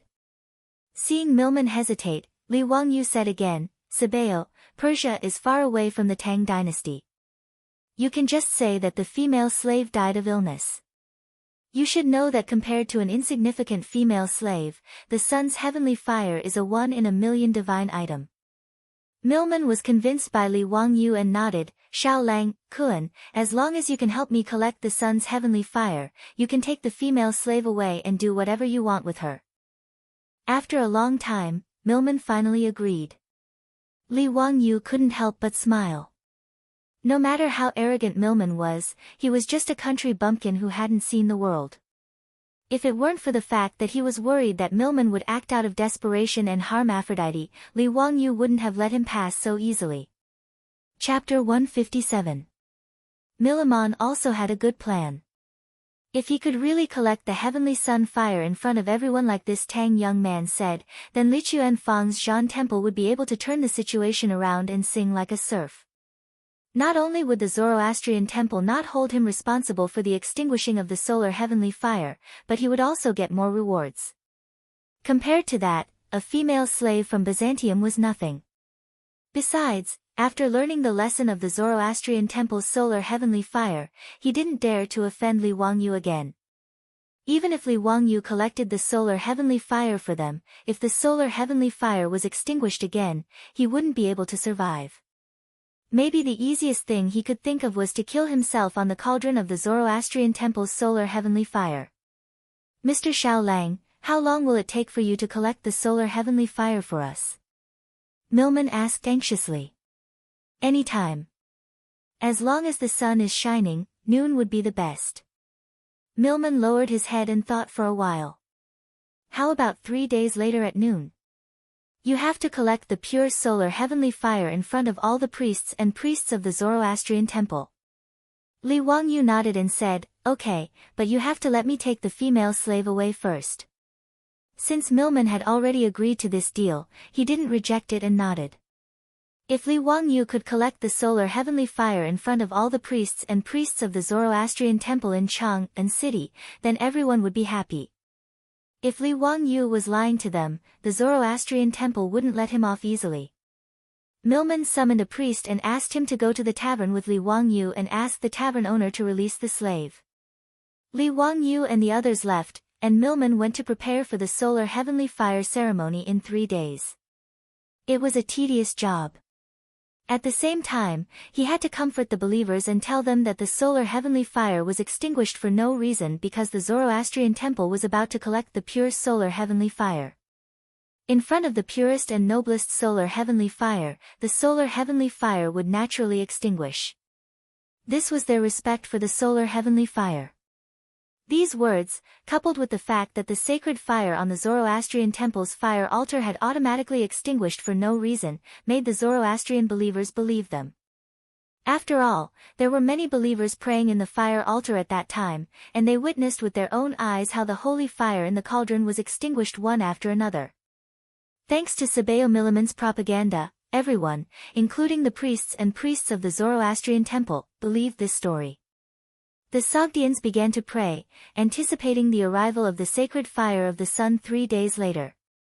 When they exited the shrine, the Cheng brothers, the Yuqi twins, Fang Yai, and Niu Jingping were already waiting for them at the entrance. Due to the presence of the Zoroastrian priests, everyone held back their laughter and winked at each other to pass messages. Today's matter was simply too satisfying for this group of silk pants. Extinguishing the sacred flame of the Zoroastrianism, this kind of thing was simply too exciting for this group of idle playboys. However, they also knew that this matter couldn't be made public. It wasn't even convenient for them to tell their parents, so they could only secretly laugh amongst themselves. This made the silk pants feel very regretful, as they felt like they were walking in the dark. The group once again returned to the Hu wine shop in Shi City. The Zoroastrian priests passed on Sabayomiliman's orders to the Hu shopkeeper, asking him to hand over the Qin female slave. The Hu shopkeeper didn't expect that in just half a day, Li Wangyu would be able to convince Sabayomiliman. This made him very surprised. The Hu shopkeeper naturally obeyed Sabayomiliman's orders. He asked someone to summon Aphrodite and prepared to go to the Chang'an County to handle the procedures. After the fire last night, when Aphrodite turned to leave, she closed her eyes. That drop of tear, carrying a sense of persistence, a sense of waiting, a sense of determination, and a sense of sadness, fell. 2 years ago, when Carthagena city was conquered by the Persians, to the 13-year-old girl, it was as if she saw the entire world collapse in front of her. In the burning ruins, every tile was engraved with her vivid memories. From a proud daughter of heaven to a female slave, Aphrodite lost her faith and hope in God. After that, the long journey of a year and a half made Aphrodite lose hope in the future. She could never return to her hometown. She was just a pitiful person who was exiled from her memories. Yesterday, she was dragged out to meet the guests after resisting in every way possible. Aphrodite thought that would be the beginning of her life, the endless darkness of hell. She didn't expect that the handsome young man from the Tang dynasty would squat beside her gently and ask her in a gentle tone, "Are you okay?" With just one sentence, Aphrodite's heart seemed to have been shot by Cupid, the god of love. She obediently allowed the young man from the Tang dynasty to hold her hand and take her to a seat. When she was mocked by his friends for being ugly, Aphrodite bit her lips hard to stop her tears from falling. She took the initiative to change into a dance costume and perform a branch dance. She wanted to show her best side to the young man from the Tang dynasty. At that moment, she forgot her identity as a female slave. She was willing to give up everything she had to return to the world of her dreams. However, he still left, but he didn't take her with him. She heard from the other Hu girls in the tavern that the young man tried to buy her, but he was rejected by the Hu tavern owner. Aphrodite knew why. Zoroastrianism, the common religion of the Persians and Sogdians, they wanted to use this opportunity to humiliate her and the Byzantine Empire. After the young man from the Tang dynasty left, she had already made preparations. A sharpened hairpin. Before she was forced to meet the guests, Aphrodite was going to insert it into her heart. She would miss him until her body withered. However, at this moment, Aphrodite hated him. All the beautiful days were long gone, and they would never return. Aphrodite's heart couldn't produce a trace of sadness because there were no ifs in the world of living. When the Hu tavern owner ordered someone to summon her, Aphrodite's hand was already clenched tightly around the sharp hairpin. To her surprise, the person who appeared in front of her was the young man from the Tang dynasty with a warm smile on his face. A drop of tear fell from Aphrodite's wooden face again. She wiped her tears and smiled like a flower. Are you here to take me with you? Yes, are you willing to come with me? I'm willing. Li Wangyu reached out his hand to the young girl again and held Aphrodite's hand. Her hand was soft and a little cold, but she held onto Li Wangyu's hand tightly as if she was holding on to her own happiness. The Hu Tavern owner accompanied them to the Chang'an County to complete the procedures. Li Wangyu asked him to write a document to release Aphrodite. He took the document from the Chang'an County and the document from the Hu Tavern owner and said goodbye to the foppish young masters. He was going to take the Hu girl back home. Li Wangyu originally wanted to borrow a horse from the foppish young masters for Aphrodite to ride, but the Hu girl refused. Aphrodite didn't feel shy at all when the foppish young masters were laughing at her. She stubbornly asked to ride with Li Wangyu. Ever since they left the Hu Tavern, the smile on her face never disappeared. The two of them squeezed on the horse. She curled up in Li Wangyu's arms and looked around curiously. They rode the horse to Dingzhou village, but Li Wangyu was a little troubled. How should he explain Aphrodite's situation to his beautiful boss? It's urgent. I'm waiting online for an answer. Chapter 158. Li Wangyu brought Aphrodite back to Dingzhou village while feeling uneasy. With a 16-year-old beauty in his arms, and such a beautiful young girl version of Angelina Jolie, it would be a lie if Li Wangyu said that his heart wasn't moved. The girl's delicate body was in his arms, bumping and rubbing along with the galloping horse. Li Wangyu almost turned into a wolf. If Li Wangyu wasn't worried about how to explain it to his beautiful boss, he might have really done it. Anyway, Aphrodite's heart was now completely tied to Li Wangyu. If he really wanted to do something bad, the girl would never refuse. Only now did Aphrodite know that this young man from the Tang dynasty was called Li Wangyu. It was a very nice name. Wangyu, forget your worries. Is this a hint from God to me? Does he want me to forget my worries and live happily in the Tang dynasty? Aphrodite knew that it would be difficult for her to return to her hometown thousands of miles away. The man who saved her from the fire pit might be her life support. She began to think about random things again. Will Li Wangyu marry me? Does he have other wives? Will his wives accept me? Although the Byzantine Empire had a monogamous system, Aphrodite didn't mind sharing Li Wangyu with other women at this time. As long as I can stay by his side, it's enough. For a moment, the two people on the horse were thinking about their own things and didn't speak anymore. It was less than 100 miles away. No matter how slow the horse was, it only took them an hour to return to Dingzhou village from Chang'an. When the old butler and Niu Wu saw their Lang Jun return, they quickly came out to greet him. Ma Zhou also came out to greet his teacher. The three of them were surprised to see the girl who was riding with Li Wangyu. Li Heng, this is Aphrodite, she is. Li Wangyu got off the horse and scratched his head. He didn't know how to explain the girl's identity, so he just laughed it off. I'll tell you later. Li Heng, go and let the maids arrange a room for her. She will stay at home from now on. Li Heng and Niu Wu's old faces showed a smile that all men understood. Their Lang Jun finally grew up. Although he brought back a girl, it was nothing. In the Tang dynasty, who didn't have a few girls as concubines?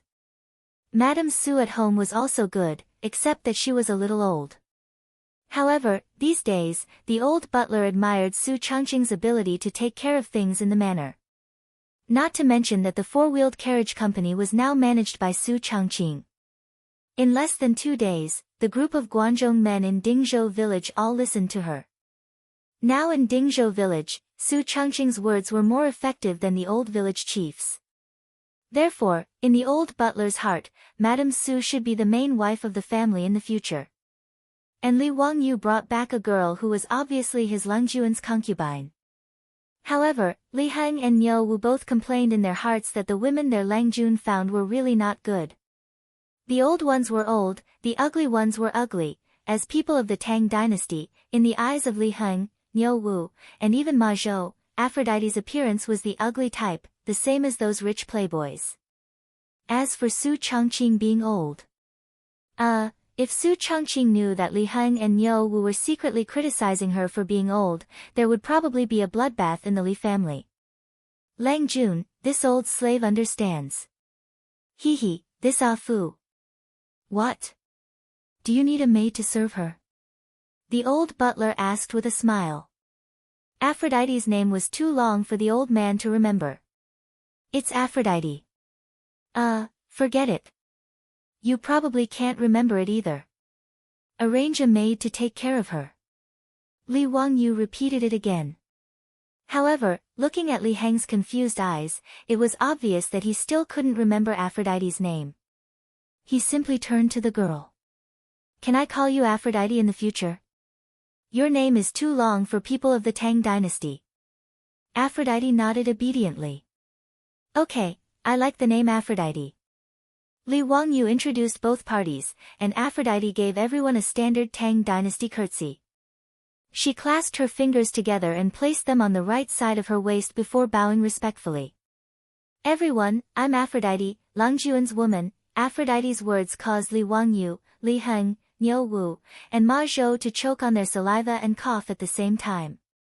Li Wangyu blushed and didn't dare to let Aphrodite continue speaking, so he pulled her inside. Ma Zhou didn't know what to say. His teacher's concubine was too bold.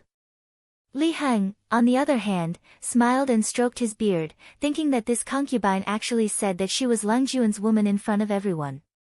Hee, this mansion is going to be lively in the future. Li Heng, is Chongqing at home?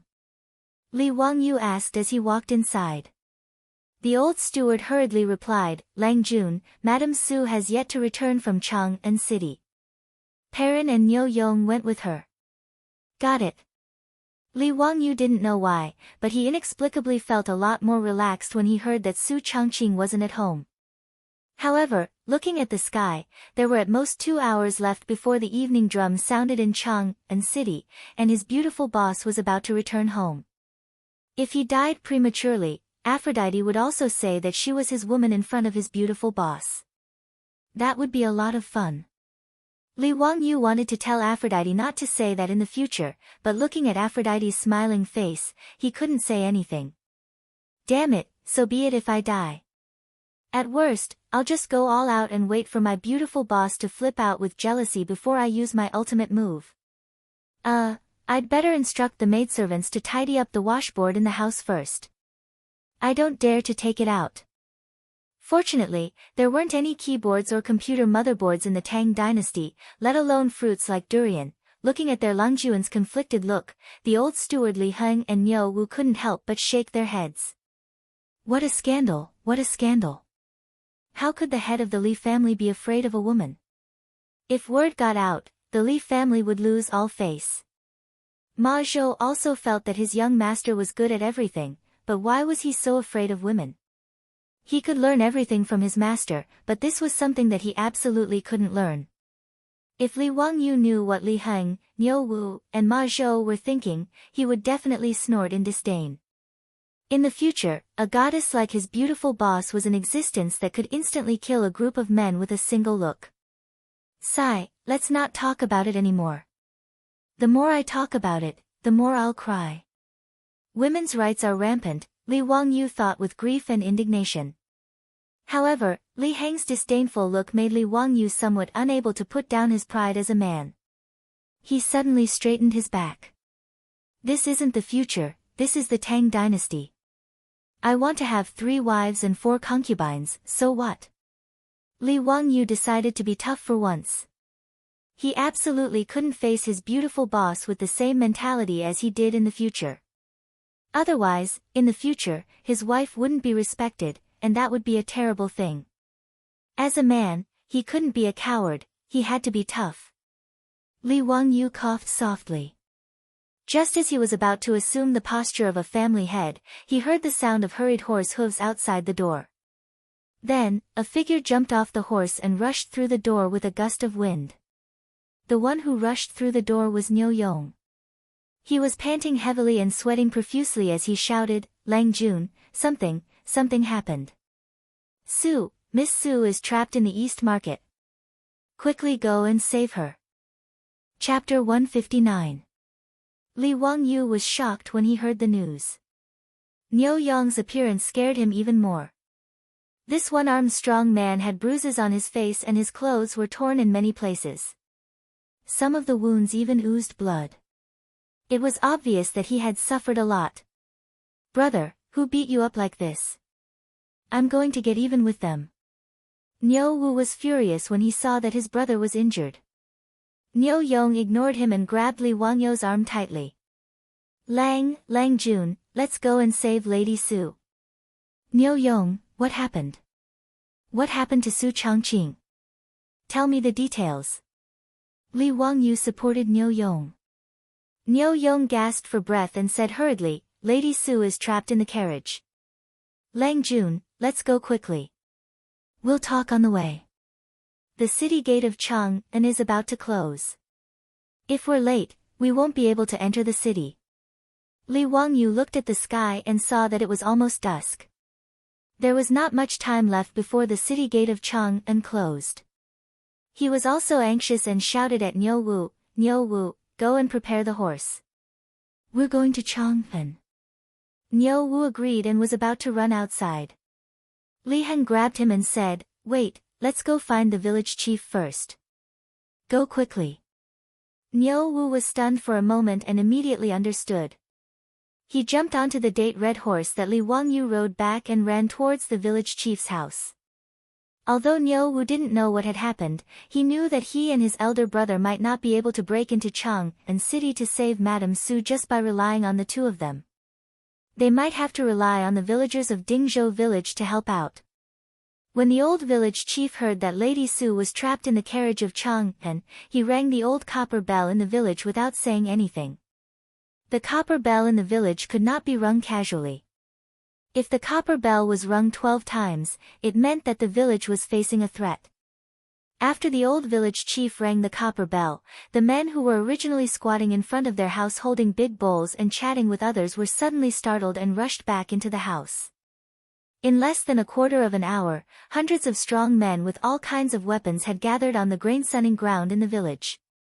They were led by 12 middle-aged strong men who were wearing leather armor and holding weapons, but their bodies were all handicapped. These 12 strong men were the comrades of the Niu brothers who had survived the bloody battle with the Turks at Yanmen Pass. Back then, 60 former Sui soldiers from Dingzhou village went to war. Those who were able to survive all had their own abilities. Although their bodies were disabled, their battle prowess was not to be underestimated. Almost all of the youths in the village were trained by these 12 people and the Niu brothers according to the military methods. No one would have expected that a small village like Dingzhou would have the military strength of 2 brigades hidden within it. If they were equipped with armor and long weapons, their combat effectiveness would not be inferior to that of the imperial army in Chang'an at all. When the village had conflicts with the surrounding villages, they had never lost a fight. Even in the village, there had never been any blind thieves who came looking for trouble. Of course, this also had to do with the fact that Dingzhou village was too poor. For a village that was so poor that it only lacked pants, naturally, no thieves would be stupid enough to come here and steal. Village chief, why are you ringing the bell? Are there any blind thieves? One of the 12 handicapped soldiers asked in a low, muffled voice. He held an old long spear in his hand. The body of the spear was covered with all kinds of scratches. It was obvious that this weapon had been used for a long time. This long spear was a prohibited weapon among the people, but no one in the village cared. Almost all of them had such prohibited weapons in their homes. Seeing that most of the people had arrived, the old village chief did not have time to talk nonsense. He raised his voice and shouted, Lady Su of the Li family is in trouble. She is trapped in the east market of Chang'an. Good people, come with me. Let's go and save Lady Su.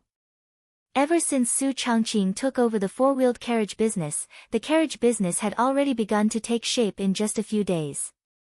Many of the villagers of Dingzhou village had already started driving carriages to help the merchants in the East Market and West Market transport goods.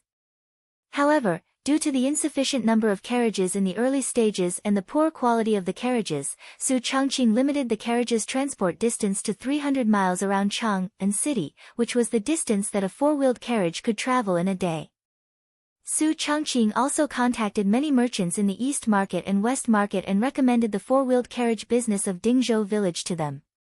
Dingzhou Village and the Li family jointly opened the four-wheeled carriage business.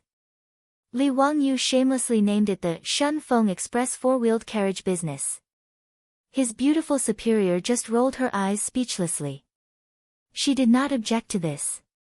The Shunfeng Express four-wheeled carriage business charged 2 copper coins for each carriage of goods for a distance of 100 miles. Su Changqing had formulated a detailed distribution plan for the transportation of these 2 copper coins. The first was to pay taxes. However, the business tax in the Tang dynasty was frighteningly low. Each copper coin was 20 copper coins. The tax rate of 2% was almost nothing. In the Tang dynasty, only high-end goods such as silk, bamboo, tea, and lacquer had a business tax of 10%. After deducting 40 copper coins from the business tax, the remaining 1,960 copper coins would be 200 copper coins for each carriage and 2 coachmen.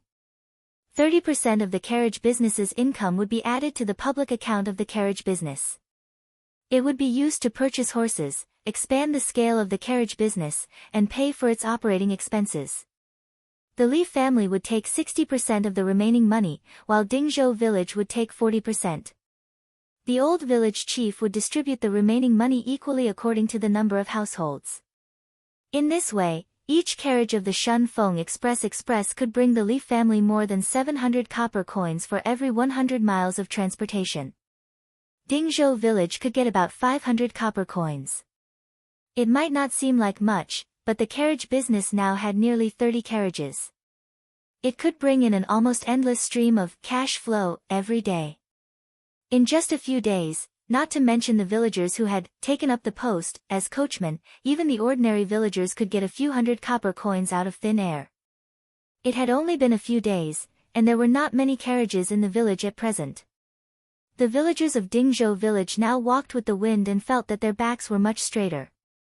Carpenter Lu's family was even busier. Every day, with the help of the villagers, they were busy forging and repairing carriages.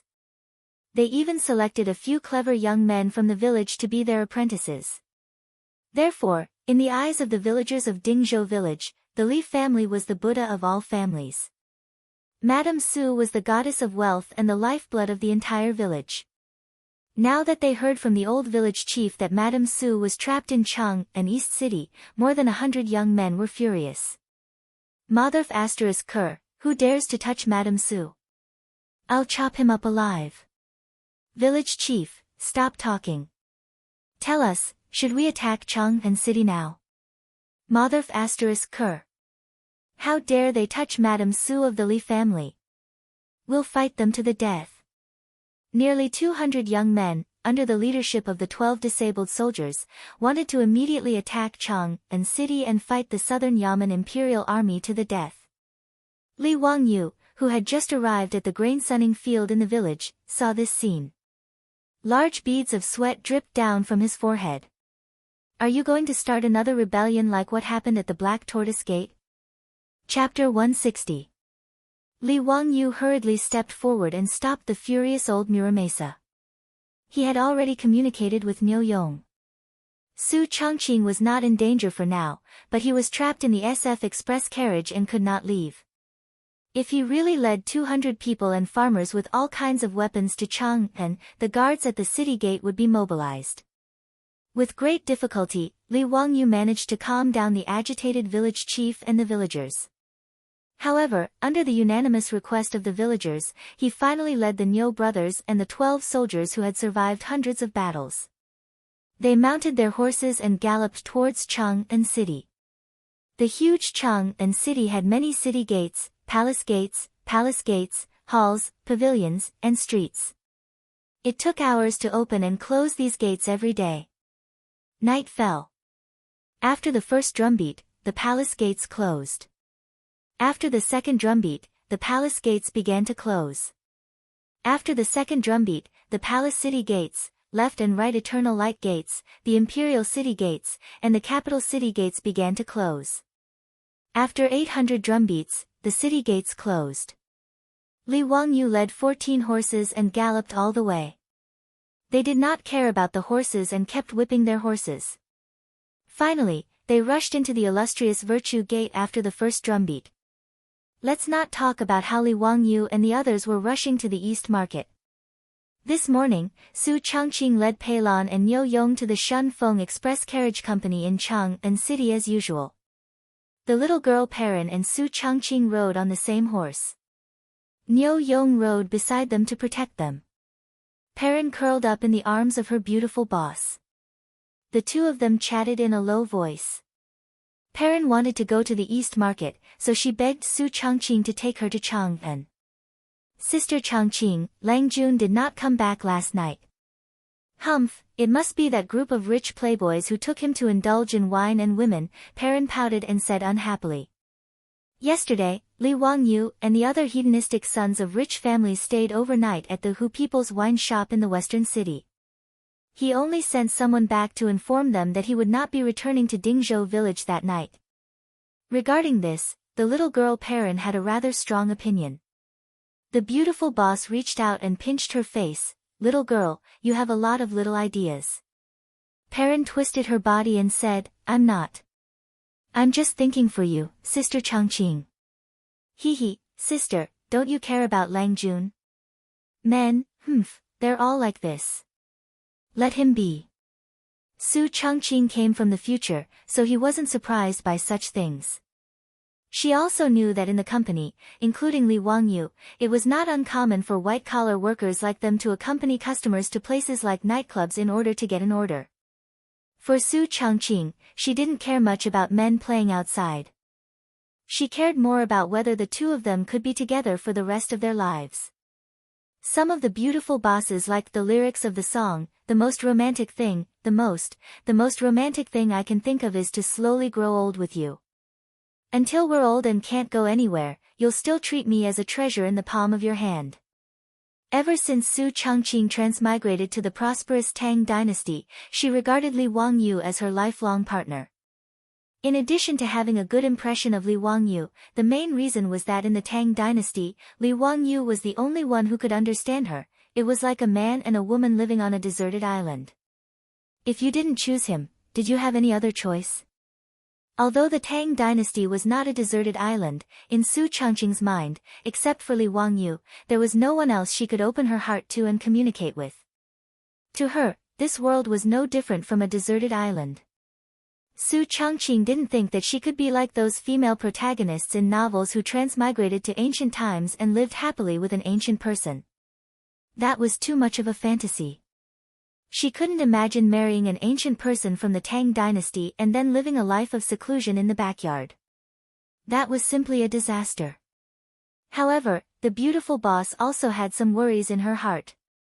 That was, the age gap between her and Li Wangyu was too big. Although she knew that Li Wangyu was actually 2 or 3 years older than her, no matter what, Li Wangyu's physical age was only 16 years old, and she was already 24 years old. As the saying went, a woman 3 years older than her husband would hold a golden brick, a woman 8 years older would make a fortune. However, Su Changqing was nervous. For her, this matter had become a sore point. The soul of the man she liked was possessed by a young man. It felt really strange. It was precisely because of this fear that Li Wangyu would despise her age that she did not want to be intimate with Li Wangyu. The two people holding hands already made her feel very awkward. This kind of worry about personal gains and losses made the beautiful boss jealous of the young maidservant sent by Cho Kun on one hand, but on the other hand, she was particularly indulgent with Li Wangyu. Even if she knew that Qing Chumo was a playboy and took Li Wangyu to indulge in wine and women, she did not want to interfere. Contradiction, entanglement, this was Su Changqing's current state of mind. Suppressing the emotions in her heart, the three people entered Chang'an City and went straight to the East Market. The Shun Feng Express Carriage Company had rented a courtyard in the East Market as a temporary stop for the carriage company in Chang'an City. Usually, because of the delay in transporting goods, the four-wheeled carriages and coachmen who could not return to Dingzhou village would temporarily spend the night here. This was also the location of the Shun Feng Express, which contracted the freight business of the merchants in the east and west markets. The reason why they chose to open the carriage company in the east market was mainly because the Chou family had a business here.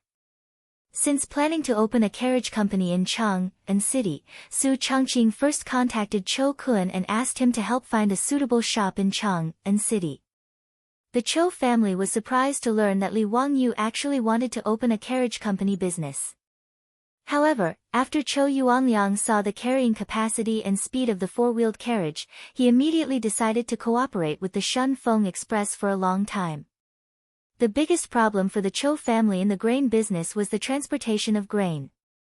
The Shun Feng Express simply made Chou Yuanliang overjoyed. The courtyard in the East Market was the property of the Chou family. It was rented to Su Changqing by Chou Yuanliang at a very low price. The condition was that all the grain of the Chou family would be transported by the Shun Feng Express in the future. In this regard, Su Changqing naturally had no objection. The two sides happily signed the contract. In the past few days, the Shun Feng Carriage Company had helped the Chou family transport several batches of grain. Both the speed and the price made Chou Yuanliang very satisfied. After Su Changqing and others arrived at the carriage company, she first checked the account book and confirmed that there was no problem. Then she dealt with some trivial matters of the carriage company. These days, the most troublesome thing for the beautiful boss was that there was no one to help her. Now the carriage company had just started, so she could do it by herself. But once it developed, she would have to do all these things by herself. That would be really terrible. In Dingzhou village, there were many farmers who worked, and they were all good at it. But there was no one who could read to help with the management. Sure enough, talent was the most precious thing even in the 21st century. After busying himself for more than 2 hours, he was finally almost done. Only then did Su Changqing lead Pei Lan to stroll around the eastern market. Niu Yong wanted to accompany them, but Su Changqing refused with a smile. In Chang'an City of the Tang dynasty, especially in the east market, the security was still good. She and Perrin were not worried about any accidents. Shopping was a woman's nature. Maybe no matter where, no matter which era, women liked to walk around and look around, because they liked this feeling. It was the first time that Perrin came to the East Market. In this era, the most prosperous shopping center in the world was located, which made the little girl very excited. Although Perrin insisted on serving Li Wangyu in the mansion, no one treated her as a maid in the mansion. After asking Li Wangyu and the old housekeeper for their opinions, Su Changqing simply set a monthly salary for Perrin, which was the treatment of a member of the family. The servants in the Tang dynasty were the property of the master. Naturally, they were not like the maids in Dream of the Red Chamber, who had a monthly salary.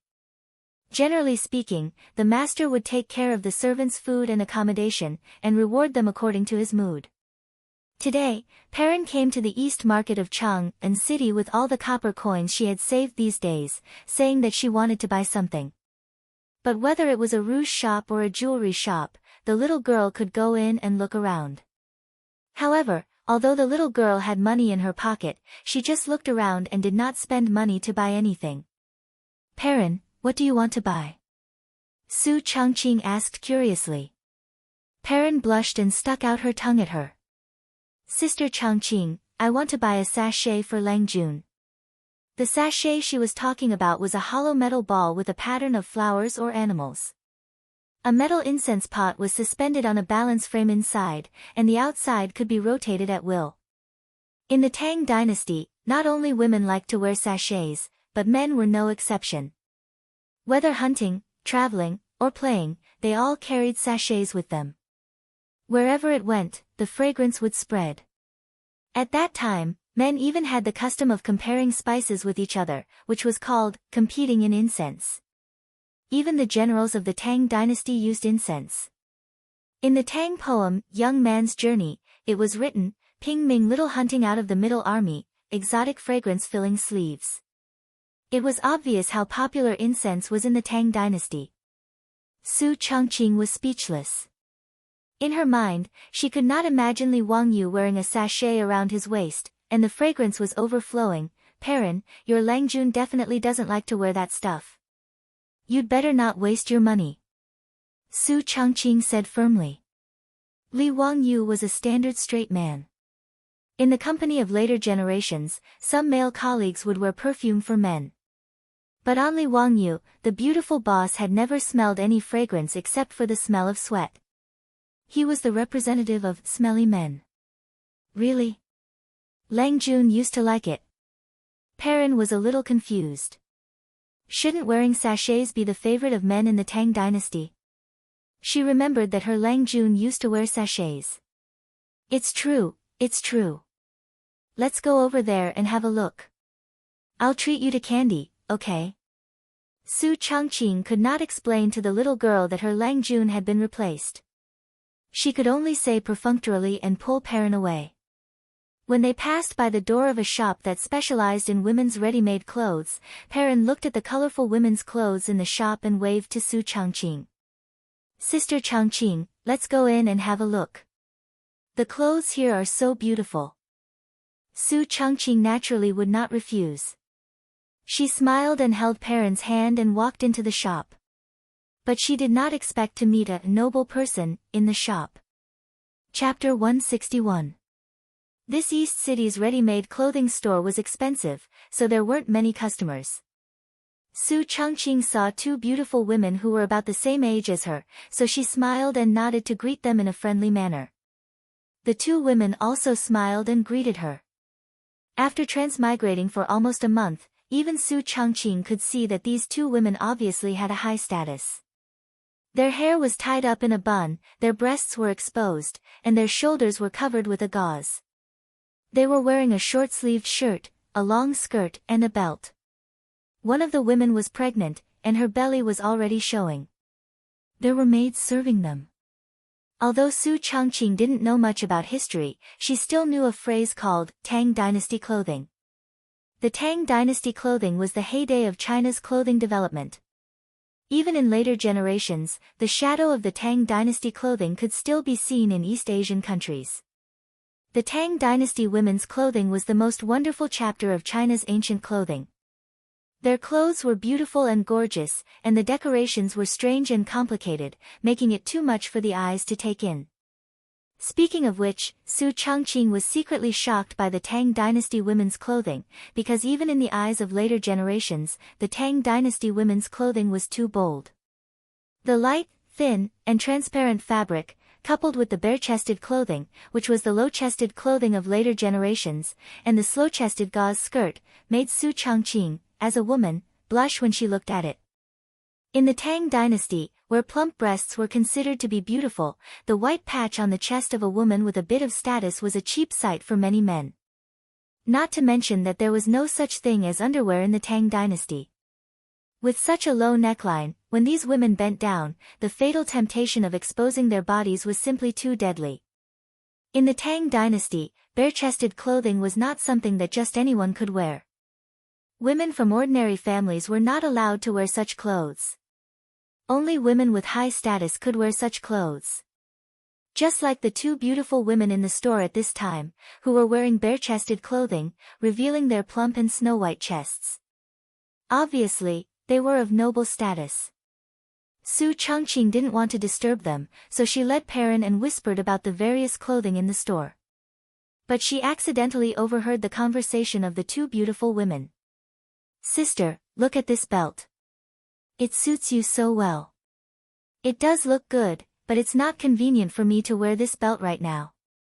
The pregnant woman sighed and said, I look ugly no matter what I wear now. I don't even dare to let Erlang see me like this. The beautiful boss stole a glance at the pregnant woman and couldn't help but laugh out loud. Her laughter immediately alerted the two beautiful women, and they both cast inquisitive gazes over. Su Chongqing hurriedly bowed to them and explained, Ladies, I'm really sorry. I accidentally overheard your conversation and disturbed you. However, the two beautiful women didn't blame her and just laughed it off. Su Chongqing was a little embarrassed. His laughter just now was indeed a little impolite.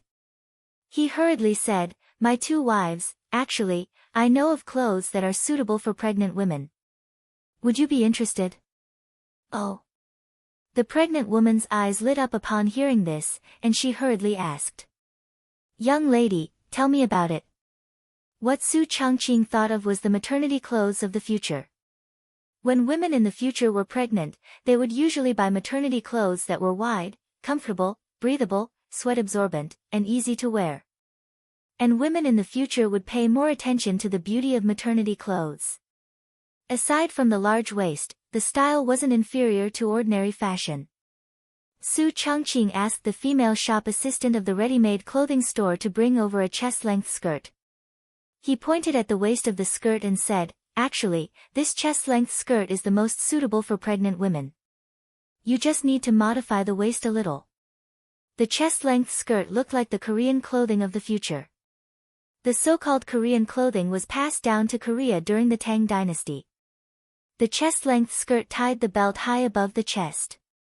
This style could achieve a different elegant effect regardless of whether the figure was plump or thin. Furthermore, the chest-length skirt that was modified at the waist was thin at the top and thick at the bottom. It looked dignified and elegant, and the wide skirt perfectly hid the pregnant belly. Whether it was a 6-month pregnant woman or an 8-month pregnant woman, it couldn't be seen after wearing it. It was the best combination for pregnant women.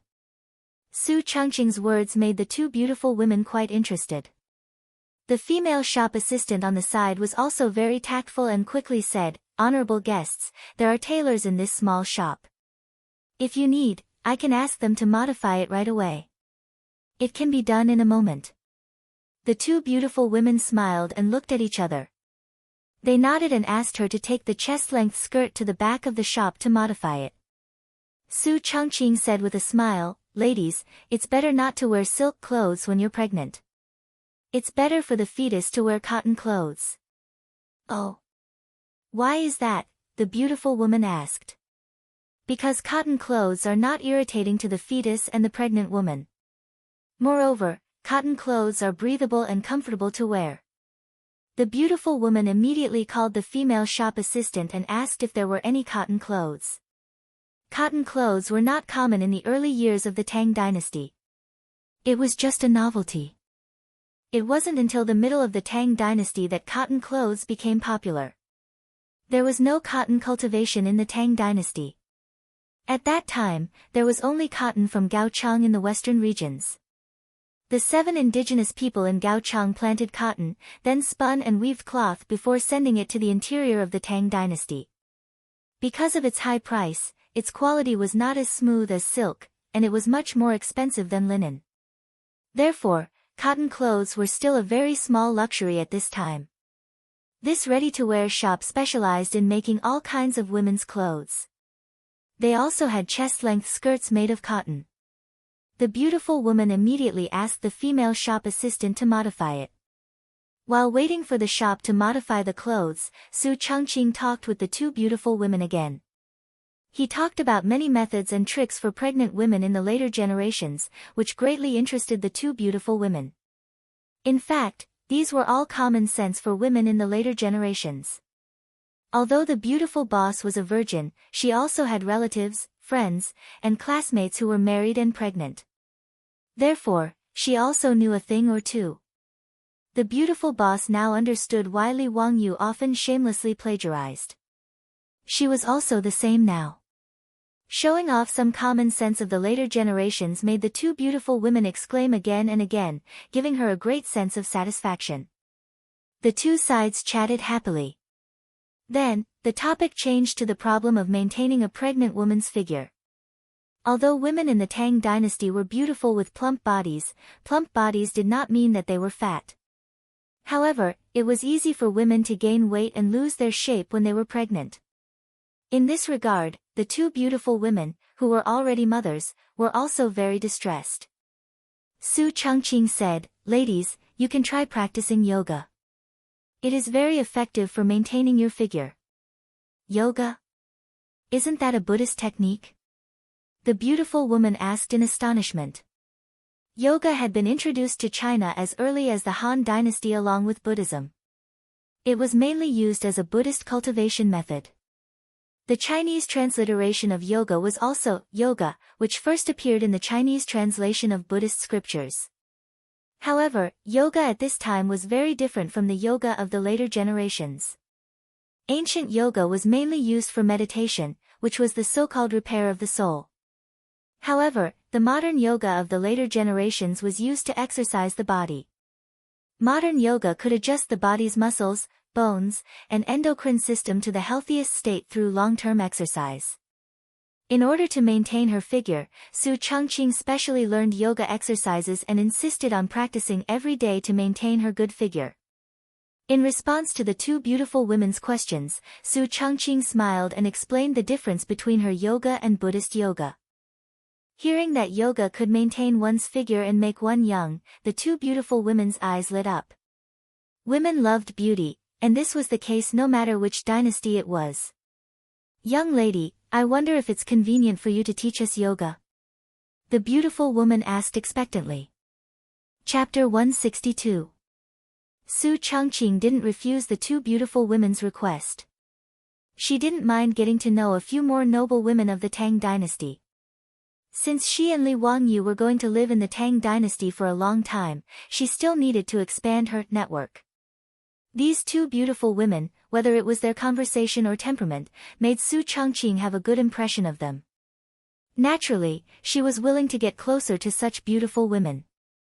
However, she was slightly embarrassed. "I can teach you yoga, but I need a convenient place. When practicing yoga, you can't wear too many clothes, otherwise it will affect your physical activity." The two beautiful women were stunned. This was a problem. The pregnant woman asked, "Are you from Chang'an?"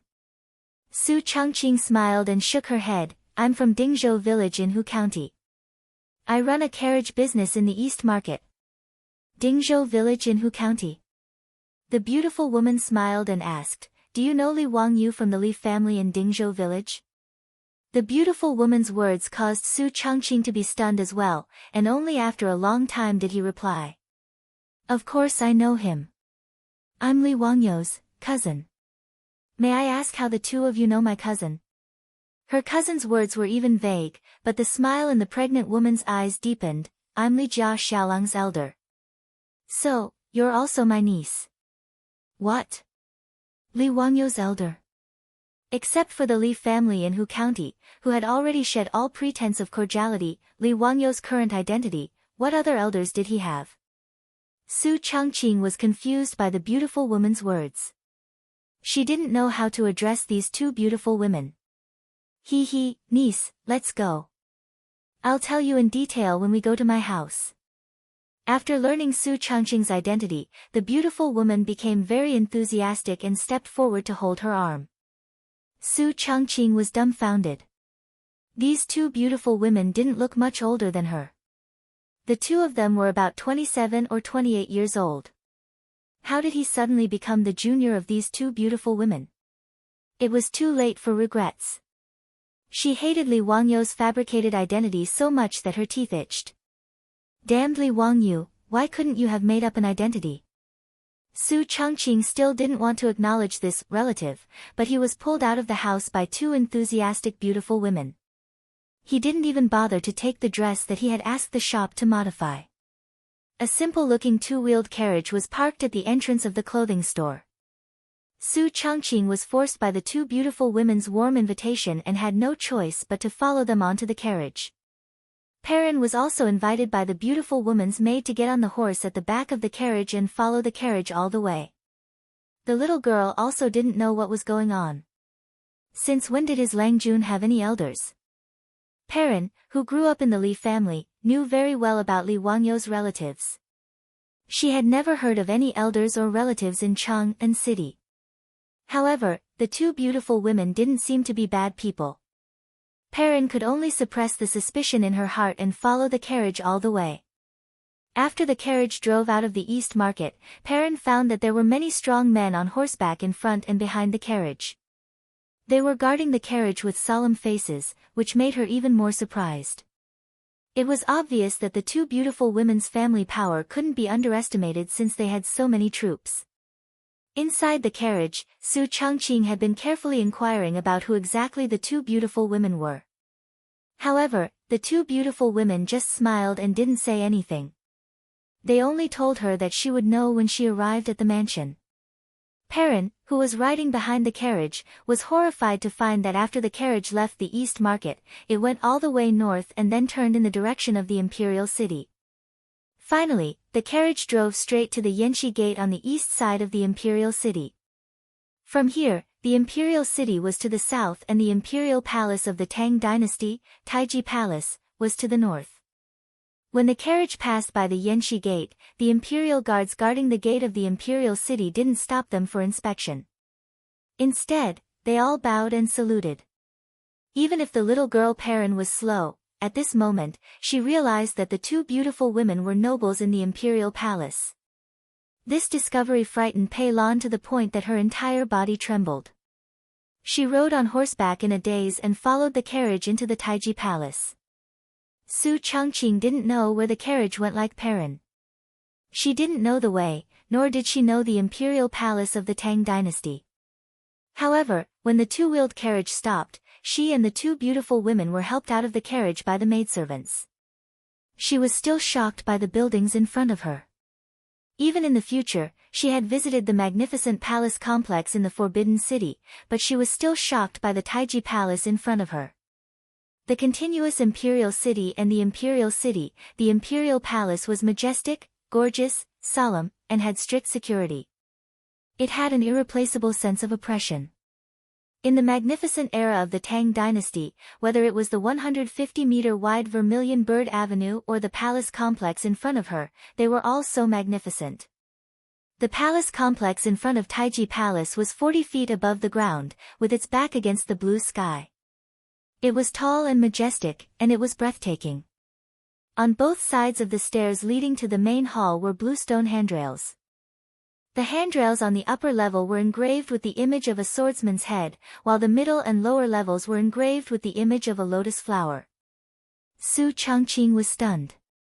A group of palace maids bowed to the two beautiful women beside her and saluted, "Welcome back to the imperial palace, Your Highness." "Welcome back to the imperial palace." "Empress? Imperial concubine?" The beautiful superior was completely dumbfounded. Her body was stiff, and she didn't know whether she should bow like those palace maids at this time. She actually saw the living Empress Zhangsun. She didn't look like the Empress Zhangsun she had seen in the TV series, but she looked more graceful and luxurious, with a myriad of manners. Perrin had already rolled off the back of the horse. She anxiously bowed and didn't dare to raise her head for a long time. The two beautiful women in Su Changqing's eyes were Empress Zhangsun, who was 5 or 6 months pregnant, and one of the 4 concubines of Pai Lupi, Concubine Yang.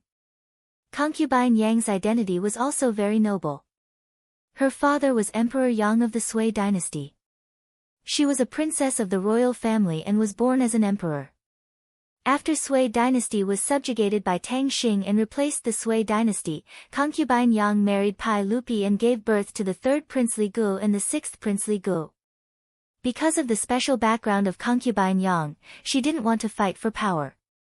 Among the concubines in Pai Lupi's harem, she had a very harmonious relationship with Empress Zhangsun.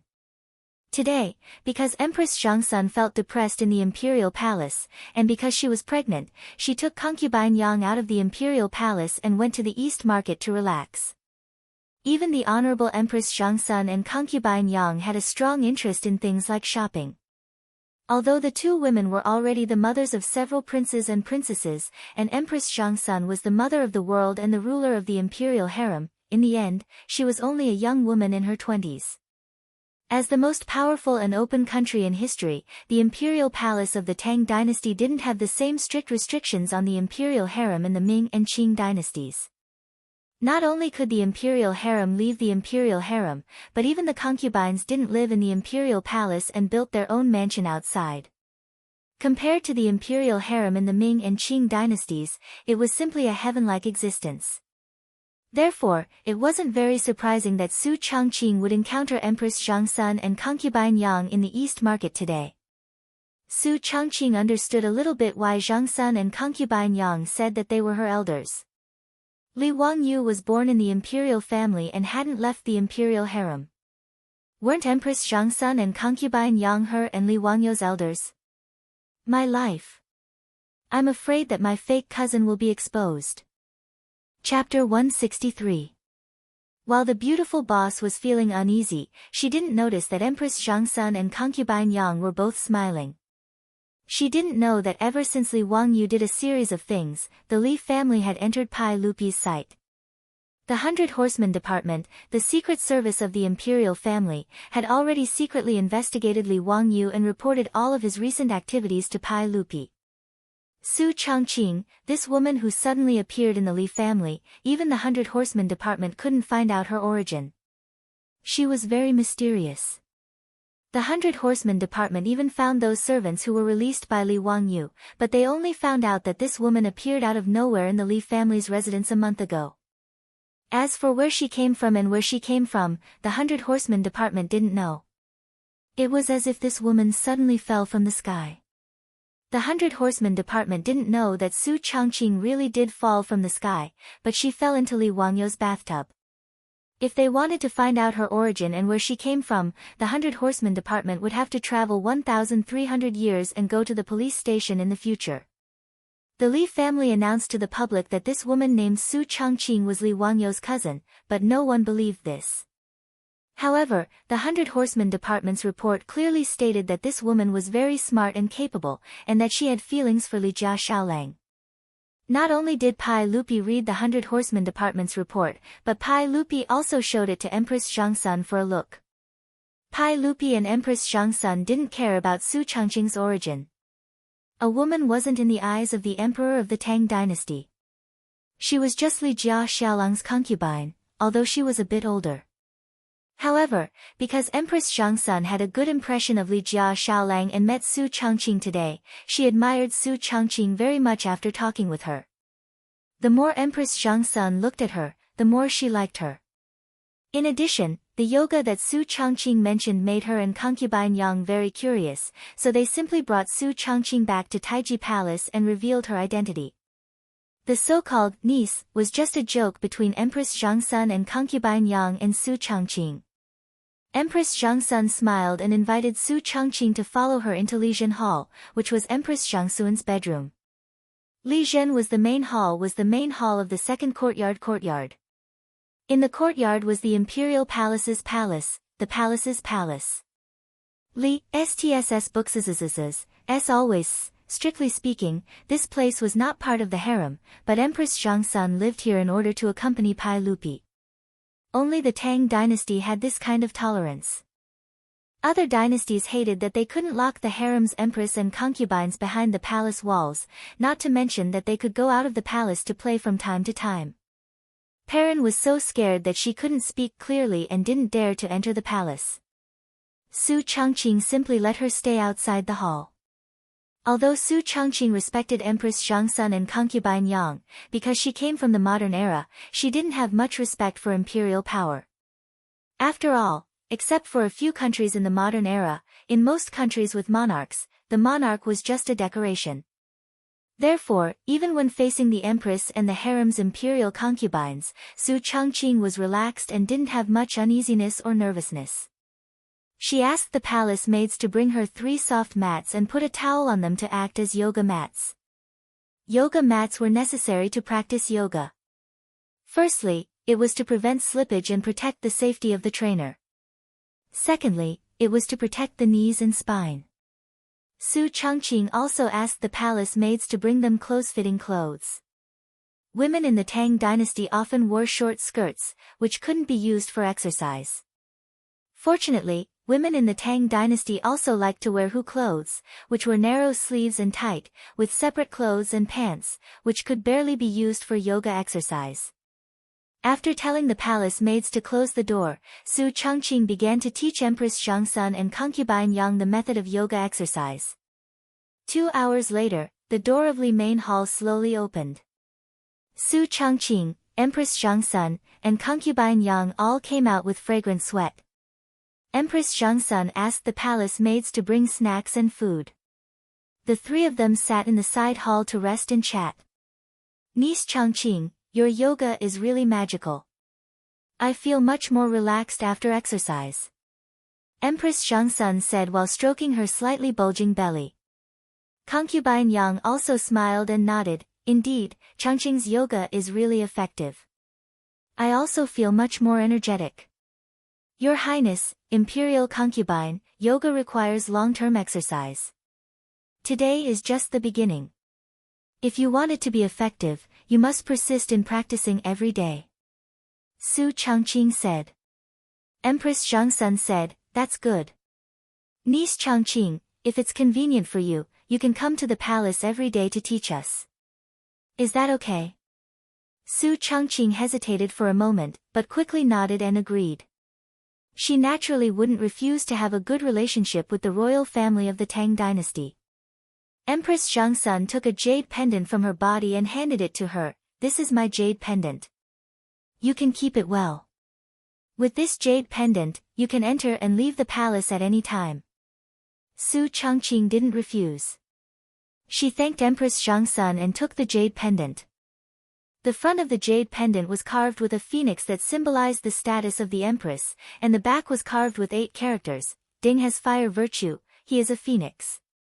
Su Changqing didn't know seal script or history, so she naturally didn't know that these 8 characters were taken from the ancient legend of the emperor. Ren has water virtue, he is a dragon.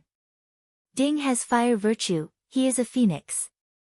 Therefore, the emperor was a combination of dragon and phoenix, incomparably noble. Ding is a phoenix and calls herself the empress. This jade pendant wasn't just a certificate to enter and leave the palace, but also represented the status of Empress Zhangsun.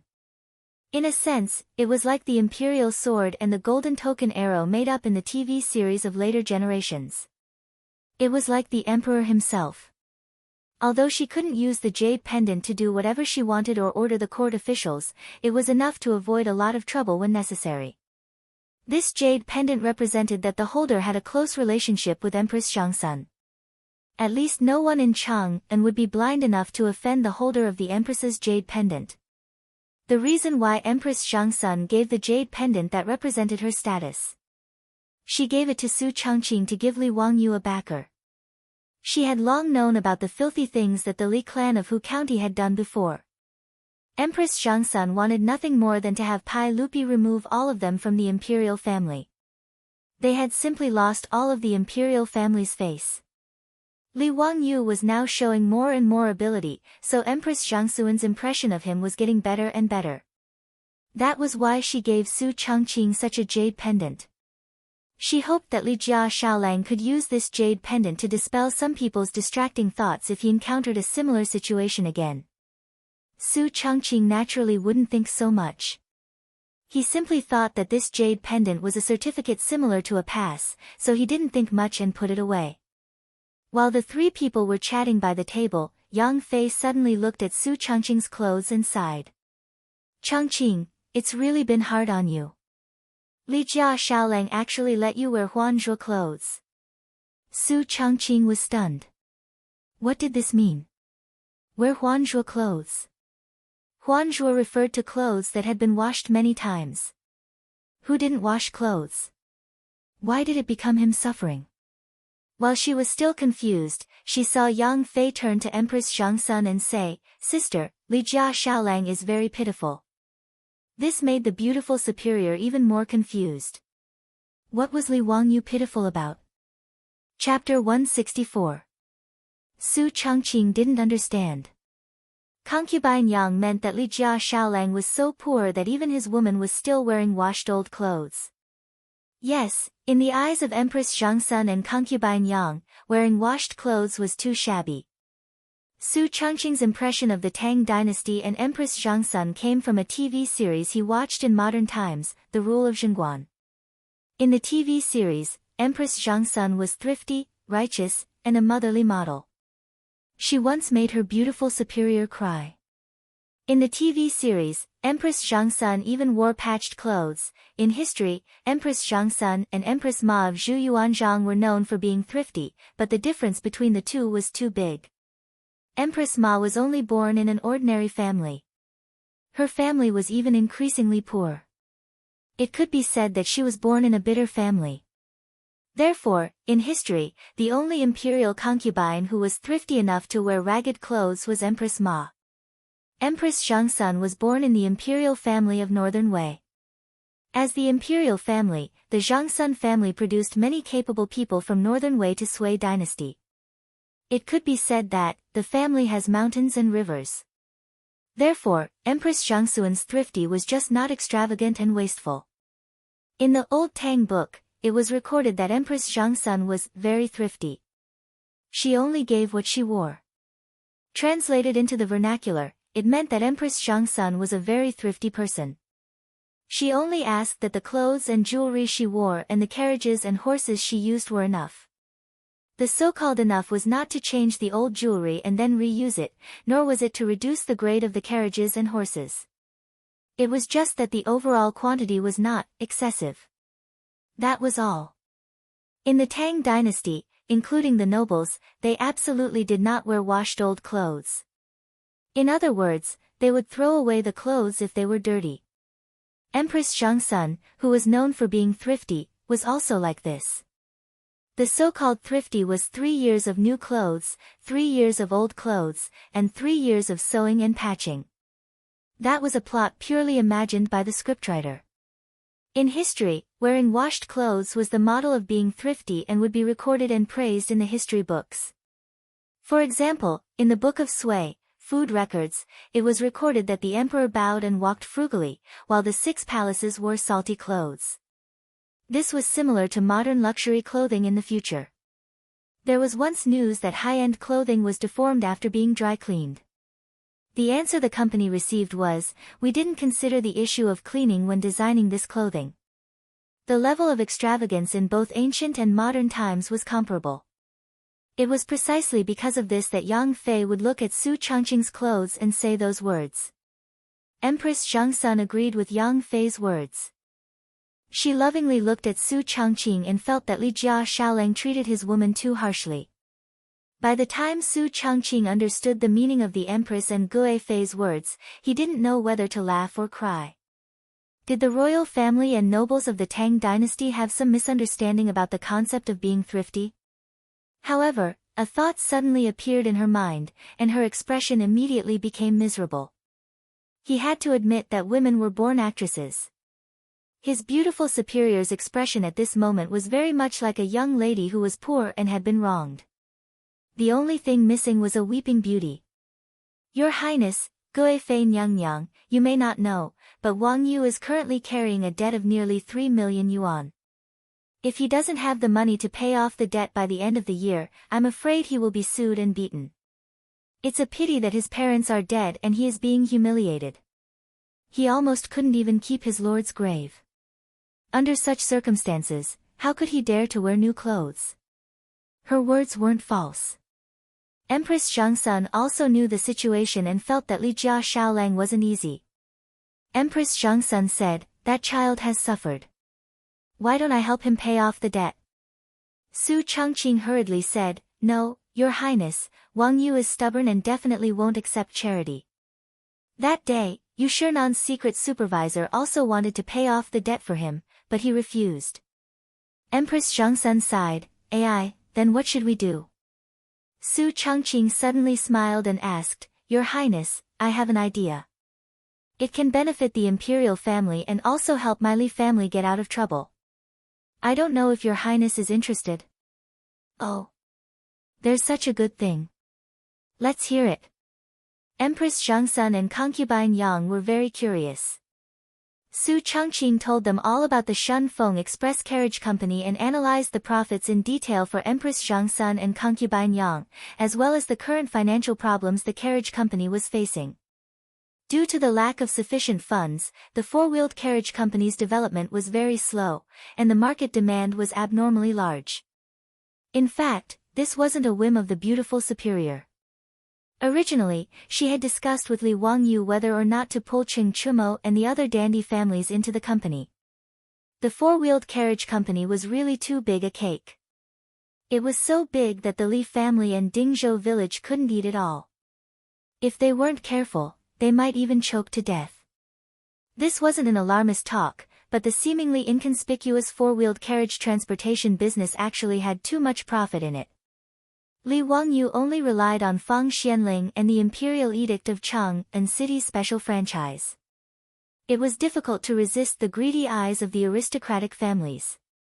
According to Su Changqing and Li Wangyu's analysis, to meet the needs of many merchants in Cheng and City, at least 1,000 four-wheeled carriages were needed. Even if the average daily profit of a carriage was the same copper coins, the Shun Feng Express might make a profit of 1,000 strings of coins a day in the future. Millions of coins, but only a day's profit. It could be imagined how big this cake would be. Before she and Li Wangyu discussed how to invite the dandy families to invest in the carriage company, she unexpectedly met Empress Zhangsun today. If they wanted to choose a partner, was there anyone more suitable than the imperial family in the world? No matter how greedy the aristocratic families were, they didn't dare to extend their claws to the imperial property. And once the imperial family invested in the Shun Feng Express, not only could they solve the initial capital needs of the development of the carriage company, but they could also find a group of managers from the imperial family who could write and calculate. Why not? Su Changqing believed that Empress Zhangsun would not refuse her proposal, which was a win-win choice. Sure enough, after she explained the key points, Empress Zhangsun didn't hesitate to decide to cooperate. Empress Zhangsun was not only the master of the harem, but also all the imperial property was under her jurisdiction. She could decide the cooperation with the Li family in one word. This empress will offer 800 horses and 5,000 strings of copper coins. Niece, how much can you give this empress? Empress Zhangsun looked at Su Changqing with interest, wanting to see how she would answer. Su Changqing didn't hesitate at all and directly replied, Your Highness, the imperial family will take 50% of the carriage company, the Li family will take 30%, and the villagers will take 20%. What do you think? Okay. Empress Zhangsun nodded with satisfaction and was very satisfied with Su Changqing's proposal. But I have two conditions, and I hope Your Highness can agree. Before Empress Zhangsun spoke, Su Changqing quickly said her conditions. I hope that the Shun Feng Express will still be managed by me, and the imperial family will send accountants and managers to supervise. Is that okay? Okay. Empress Zhangsun nodded again. She didn't want to take this property away from the Li family, which was not her original intention. Su Changqing couldn't help but smile. He didn't expect that he would get such a big backer for his family when he accompanied the little girl to stroll in the street today. Chapter 165. After settling the matter of the imperial family investing in SF Express, Su Changqing only felt that a large stone had been lifted from his heart. The Li family had a backer, and the carriage company also had the capital to develop. She believed that with her management ability, she could complete the monopoly of Chang'an's transportation business within a year. After making an appointment with Empress Zhangsun and concubine Yang to teach yoga in the palace the next day, Su Changqing led the trembling little girl Perrin out of the Tang dynasty's palace. Seeing that it was getting late, she prepared to return to SF Express to meet Niu Yong and then return to Dingzhou village to share today's unexpected harvest with Li Wangyu. Empress Zhangsun considerately asked the palace maid to prepare 2 horses for them to ride. Su Changqing disliked that kind of hat that was connected to a circle of long black muslin. After wearing it, it would cover the face and body. The conical hat was stuffy, so she never wore this kind of thing called a hedgerow when riding a horse. But she didn't expect that today she would get into trouble because she didn't bring this hedgerow.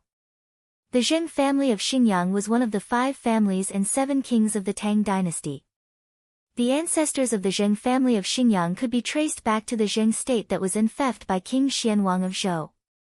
After the fall of the state, the royal family still used Zheng as their surname and Xinjiang as their capital. At the end of the Eastern Han dynasty, the Zheng family gradually developed into a noble family. When the Tang dynasty was established, the Zheng family of Xinjiang was the most prominent Zheng family in the world. There was a saying that the Zheng family of the world came from Xinjiang.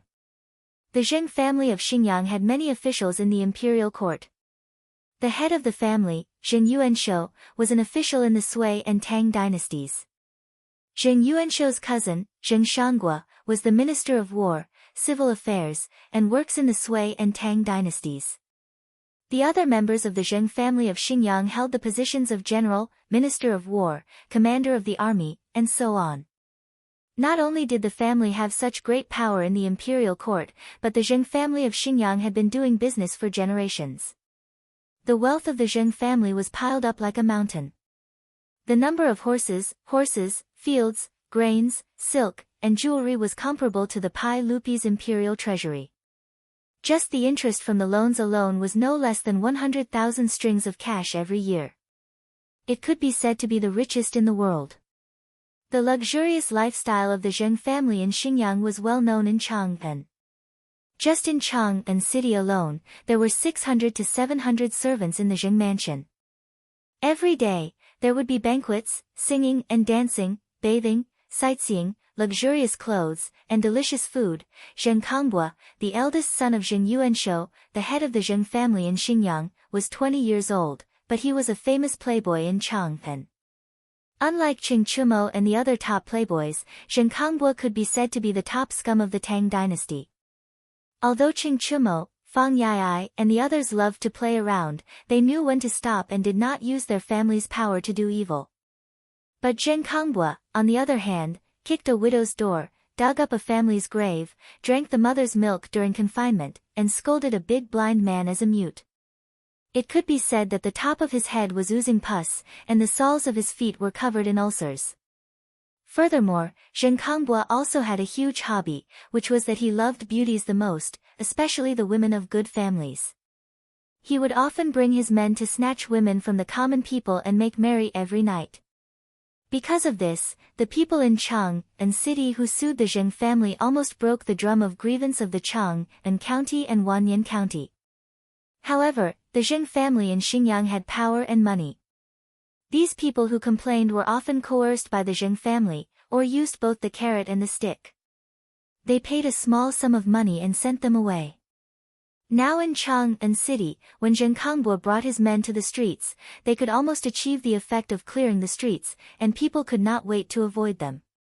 On this day, Zheng Kongbua was idle and bored, so he led a group of servants and was ready to go to Ping Kong Square to have fun.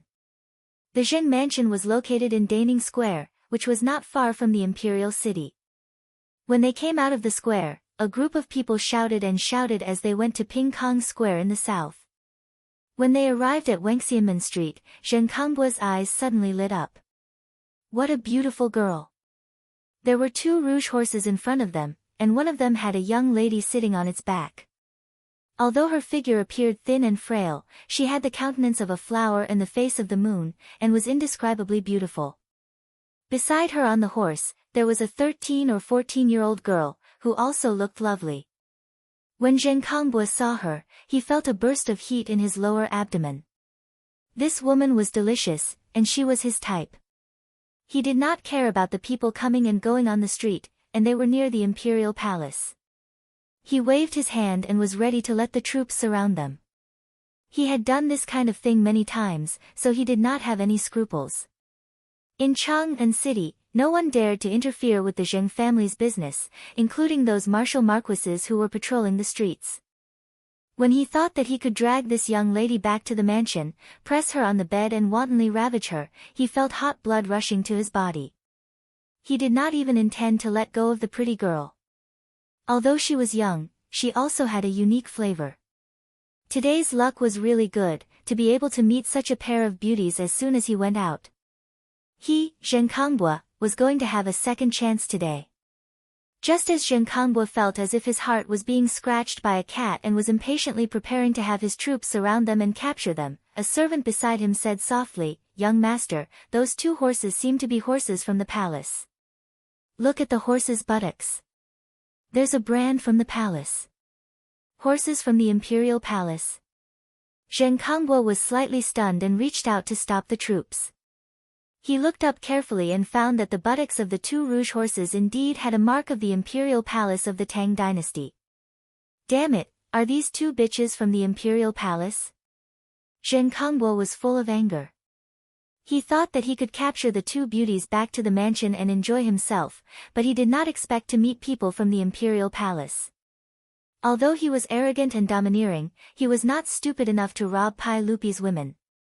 That would cost him his head. Even the Zheng family of Xingyang could not protect him. Zheng Kongbua knew his own limits at least.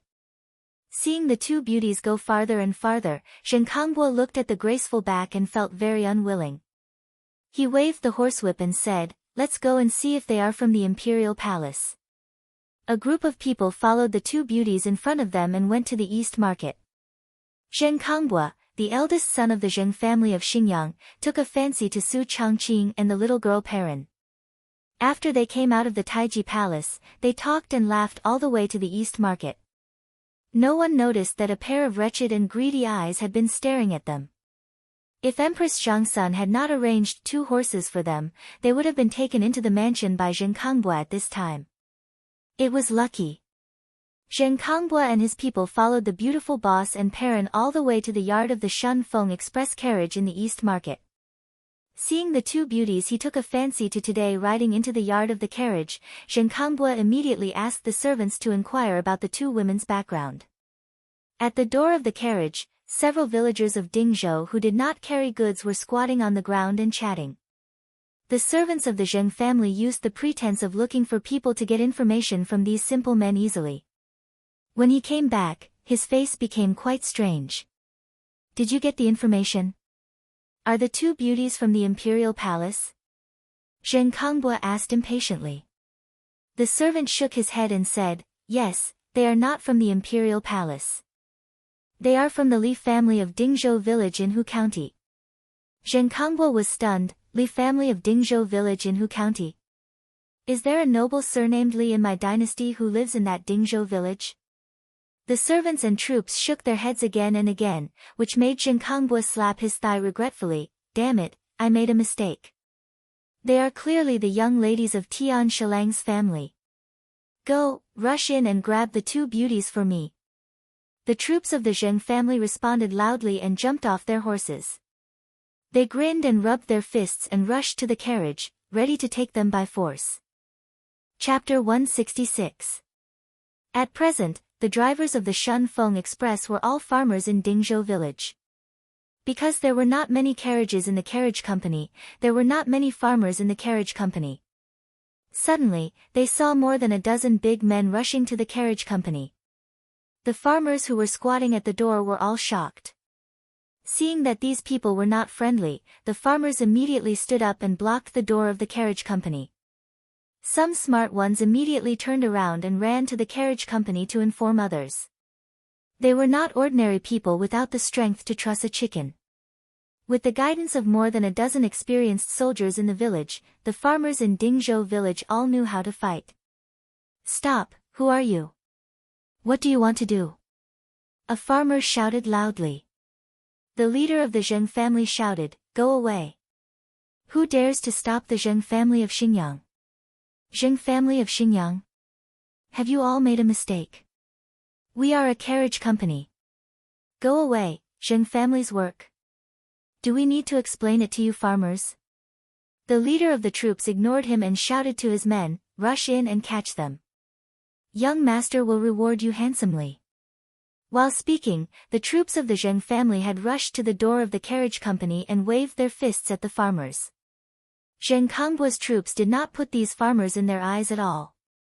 They rushed over one by one with a grim smile, intending to beat the farmers blocking the door half to death and then rush into the carriage company to kidnap the people. After the name of the Zheng family of Xingyang was revealed, the few villagers who were blocking the door hesitated for a moment. The name of the 5 surnames and 7 hopes of the Tang dynasty was too well known. Even these farmers knew that this was the top aristocratic family of the Tang dynasty and could not be easily offended. But seeing that the troops did not say anything and directly attacked, some farmers were caught off guard and took a few punches. They were beaten fiercely and waved their fists back regardless of anything.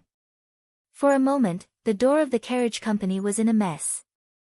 There were only a few farmers at the door of the carriage company. They were surrounded by more than a dozen troops of the Zheng family and were about to suffer. But then he heard Su Changqing's clear voice from inside the carriage, "Stop it. Having received the manor's report, Su Changqing led Niu Yong and the others out of the carriage, wanting to see what exactly had happened. After Su Changqing appeared, the Zheng family troops stopped for the time being.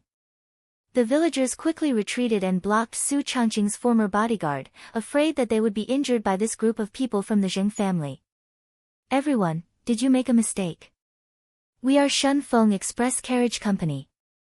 I wonder what business you have with us. Su Changqing asked in a clear voice. She wanted to clarify things first to see if there was any misunderstanding. Their carriage company did not receive any transportation orders from the Zheng family in Xinjiang, so they did not have any dealings with the Zheng family. Why did the Zheng family's troops come to their doorstep with such ferocious expressions? It would have been better if the beautiful boss did not appear. When her beautiful figure appeared at the door of the carriage company, Zheng Kangbu's evil thoughts were aroused. Zheng Kangbu pushed away the troops in front of him from the back and came forward with a lewd smile. He smiled at Su Changqing and said, "Young lady, haha, it's all a misunderstanding. Our Zheng family wants to find your carriage company to transport goods. Young lady, please come with me to the Zheng mansion to discuss. Young master, if you need to transport goods, we will arrange people to negotiate with your mansion. Please don't block the door of our carriage company." Su Changqing saw this man's pair of peach blossom eyes staring at her lustfully. She felt disgusted and immediately said perfunctorily. Zheng Kangbu smiled and said, "How can other people come to discuss? My goods are very important. I need to talk to young lady personally. Young lady, you won't not give face to the Zheng family in Xinjiang, right?"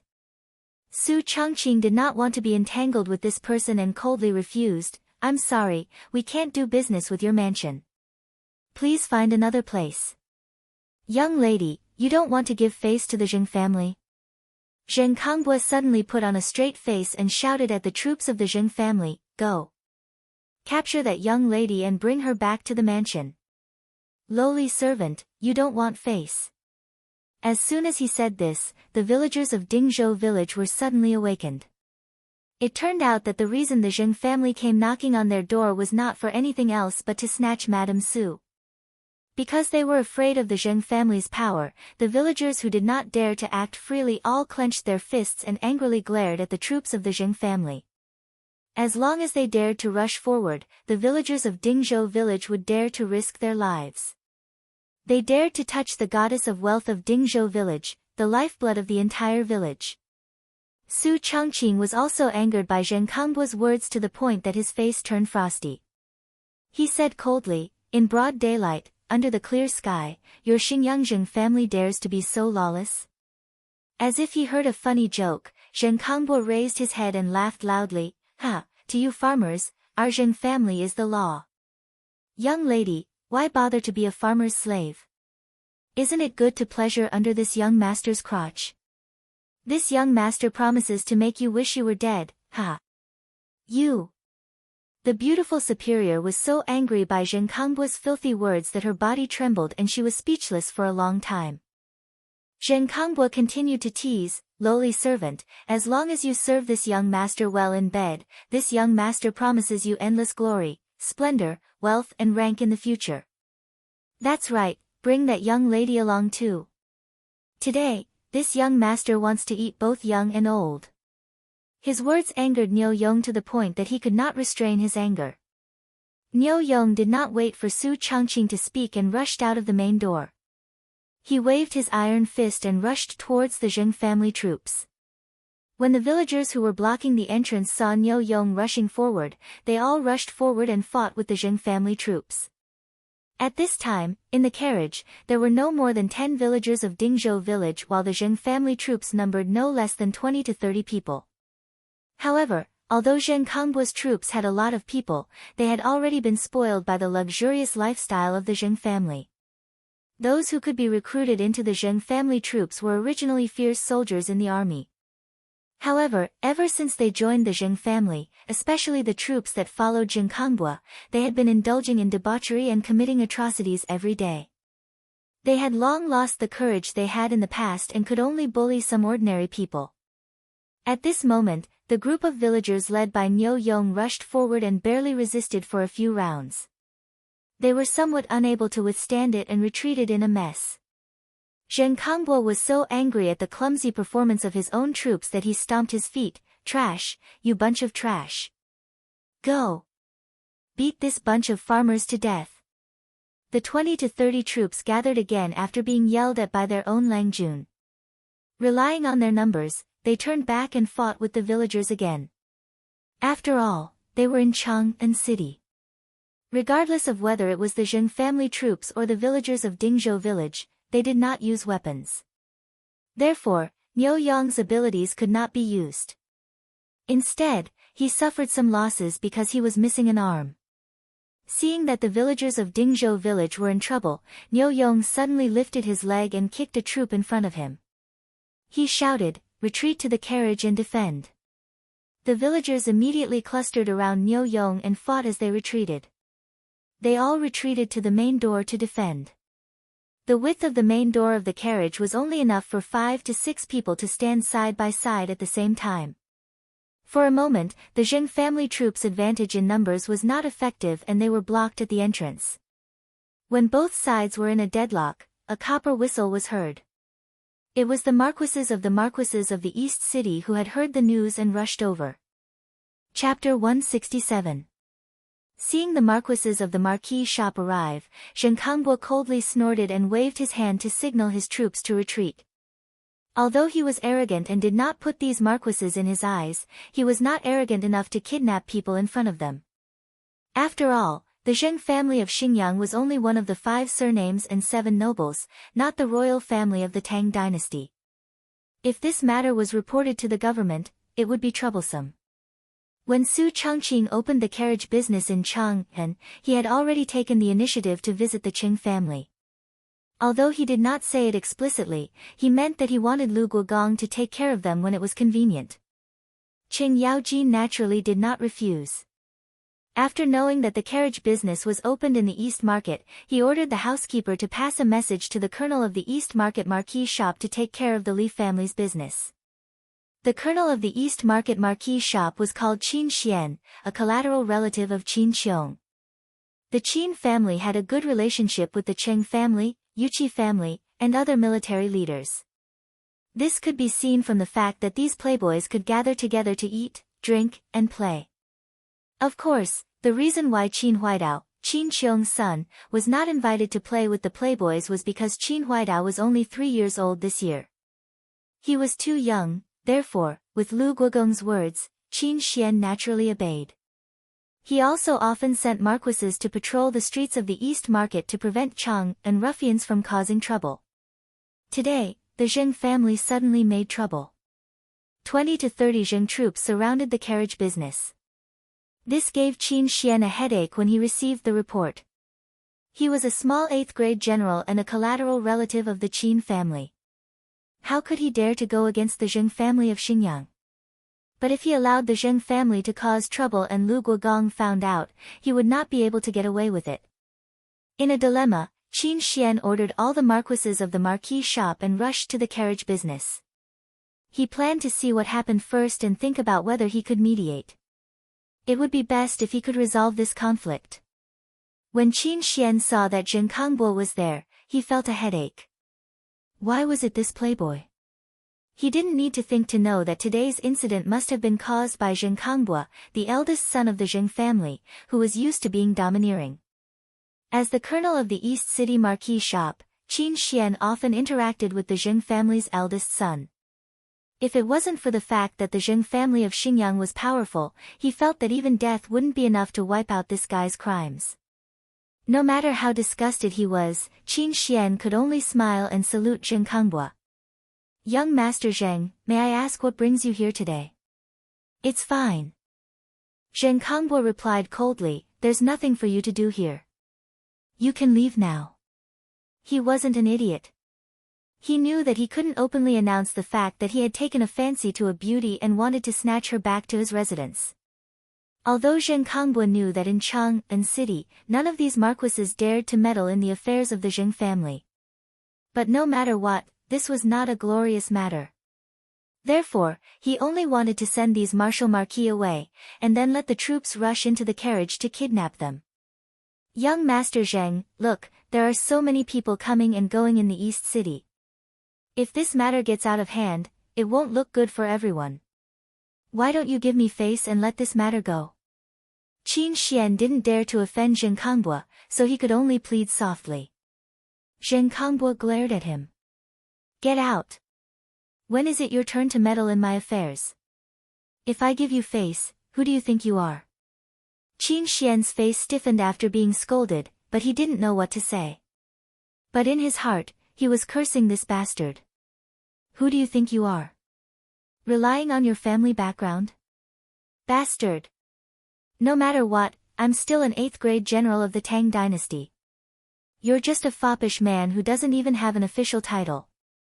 What right do you have to shout at me? You're a dog dressed like a fly. Why didn't God send down lightning to strike him to death? But although he cursed in his heart, Qin Xian still had to keep a smile on his face and continue to persuade, young Master Zheng, it's not that I want to meddle in your business. It's just that Lu Guogong said that I should take care of this Shun Feng carriage company. You see, I have no other choice. Zheng Kongbua was stunned. This carriage company is the property of Duke Lu's mansion. Qin Xian shook his head. No, it's just that the owner of the carriage company has some relationship with Duke Lu's mansion. His words made Zheng Kongbua hesitate. Although the Zheng family of Xingyang was one of the 5 surnames and 7 hopes, compared to Duke Lu, who had military power, it was still not enough. The 5 surnames and 7 hopes were noble, but they didn't have much influence in the military of the Tang dynasty. The founding dukes under the sage, whether it was Li Shaogong, Yuqi Jingde, Li Jing, Duan Zhishuan, Lu Hongji, Zhang Liang, Chai Shao, Qin Qiong, Ho Junji, and other dukes, they were not the same kind of people as the traditional aristocratic families. Zheng Kongbua wanted to give up, but he felt that it would be too shameful to leave like this. Plus, he was still thinking about the 2 beauties, so he was even more reluctant to leave. Seeing his hesitation, Qin Xian continued to persuade him. Young Master Zheng, if this matter reaches the ears of Duke Lu or those imperial censors who have nothing better to do, it will be bad for you. Zheng Kongbua suddenly smiled sinisterly. Who the hell said I did it? My troops are just here to enjoy the scenery. What's wrong? Can't I? Qin Xian was stunned. What the hell? Enjoy the scenery? Zheng Kongbua stretched out his hand to summon the head of his troops and whispered a few words in his ear. The head of the troops immediately nodded with a sinister smile.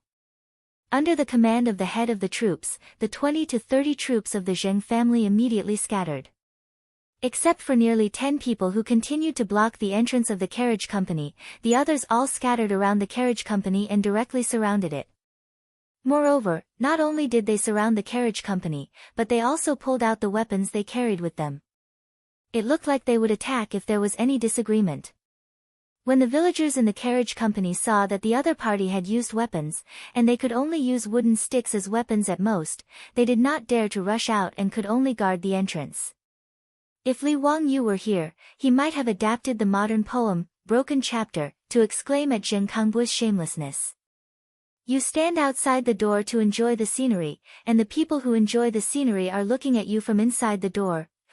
Surname Qin, as you can see, my troops are just here to enjoy the scenery. However, if someone offends them and something unpleasant happens, it has nothing to do with my Zheng family. Zheng Kongbua snorted coldly and glanced at Qin Xian from the corner of his eyes. This put Qin Xian in a difficult position. Zheng Kongbua asked the troops to surround the carriage company, obviously wanting to trap them. However, he could not force the people of the Zheng family to leave. He could only watch the troops of the Zheng family unscrupulously besiege the carriage company. Su Chongqing saw that the troops of the Zheng family showed their weapons and worried that the villagers of Dingzhou village would be at a disadvantage. He quickly ordered Niu Yong to close the door of the carriage company. Zheng Kongbua sent people back to the residence to mobilize a group of troops. In addition to the 20 to 30 troops from before, there were more than 100 people surrounding the Shun Feng carriage company. He had made up his mind to trap this group of farmers and make them obediently hand over the two beauties. Qin Xian was at his wit's end. He could only take the Marquis of the East City Marquis shop to watch from afar. He was somewhat undecided. He did not know if he should report this matter to the Duke Lu's residence. However, he did not want to completely offend the Zheng family of Xingyang. He pondered for a while before making a decision. Blocked in the carriage company, Su Changqing and Niu Yong also understood the plan of the Zheng family. They wanted to trap them to death. It was indeed a wild ambition. Chapter 168. With the Wuhou from the eastern city's Wuhou shop present and the Dingzhou village's guards, there was no need to worry for the time being that the Zheng family's troops would charge into the carriage and kidnap them. However, there was no food stored in the carriage, and they did not consider the possibility of being besieged. 1 or 2 days was not a problem, but if it was too long, they might not be able to hold on. But what the Zheng family displayed was an attitude of being unwilling to leave the matter at that, making Su Changqing's head ache. She was an elite in the business world and had never faced such a situation, so she was at a loss. But Niu Yong was very calm. After comforting the villagers and Su Changqing, he decided to return to Dingzhou village to get reinforcements. After arranging for the villagers to guard the door, Niu Yong rushed out of the encirclement of the Zheng family troops and rushed to Dingzhou village to get reinforcements. When the evening drum of Chang and city sounded and the gate of the eastern market was about to close, a dozen riders rushed into the eastern market before the gate was closed. After the drum sounded, the shops in the eastern market closed and the customers went home. In such a big eastern market, nighttime entertainment was not allowed. The sun was about to set, and the bustling eastern market during the day had become empty and quiet. More than a dozen horses' hooves stepped on the bluestone road, making a light sound of hooves. Lang Jun, are we going to kill them directly or what? Niu Yong suffered a big loss during the day, but now his eyes were burning with anger. Although the Zheng family of Xingyang had mobilized more than 100 troops, Niu Yong did not put them in his eyes. Li Wangyu rushed all the way to Chang'an, and he had been thinking about how to deal with this matter. He naturally knew about the Zheng family of Xingyang, the top family of the Tang dynasty. If possible, he did not want to have a conflict with them.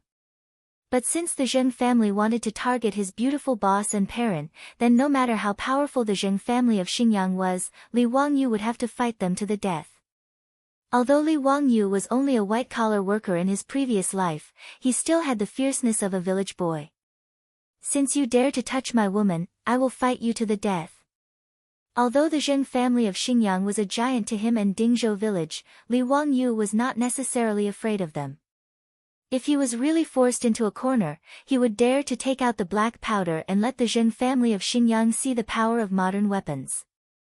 In the future, even elementary school students knew about the 4 great inventions of China: gunpowder, papermaking, compass, and printing. Li Wangyu believed that he was still capable of producing gunpowder that changed the history of human wars.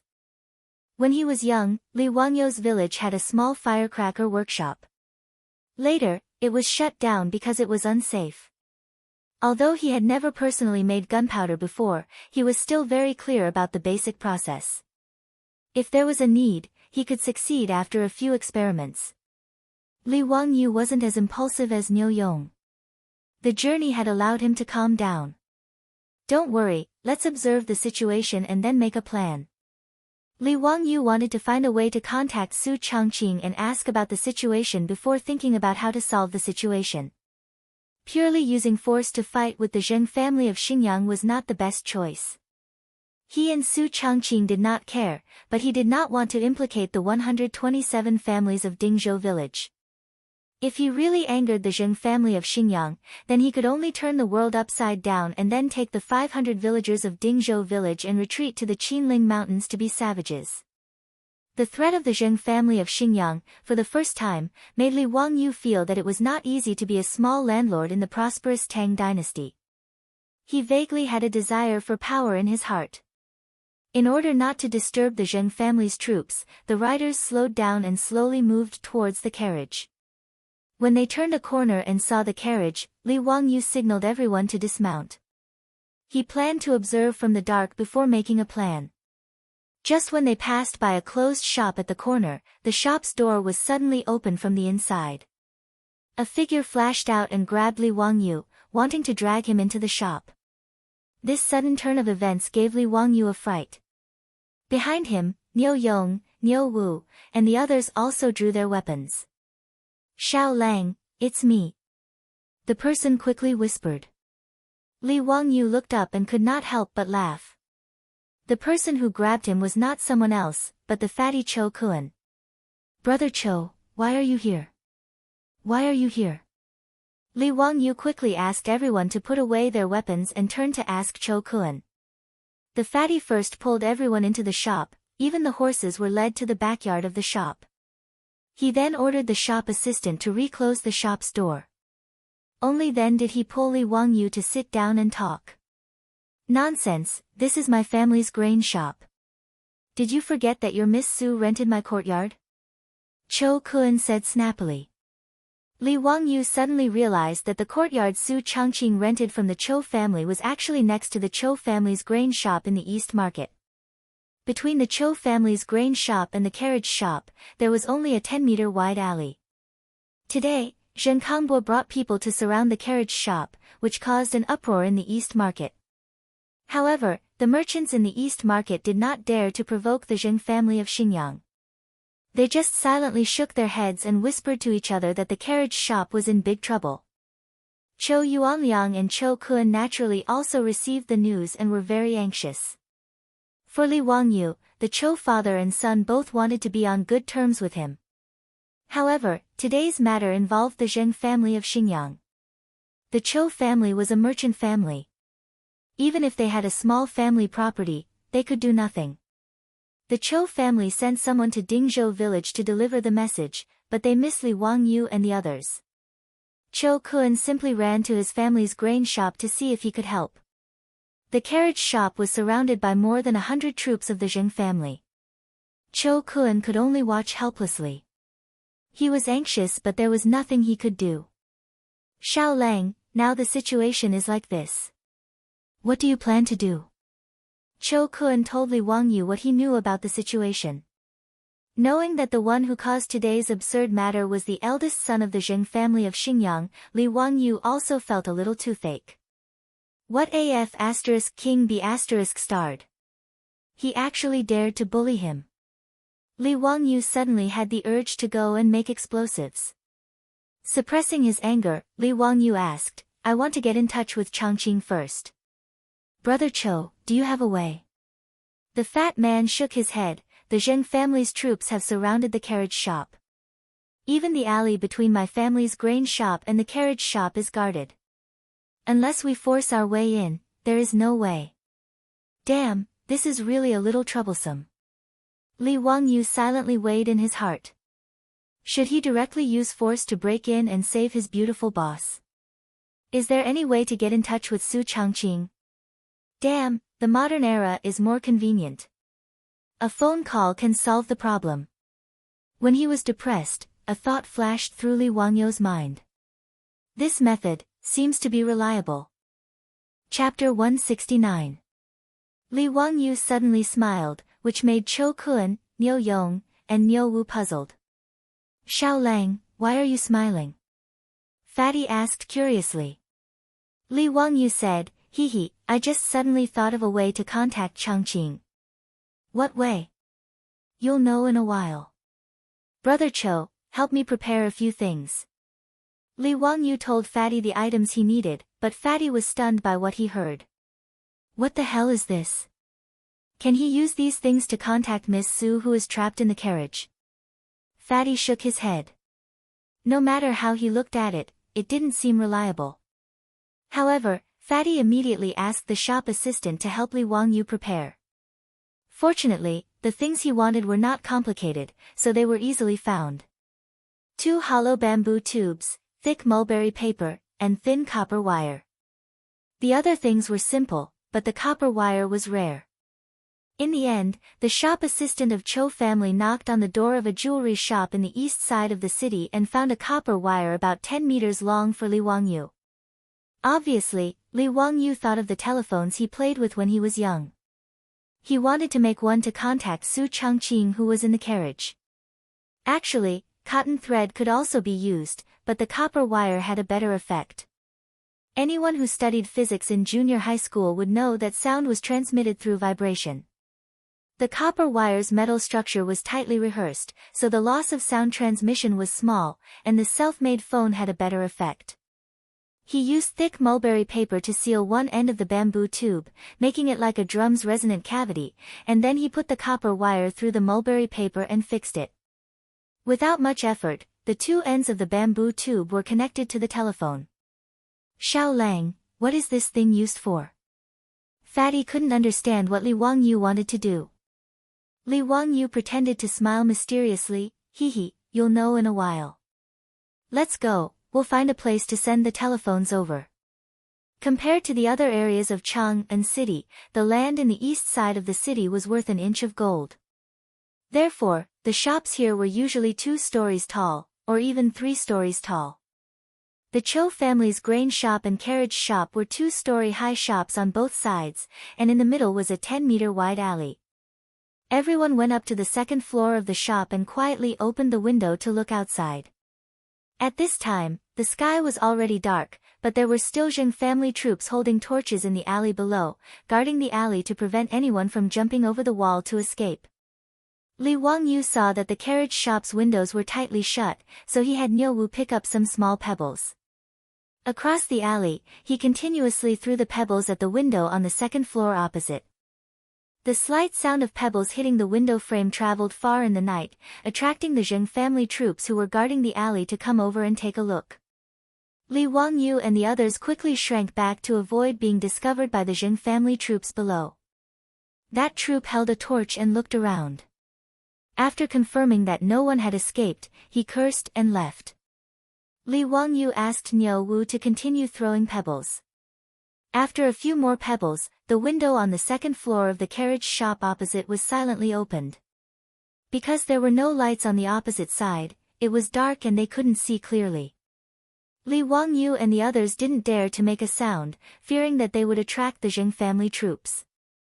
Niu Wu, think of a way to throw this bamboo tube into the opposite window. Li Wangyu picked up the bamboo telephone he made and ordered in a low voice. Niu Wu nodded.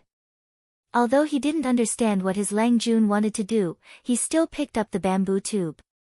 He shook it slightly in his hand and aimed it at the open window across from him. He then reached out and threw the bamboo tube over. The bamboo tube with thin copper wires drew an arc in the night sky and accurately flew into the window on the 2nd floor of the opposite carriage shop. Lang Jun, it's done. I threw it over. What do we do next? Don't tell me you want to pull a rope over. Niu Wu asked. Li Wangyu smiled and waved his hand. No need. Just wait. When Changqing sees it, we will be able to contact them. That's it. Fatty had a face of confusion. He couldn't figure out how throwing the bamboo tube would allow them to contact Madame Su in the opposite carriage shop. Li Wangyu didn't explain and just waited quietly by the window. He believed that when the villagers in the carriage shop saw the bamboo tube and didn't understand what it meant, they would definitely ask their beautiful superior. In the future, this was a toy for children to play with. Their beautiful superior would understand at a glance. As expected, not long after, the copper wire was slowly pulled tight by the people in the opposite carriage shop. Li Wangyu hurriedly reached out and picked up the bamboo tube. After the copper wire was pulled tight, he whispered into the bamboo tube, Changqing, did you hear that? Fatty, Niu Yong, and Niu Wu all looked at Li Wangyu as if they were looking at an idiot. Did Li Jia Xiaolang lose his mind? Could it be that he expected Madame Su's voice to come out of the bamboo tube when he was talking?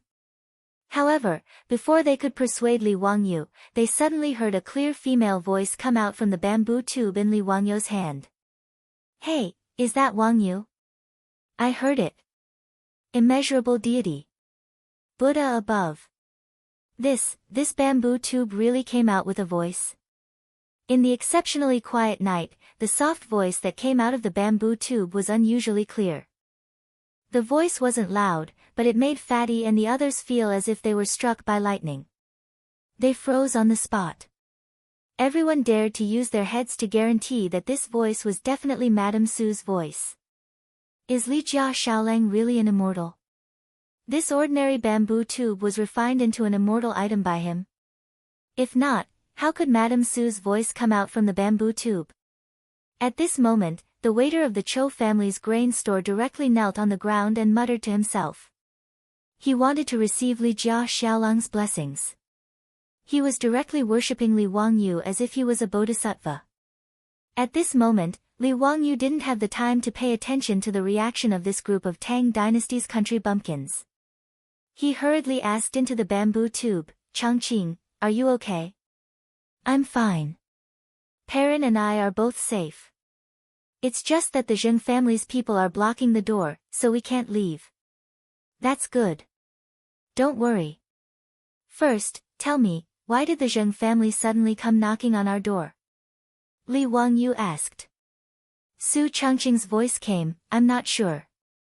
This afternoon, Perrin and I just came back from the palace, and the Zheng family came knocking on our door." "Wait, what palace?" Li Wangyu thought he heard wrong.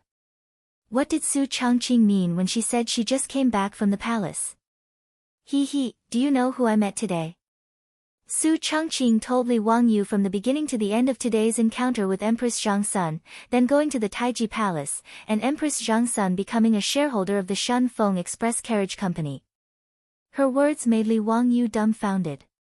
He didn't expect that when he was dragged to drink wine by Qing Chumo and the other playboys, his beautiful boss would do so many things.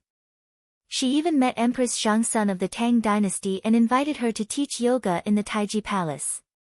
What made Li Wangyu even more amazed was that Su Changqing actually persuaded Empress Zhangsun to become a shareholder of the carriage company. This is really a blessing from the heavens. After learning this information, Li Wangyu raised his eyes and looked down at the Zheng family's troops who were holding torches and besieging the carriage company. "Zheng family of Xingyang, you deserve this bad luck." Chapter 170. Li Wangyu was originally anxious and worried, but after hearing the beautiful boss's words, he immediately relaxed. Xingyang's Zheng family was really looking for trouble.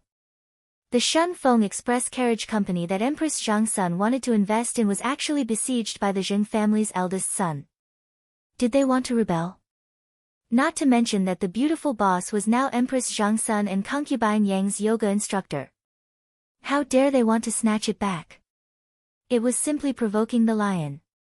After listening to Su Changqing's words in the bamboo tube, Fatty Cho Kun didn't have time to study why there was a sound from the bamboo tube, but began to feel lucky. Lucky that their Cho family had a close relationship with Li Jia Xiaolang, otherwise where could they find such a thigh to cling to in the future? He was sure that the Li family's prosperity was in front of them. If they could have a relationship with Empress Zhangsun, why would they be afraid of Xingyang's Zheng family? However, Li Wangyu was thinking about how to use Empress Zhangsun to dig a huge hole for Xingyang's Zheng family and let them jump into it. Knowing that Su Changqing had a jade pendant given by Empress Zhangsun, Li Wangyu was even more overjoyed. He immediately asked the beautiful boss to find a pocket, put the jade pendant in it, and slide it along the copper wire in the middle of the intercom. Not long after, a brocade bag was hung on the copper wire in the middle of the intercom and slid into the window along the copper wire. Li Wangyu stepped forward and carefully took the brocade bag and took out the jade pendant. Fatty Cho Kun quickly moved the candlelight in the room and looked at it closely. After seeing the jade pendant clearly, the fatty couldn't help but gasp from the root of his teeth. This was indeed the jade pendant that represented Empress Zhangsun's identity. The carved phoenix and the 8 seal characters, Ding has fire virtue, she is a phoenix, behind the jade pendant clearly showed the meaning of the jade pendant. He looked at Li Wangyu with a bit of respect in his eyes. The Li family of Hu County was really extraordinary. Cho Kun admired his father's unique vision even more when his father asked him to have a good relationship with Li Jia Xiaolang. "Xiaolang, what are you going to do now?" The Zheng family has kicked an iron plate this time." Li Wangyu played with the jade pendant in his hand and pondered for a moment. Then, he lowered his voice and whispered to everyone. Fatty, Niu Yong, and the others nodded repeatedly. He then communicated his thoughts to Su Changqing through the microphone. His beautiful boss immediately understood his thoughts and naturally did not object. The matter of digging a hole for Madame Zheng of Xingyang was thus settled. Don't worry, Lang Jun. When the door opens tomorrow, I will go and do it. Niu Wu patted his chest and promised.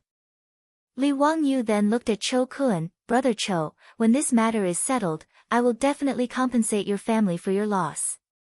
Fatty Cho Kun chuckled, there's no need for compensation. However, I wonder if my Cho family can join Xiao Lang's Shunfeng Express Carriage Company. Well. Li Wangyu hesitated. Now that Empress Zhangsun had joined the carriage company and occupied 50% of the shares, it was not up to him to let the Cho family invest. Xiao Lang, my Cho family doesn't ask for much. Her Highness the Empress and Xiao Lang's shares, my Cho family naturally does not dare to think about it. I only ask that my family be allowed to buy some shares from Dingzhou village. My family will not treat the villagers of Dingzhou village unfairly. Fatty Cho knew what Li Wangyu was worried about and quickly expressed his thoughts. Li Wangyu pondered for a moment and felt that it was feasible. He nodded, Brother Cho, you can discuss this matter with the old village chief. As long as he agrees to transfer some shares, I have no objections. Fatty Cho was overjoyed to get Li Wangyu's approval.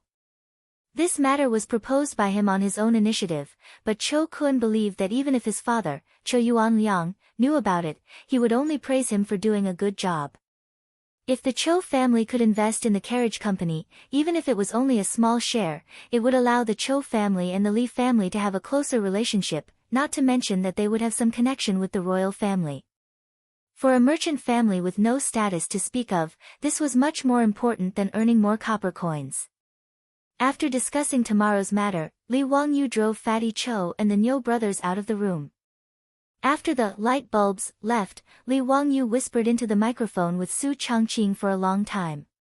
But Li Wangyu did not dare to say anything about Aphrodite until he hung up the phone. Delay for as long as possible, the night was silent. The next morning, when Chang and City's morning drum sounded, Niu Wu rode out. The carriage company next to the Cho family's grain store was still closed. The Zheng family's troops also refused to retreat. They surrounded the carriage company so tightly that not even a drop of water could trickle through. Qin Xian's subordinates, Wu Ho, also watched from afar. The three parties were in a deadlock for the whole night.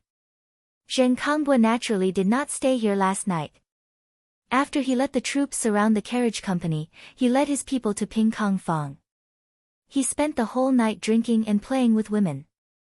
Until it was almost noon, Zheng Kongbua kept yawning. With a pair of dark circles under his eyes, he looked like he was still hungover. He swayed from side to side on horseback. Under the protection of the troops, he came down to the East Market. This group of farmers still won't fucking open the door. Zheng Kongbua looked at the closed carriage company door and cursed. The leader of the troops nodded, Lang Jun, are we going to waste time with them like this? Or should we just break the door and rush in?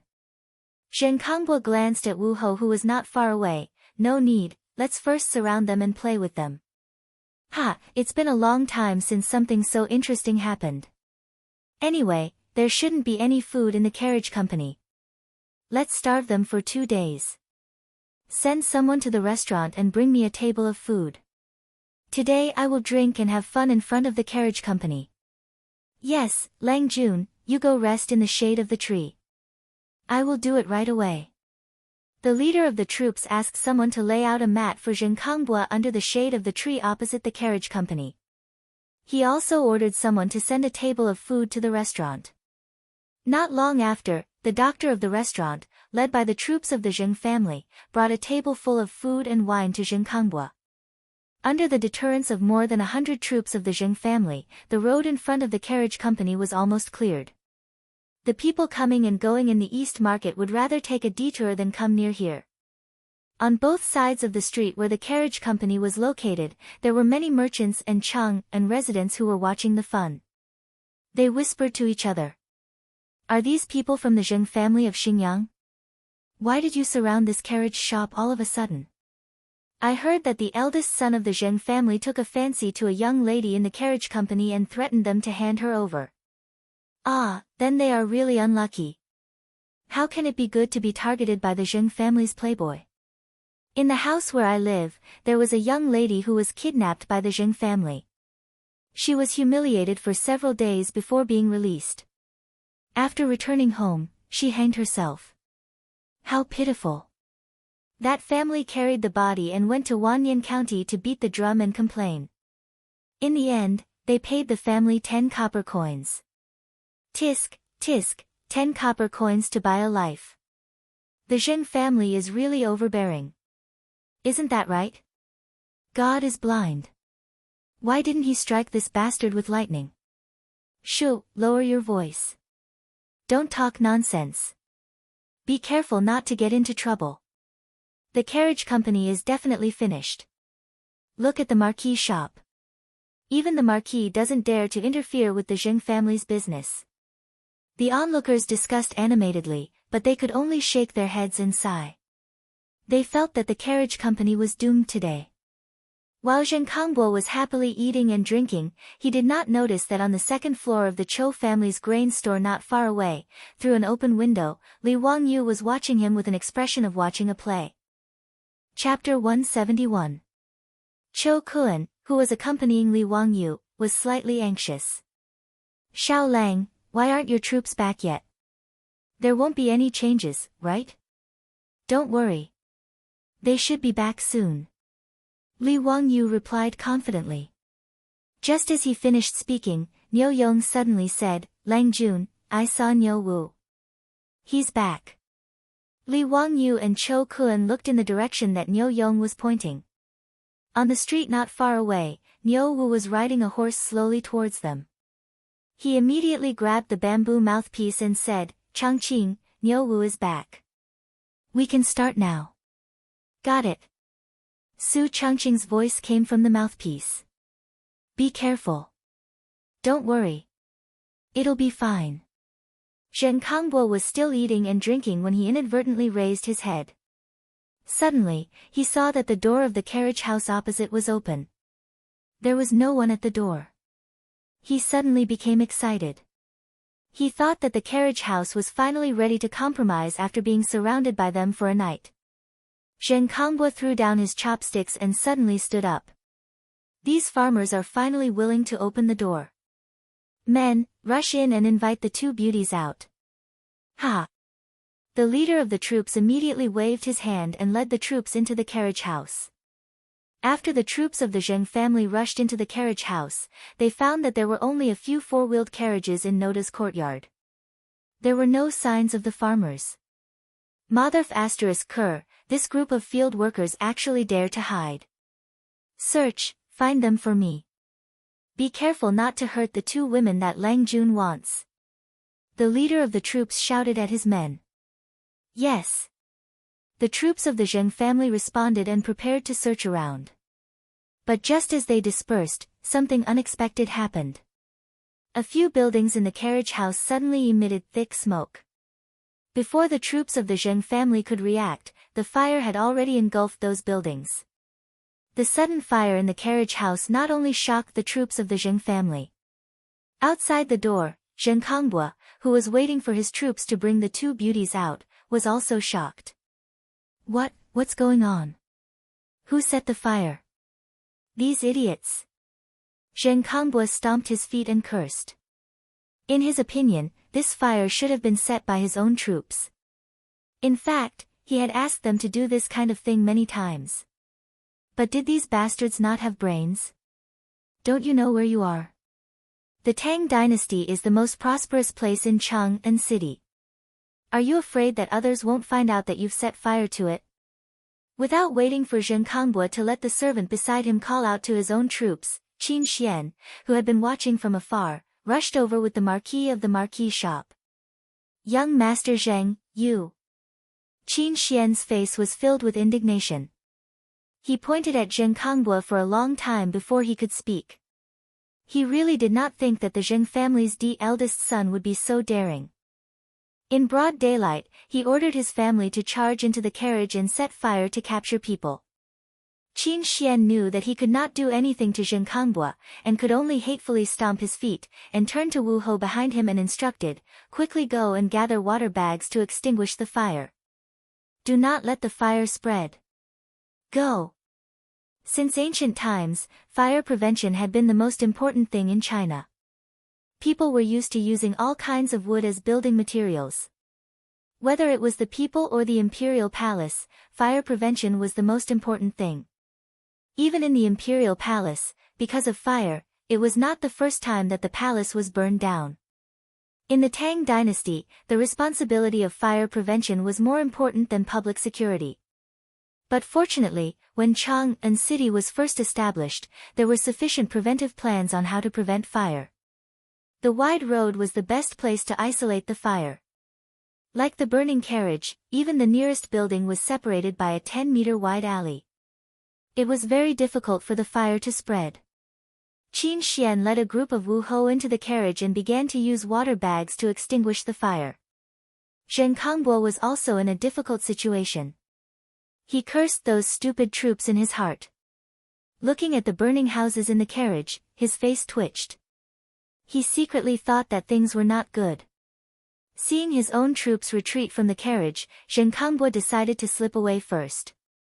Before he could order his men to flee, he saw a one-eyed man respectfully leading a large number of men and horses, escorting a carriage in front of him.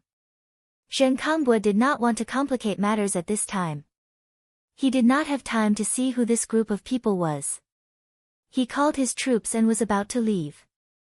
But before he could move, he heard a cold and angry voice from the carriage, "Guards! Take down all the people of the Zheng family for me. Don't let any of them go." "Yes." A group of fierce soldiers guarding the carriage immediately rushed to the Zheng family's troops after receiving the order from the person in the carriage. The Zheng family's troops naturally wouldn't allow themselves to be captured without putting up a fight. They wanted to resist, but they were beaten up by this group of guards until they covered their heads and scurried away like rats. Many of the Zheng family's troops were beaten to the ground. Then their hands and feet were skillfully tied with cooked beef tendons. Zheng Kangbua was shocked and shouted, "Stop! Who are you?"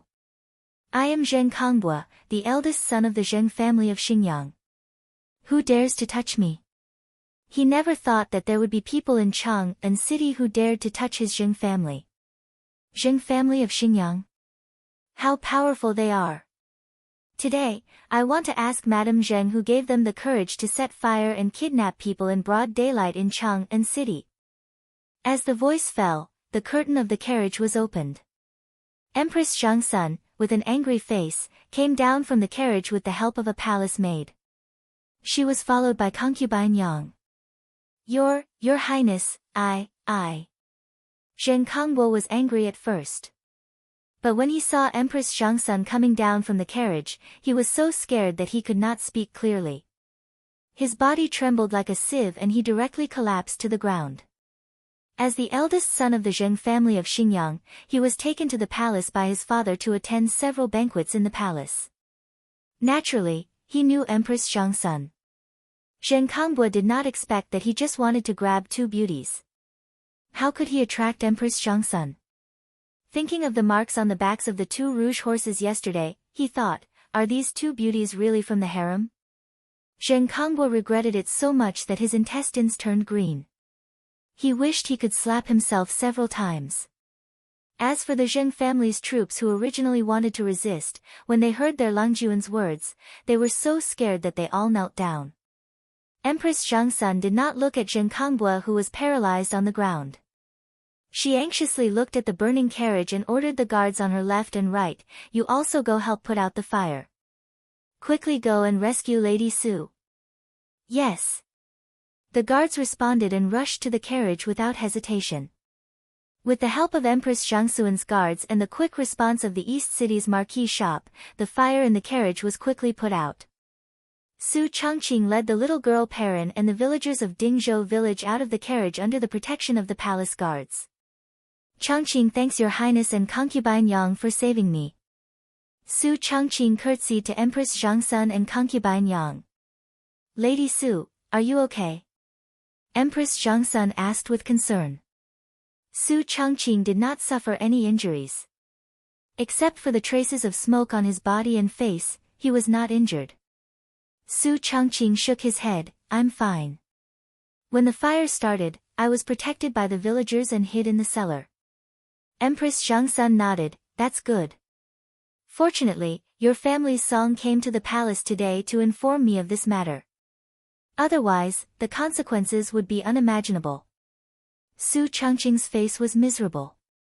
He curtsied to Empress Zhangsun again, Your Highness, please forgive me. I did not protect the imperial family's property and let the carriage be burned down by the evildoers. Lady Su, what are you talking about? What crime did you commit? The carriage was burned down. How can you be blamed? Empress Zhangsun did not care that she was pregnant. She hurriedly went forward to help Su Changqing up. She turned her head and glared at Zheng Kongbua, who was completely stunned. Xingyang's Zheng family is so powerful. They even dare to set fire to my property. Good. Very good. Today, I will ask Zheng for an explanation and see if the world is still the world of the Tang dynasty. Empress Zhangsun's words made Zheng Kongbua feel dark. The carriage was the imperial family's property. How could this be? He had clearly asked the troops to find out that the carriage was the property of a family surnamed Li in Dingzhou village in Hu County. When did it become the imperial family's property? Zheng Kongbua was naturally not an idiot. When he thought that his troops set fire to Empress Zhangsun's property, he felt that the sky had collapsed. Zheng Kongbua, who was originally sitting on the ground, had a blank mind at this time. He could only murmur, this is impossible. This is not true. Not far away, by the window on the second floor of the Chou family's grain store, Li Wangyu and Fatty Chouyu looked at this scene and laughed very happily. Li Wangyu dug a hole for Zheng Kongbua, but he did not expect that Zheng Kongbua would be so cooperative. He jumped without hesitation and his posture was beautiful. Full marks. Chapter 172. Last night, when Li Wangyu learned that his beautiful boss had the jade pendant given by Empress Zhangsun, he was relieved. No matter how arrogant Madame Zheng of Xingyang was, as long as Su Changqing showed the jade pendant, the people of the Zheng family in front of the carriage would naturally withdraw. But Li Wangyu, the cynical man, did not intend to let Madame Zheng go so easily. If he only relied on the Empress jade pendant to scare away Zheng Kongbua, he would be sorry for himself and his beautiful boss. If his thoughts were not smooth, he would not be in a good mood. In order to make himself happy, Li Wangyu did not hesitate to dig a huge hole for Zheng Kongbua. Niu Wu went out early in the morning. According to Li Wangyu's order, he took the jade pendant and went to the Taiji Palace to see Empress Zhangsun. Li Wangyu asked him to ask for help from Empress Zhangsun, saying that Su Changqing was trapped in the carriage and could not go out. Today, he could not go to the Taiji Palace to teach yoga, so he asked Empress Zhangsun to help. Since Empress Zhangsun was willing to give Su Changqing the jade pendant, she would not turn a blind eye to her beautiful boss's predicament. At that time, as long as Her Highness sent the palace guards to help the carriage, the next step of the plan could be carried out. In fact, several buildings on fire in the carriage were set by the farmers themselves. After a discussion last night, the beautiful boss asked the farmers to lay a lot of straw around the buildings to ignite the fire. The reason why Li Wangyu said to Chou Kuan last night that he would compensate for the loss of these buildings after they were burned. When Li Wangyu saw that Niu Wu led the people in the palace, he would immediately inform Su Changqing to open the gate of the carriage and attract the troops of the Zheng family into the carriage. Then he would immediately set the buildings on fire. He just wanted to frame the Zheng family and let their yellow mud fall on their crotch. Even if it was not shit, it was shit.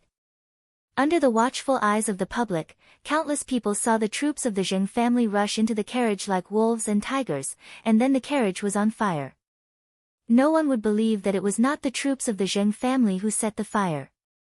Even Zheng Kongbua thought that it was his troops who set the fire. Even those Zheng family troops who had rushed into the carriage thought that it was one of their own who had set the fire casually. At that time, dozens of Zheng family's troops had rushed into the carriage and the scene was chaotic. Even they themselves were not sure if the fire was set by their own people. Li Wangyou's plan was very successful, but he did not expect Empress Zhangsun to come in person. Fatty Cho Kun was also a little nervous now. Xiao Lang, why did Her Highness the Empress come personally? Could something have happened? It's fine. Isn't it better for Her Highness to come in person? This time, the Zheng clan will find it even more difficult to escape this calamity. Li Wangyu comforted with a smile. That's good, that's good. The fatty was very respectful towards the royal family and aristocratic families.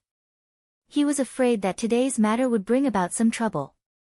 Sure enough, as Li Wangyu expected, he stood by the window and looked from afar. He saw Empress Zhangsun say a few words to her beautiful boss and then take her boss to get on her carriage. Before Su Changqing got on the carriage, he glanced at Li Wangyou's window and made an okay gesture to him from afar. Looking at the eldest son of the Zheng family who was dragged away by the palace guards like a dead dog, Li Wangyu punched his palm. It's done. Empress Zhangsun would not let go of the foppish young master of the Zheng family of Xingyang. The farce caused by the eldest son of the Zheng family had finally come to an end. When the Zheng family troops were dragged away by a group of palace guards like wolves and tigers, it scared the merchants who had been watching the fun. Everyone thought that the carriage company would meet with a calamity this time. Who would have thought that the insufferably arrogant eldest son of the Zheng family of Xingyang would be dragged away in the end? This made the crowd in the distance immediately burst into an uproar and talk about it. Brother Qian, what's the background of this Shun Feng Express? They are not even afraid of the eldest son of the Zheng family of Xingyang? I don't know, but I think that group of people just now seem to be palace guards. Palace guards? Are you sure? Shoo, keep your voice down. Do you want to die? The Zheng family of Xingyang kicked an iron plate today. I didn't expect that the sage of the Tian family was behind this carriage company. Brother Chao, didn't you ask this carriage company to transport goods? What's so special about this carriage company? This carriage is amazing. A carriage can carry 30 stones of goods and travel 300 miles a day. Gentlemen, if you have any goods to transport in the future, you can find this Shun Feng Express. When the merchants who had tried the four-wheeled carriage said that, a group of familiar merchants around them exclaimed. A carriage? Brother Chao, are you right? Tut, tut, this carriage is amazing. It seems that I have to rely on this Shun Feng Express to transport goods in the future. A timid merchant whispered, we have dealings with the carriage company. Will we offend the Zheng family of Xingyang? Brother, I'm afraid you haven't woken up yet. The eldest son of the Zheng family of Xingyang set fire to the carriage company and was dragged away. From now on, who dares to offend the Shun Feng carriage company?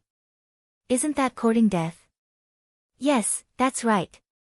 It seems that my shop will have to be closer to this carriage company in the future. Li Wangyu and Su Changqing did not expect that Zheng Kangbu's farce would make the Shun Feng carriage company quickly become famous among the merchants in the east and west of Chang'an City. This advertising effect was an unexpected gain. The villagers of Dingzhou village began to clean up the mess of the carriage company under the leadership of Niu Yong, Niu Wu, and the retired soldiers. Fatty Cho Kun also asked his assistant to help clean up the ruins of the carriage company. The fire of the carriage company did not have a big impact. Su Changqing originally thought that the layout of the courtyard was not suitable for the carriage. This time, it was just right to rebuild it. Li Wangyu was worried that the old village chief would be anxious, so he sent someone back to Dingzhou village to inform them that the matter had been solved. The old village chief who received the news immediately led many villagers to Chang'an and began to work on the reconstruction of the carriage company. When the carriage company began to clean up and rebuild in an orderly manner, the Zheng family mansion of Xingyang was in an uproar. They knew that their son had caused such a big trouble and was arrested by Empress Zhangsun. Zheng Kangbu's mother, Zheng Lushi, immediately cried and made a scene in the mansion. She asked her husband, the head of the Zheng family, Zheng Yuanshou, to quickly save her son. Zheng Lushi was the legitimate daughter of the Lu family in Fanyang. She was also one of the 5 families and 7 nobles of the Tang dynasty. Zheng Kangbo was her only son and she doted on him since he was young. Zheng Yuanshou also frowned in the face of his wife's crying. Zheng Yuanshou was not worried about the trouble caused by Zheng Kangbo. Empress Zhangsun would not do anything to Zheng Kangbo. Zheng Yuanshou still had this confidence. What he was worried about was that the things that were being planned in the imperial court would change because of this. Then, he would lose more than he gained. After thinking for a while, Zheng Yuanshou sent someone to invite his cousin, Zheng Shangguo. Zheng Yuanshou was an official of the Honglu Temple. Zheng Shangguo was an official of the Ministry of Works. Both of them were third-rank officials in the imperial court. In Zheng Yuanshou's study, the two of them dismissed the servants and discussed for a long time with the door closed. Only then did Zheng Shangguo leave. Looking at the towering walls of Taiji Palace outside the Zheng family mansion, Zheng Yuanshou's mouth showed a trace of a mocking sneer. Chapter 173. Su Changqing was taken to the Taiji Palace by Empress Zhangsun. Both Empress Zhangsun and concubine Yang promised her that they would tell the saint to punish the Zheng family's prodigal son. Empress Zhangsun and concubine Yang guessed that Su Changqing was not in the mood to teach them yoga today, so they comforted her and asked someone to send her back. Before Su Changqing returned to the carriage shop in the East Market, the Zheng family of Xingyang came to apologize first. The Zheng family's housekeeper apologized sincerely and offered 200 taels of gold as an apology. This made Li Wangyu rather surprised. Could it be that the name of Empress Zhangsun was so frightening? How could she make the Zheng family of Xingyang compromise and let the matter go? In his impression and memory, the 5 families and 7 Wangs of the Tang dynasty were not so easy to deal with. Even Pai Lupi, the emperor of the Tang dynasty, may not be able to subdue them. With hundreds of years of history, there were many talents in the family. The aristocratic families had a high reputation and social status, whether in the imperial court or outside. The most fundamental power of the aristocratic families like the 5 families and 7 Wangs was not in the imperial court, but in the local area. They had great privileges and power, controlled the politics and economy of the state, and could even compete with the central government of the imperial court. If Pai Lupi did not appease these aristocratic families, the chaos at the end of the Sui dynasty would be repeated in the Tang dynasty. The top aristocratic families like the 5 families and 7 Wangs directly intermarried with each other, forming an indestructible marriage relationship, and holding together to maintain their privileges. Their family's sense of superiority once regarded the royal family of Li Tang as a nouveau riche. Li Wangyu had read in the history books that Emperor Tang Wenzong wanted to marry his daughter to the 5 families, but the result was shameful rejection. There was even a prime minister of the Tang dynasty who sighed, "The only regret in this life is that he can't marry a daughter of the 5 families." This showed the influence of the 5 families and 7 Wangs. In Li Wangyu's plan, the Zheng family of Xingyang should not admit defeat so easily. He even planned to use the power of Zoroastrianism to attack the Zheng family's industry with the sweets. Now the housekeeper of the Zheng family came with the gold to apologize, which was full of sincerity and gave enough face to Empress Zhangsun. The several buildings of the carriage shop that were burned down were renovated, which was a matter of 100 copper coins. The housekeeper also promised Li Wangyu that the eldest son of the Zheng family would be sent back to his hometown of Xingyang to reflect. Zheng hoped that Li would be merciful and let this matter be dropped. "Li Jia Xiaolang, this is a gift, please accept it. Please accept it. Today's matter is all a misunderstanding. Our Zheng family will go to Her Highness and ask for forgiveness." The Zheng family's housekeeper chuckled and ordered people to place the gold on the table. Although the housekeeper said, the housekeeper of the Tang and family was, the was still, that was still, who was who was who was who was and was who was.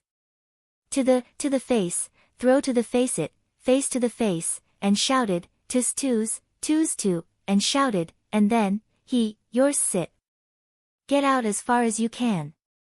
But in this way, he could vent his anger, but his beautiful superior, Perrin, the old housekeeper Li Heng, the Niu brothers, and the 127 families of Dingzhou village would be in a desperate situation. Li Wangyu clenched his teeth and suppressed the anger in his heart. He squeezed out a smile and said, Housekeeper Zheng, I'll accept the gold. Today's matter is a misunderstanding, I won't pursue it. Well, with Li Jia Xiaolang's words, I can go back and explain to my master. So, I'll take my leave. The housekeeper of the Zheng family stood up with a smile. In his view, the Zheng family of Xingyang had given enough face to this young man, so he naturally didn't dare to refuse.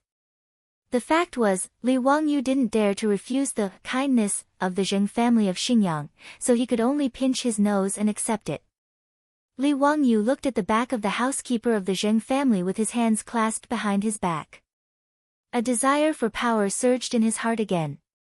If he, Li Wangyu, had power and influence, how could the Zheng family of Xingyang dare to do this? When the housekeeper of the Zheng family came to visit, Zheng Yuanshou's wife, Zheng Lushi, also came to the palace in person to apologize to Empress Zhangsun. Zheng Lushi confessed that her son lacked discipline and damaged Empress Zhangsun's property. The Zheng family was willing to compensate.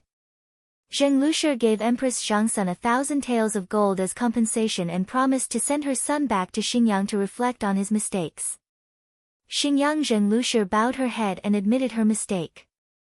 Empress Zhangsun naturally couldn't continue to hold on to Zheng Kangbua. She knocked on Zheng Lushi's head and told her to discipline her son well in the future. Zheng Lushi thanked Empress Zhangsun and immediately left, leading Zheng Kangbua back to the Zheng family. On the same day, Zheng Yuanshou sent his troops to send Zheng Kangbua back to Xingyang. Empress Zhangsun didn't think much of the debauchee of the Zheng family. In her view, he was just another good-for-nothing from an aristocratic family who didn't live up to expectations. Empress Zhangsun was surprised that the Zheng family of Xingyang could bow their head and admit their mistake so quickly and compensate 1,000 taels of gold. However, she didn't think much of it. In the evening, Empress Zhangsun ordered the palace servants to send the imperial meal to the Lizheng Hall. She was going to accompany Pai Lupi to eat. The Lizheng Hall was where Pai Lupi's study was located. Usually, official business was handled in the Lizheng Hall. Unexpectedly, as soon as she entered the hall, Empress Zhangsun saw Pai Lupi angrily scolding a chamberlain, complaining that the tea he poured was too hot. Empress Zhangsun waved her hand, having the trembling eunuch kneeling on the ground withdraw. Only then did she turn her head to say to Li Erxiao, "Erlang, why are you so angry? Be careful not to hurt your body." "Guanyin maid, I'm fine." Pai Lupi saw Empress Zhangsun appear and slightly suppressed the anger in his heart. "It's just some imperial court matters." Empress Zhangsun saw that it was an imperial court matter and didn't ask any more. She was born in a famous family and was well educated. In fact, she was also very proficient in imperial court matters. However, Empress Zhangsun adhered to the principle of the imperial harem not interfering in politics. Every time Pai Lupi asked her opinion on government affairs, Empress Zhangsun never expressed her opinion and kept her mouth shut. The more Empress Zhangsun didn't express her opinion, the more Pai Lupi liked to ask her opinion. Once, Pai Lupi forced Empress Zhangsun into a corner. After being forced to say to Pai Lupi, she said, "A hen leads the morning. Our family is poor. Do you care?" The meaning of these words was, is it okay for a hen to crow? Thus, she dispelled Pai Lupi's idea of asking her about government affairs. However, because of this, Pai Lupi trusted Empress Zhangsun even more. Empress Zhangsun saw that Pai Lupi was in a bad mood, so she picked interesting things to talk about to ease her husband's mood. She saw that she caught the eldest son of the Zheng family of Xingyang today. In the end, she said with a smile, "This Zheng family of Xingyang is tactful. They compensated me with 1,000 taels of gold. He, I invested in Li Jia Xiaolang's carriage company, so I don't have to pay a single copper coin."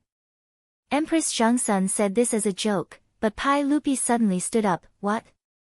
There's such a thing? What about the eldest son of the Zheng family?" Zheng Lushi took him back. "Why? Is it inappropriate?" Empress Zhangsun asked.